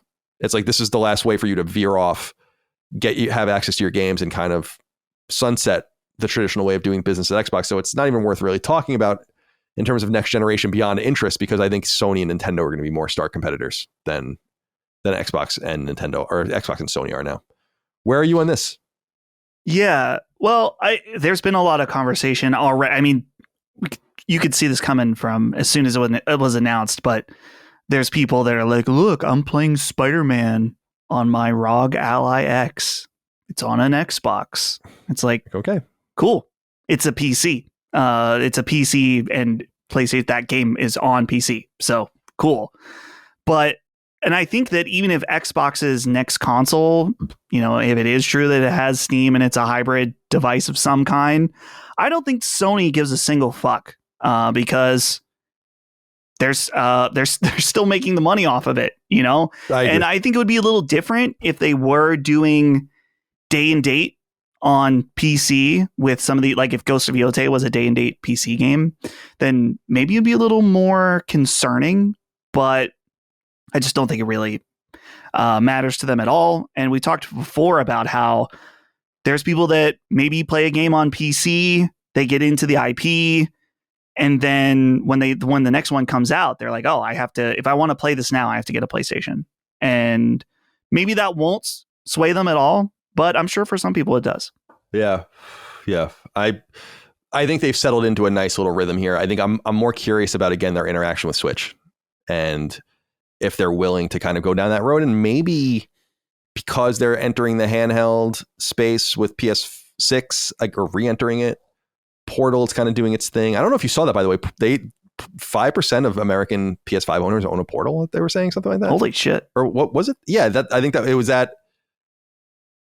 Yeah, right. That's right. Because it was like 1.4 million or something, which can be garnered to like 4 million cumulative global sales of which would be actually a little more than 5%. But yeah, I just think that. So as far as the Nintendo strategy is concerned, I wonder if maybe things are kind of changing there and are more malleable there. Obviously, they had a few experiments with the Bandai Namco licensed games, and of course, Lego Horizon.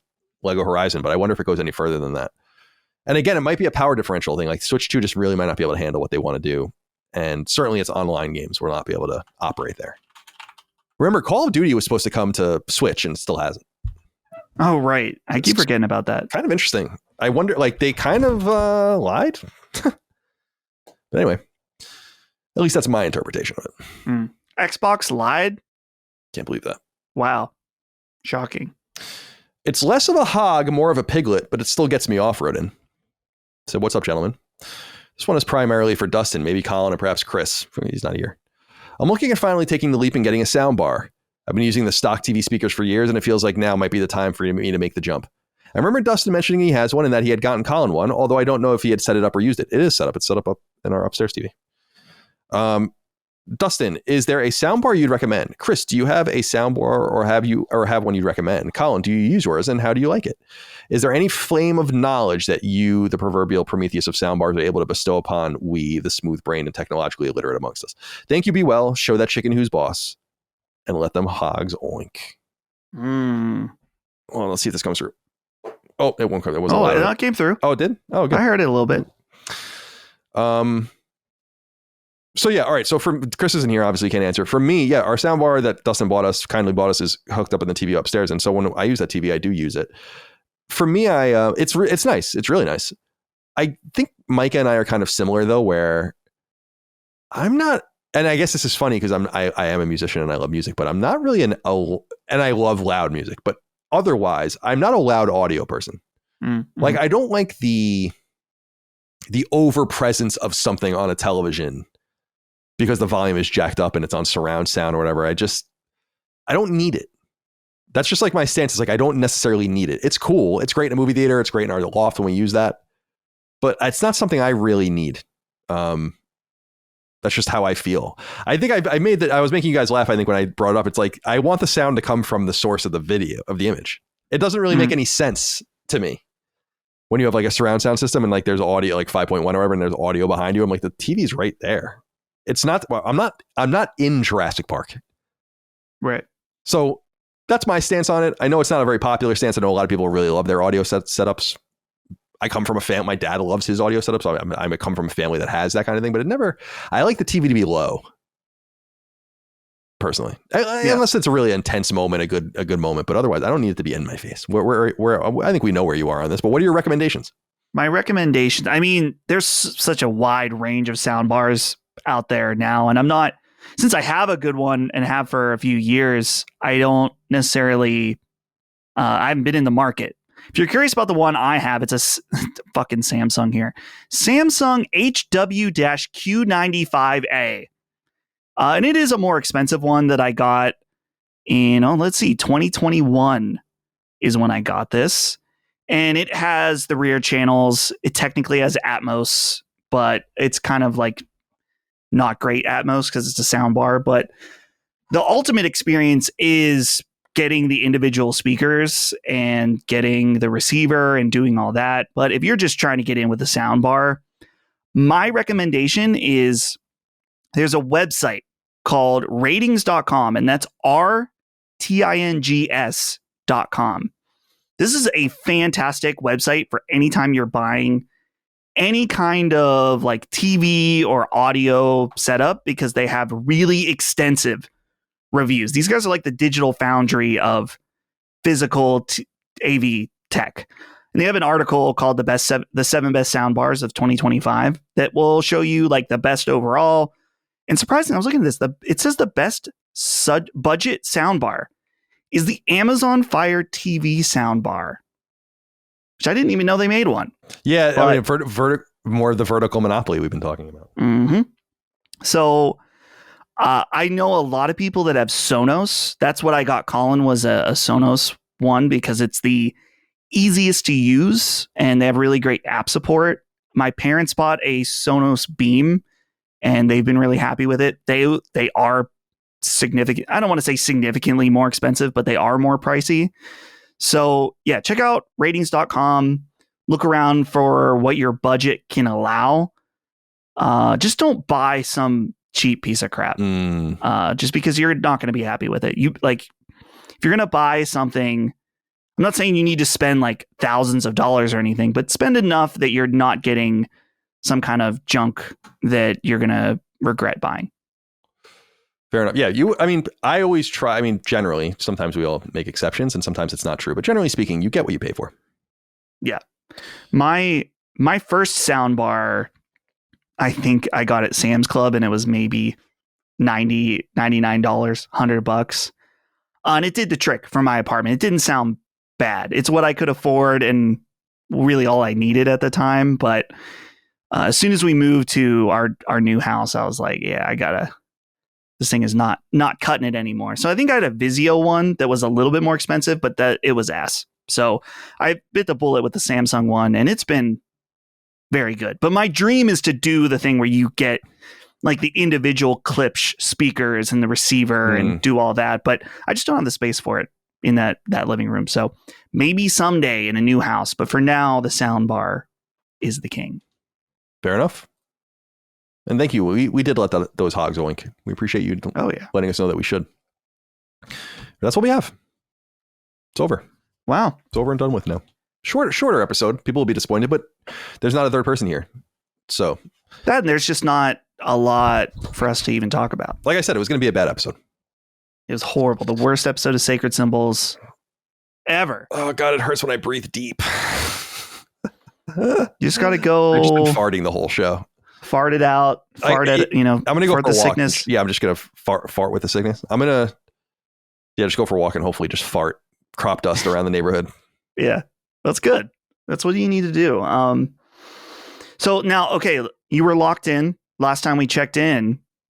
How about now, though? Are you say you're going for a walk, so you're still not ready for a little nap? No, I'm like still pretty wired. I don't know what that's all about. Like, 'cause I'm a pretty tired person. I'm literally more awake right now than I usually am. It's probably adrenaline or something. I don't know. Yeah, because it's 5:22 now, and this is what we were discussing with Chris a few weeks ago, that you probably should just push through. Yeah, I probably will. And then, maybe just go to bed a little earlier or whatever. Because not usually, but I would say half the time, maybe not, like 2/5 of the time, I take like a nap at like night, and then I get 2/5. 2/5. Yeah, 2/5. Okay. Yeah, just not 3/5. Not 3. So like every few nights, every other night or whatever, I'll like just sleep on the couch for a couple hours. But I think if I do that tonight, I'll just probably sleep all the way through. So if I can make it to like, I'm going to go for a walk. I'm going to be tired. I'm going to take a shower. I'm going to eat, and then we'll see where I'm at. Football game on tonight, hockey game. So nice. And I want to play some of these games that are, I want to play Power Wash Simulator. I'm like, I was bummed because I was hoping it was going to be up at midnight, but it wasn't. They Weird. did release a map saying that it would be out at like noon Eastern. So I just didn't see it. Right. I'm trying to see on my family Steam share. Oh, Power Wash Simulator 2. Here it is. Fantastic. Fun. I don't think I will check it out anytime soon, but I'd like to play a little bit. I'm excited, man. We'll see. They put some new additions in there too. So, and then it would be funny if Ben and I did a spoiler cast review discussion for Power Wash Simulator 2. That'd be hysterical. Does it have co-op? It does. Yeah, it does. They added it to the first one, and I think this one natively comes with it. Maybe that's I don't know if people would be into that for a stream, but it might be kind of fun. Yeah, we could have a little bit. Sacred Crew cleaning up a rocket ship or whatever shit is in that game. I don't know. That would be fun. That's not a bad idea. All right, my friend. Well, thank you for your time. Hope you're well. Any plans what's going on tonight? Well, no plans at all tonight, which is nice just because I'm gonna play some Ninja Gaiden, Battlefield later tonight, of course, which has been really fun. And then tomorrow I mentioned I'm seeing my first anime movie in theaters, like an actual like anime, a TV show that they're making a movie with Chainsaw Man movie. So I told Holly, I was like, well, I told her this like when I bought the tickets over a week ago. I was like, no showering. We got to fit the part in the theater. No showering till then. We got to stink that place up. Yeah, you got to definitely do that. We'll fit in. Yeah, I'm assuming. Yeah, with the anime audience there, it's like I don't want to. They're like, oh, who's that guy that showered recently? Get him out of here. So got to figure out somewhere nice to eat before that. Yeah, definitely eat before. Yeah. So. But yeah, that's it. I don't have any plans with my life. Yeah, that's good. That's the best. That's the best. Love that. It used to give me agita when I was a kid. Like not even a kid, when I was like a teenager and when I was in my 20s. Like if I didn't have plans, got to go do something. Got to go out to eat. Got to see a friend. Got to be social. It's like, ugh. No thanks. Yeah. All right. Time to go. Chris will be back next week unless something tragic happens in between now and then. I don't think anything will. I think I'll be back next week unless again I also die. And we've already sorted out who gets the company, who gets what. Oh, I got another one coming out. I still heard it, but it sucks because I had some fucking crazy ones and I muted them, and I should have just done them earlier. Yeah. Honestly, if you interrupted, like if I was talking and you just ripped one, I wouldn't have been mad. Yeah, I mean, it's about the moment, about capturing the comedy of the moment. Sure. But yeah, we'll be back next week for more. Patreon.com/laststandmedia for early ad-free access. Sacred Symbols Plus, RSS feeds, all of the rest. We could not do it without your support over there. LastStandMedia.store for merch. We'll see you next time. Till then, goodbye. See ya. Sacred Symbols, a PlayStation podcast, is a product and trademark of Last Stand Media and Collins Last Stand LLC, and is proudly recorded in the USA. The show is conceived by, is written by, and is directed by me, Colin Moriarty. My co-hosts are Chris Raygun Maldonado and Dustin Furman. The show is produced by executive producer Dustin Furman. All of Last Stand's theme music is by my best friend, Ramon Narvaez. As you know, all of Last Stand shows, including Sacred Symbols, are fan-funded on Patreon at patreon.com/laststandmedia. The following names are at the producer level on Patreon, our highest tier, and we're grateful for your thoughtful and kind contributions to our independent endeavor. Thank you.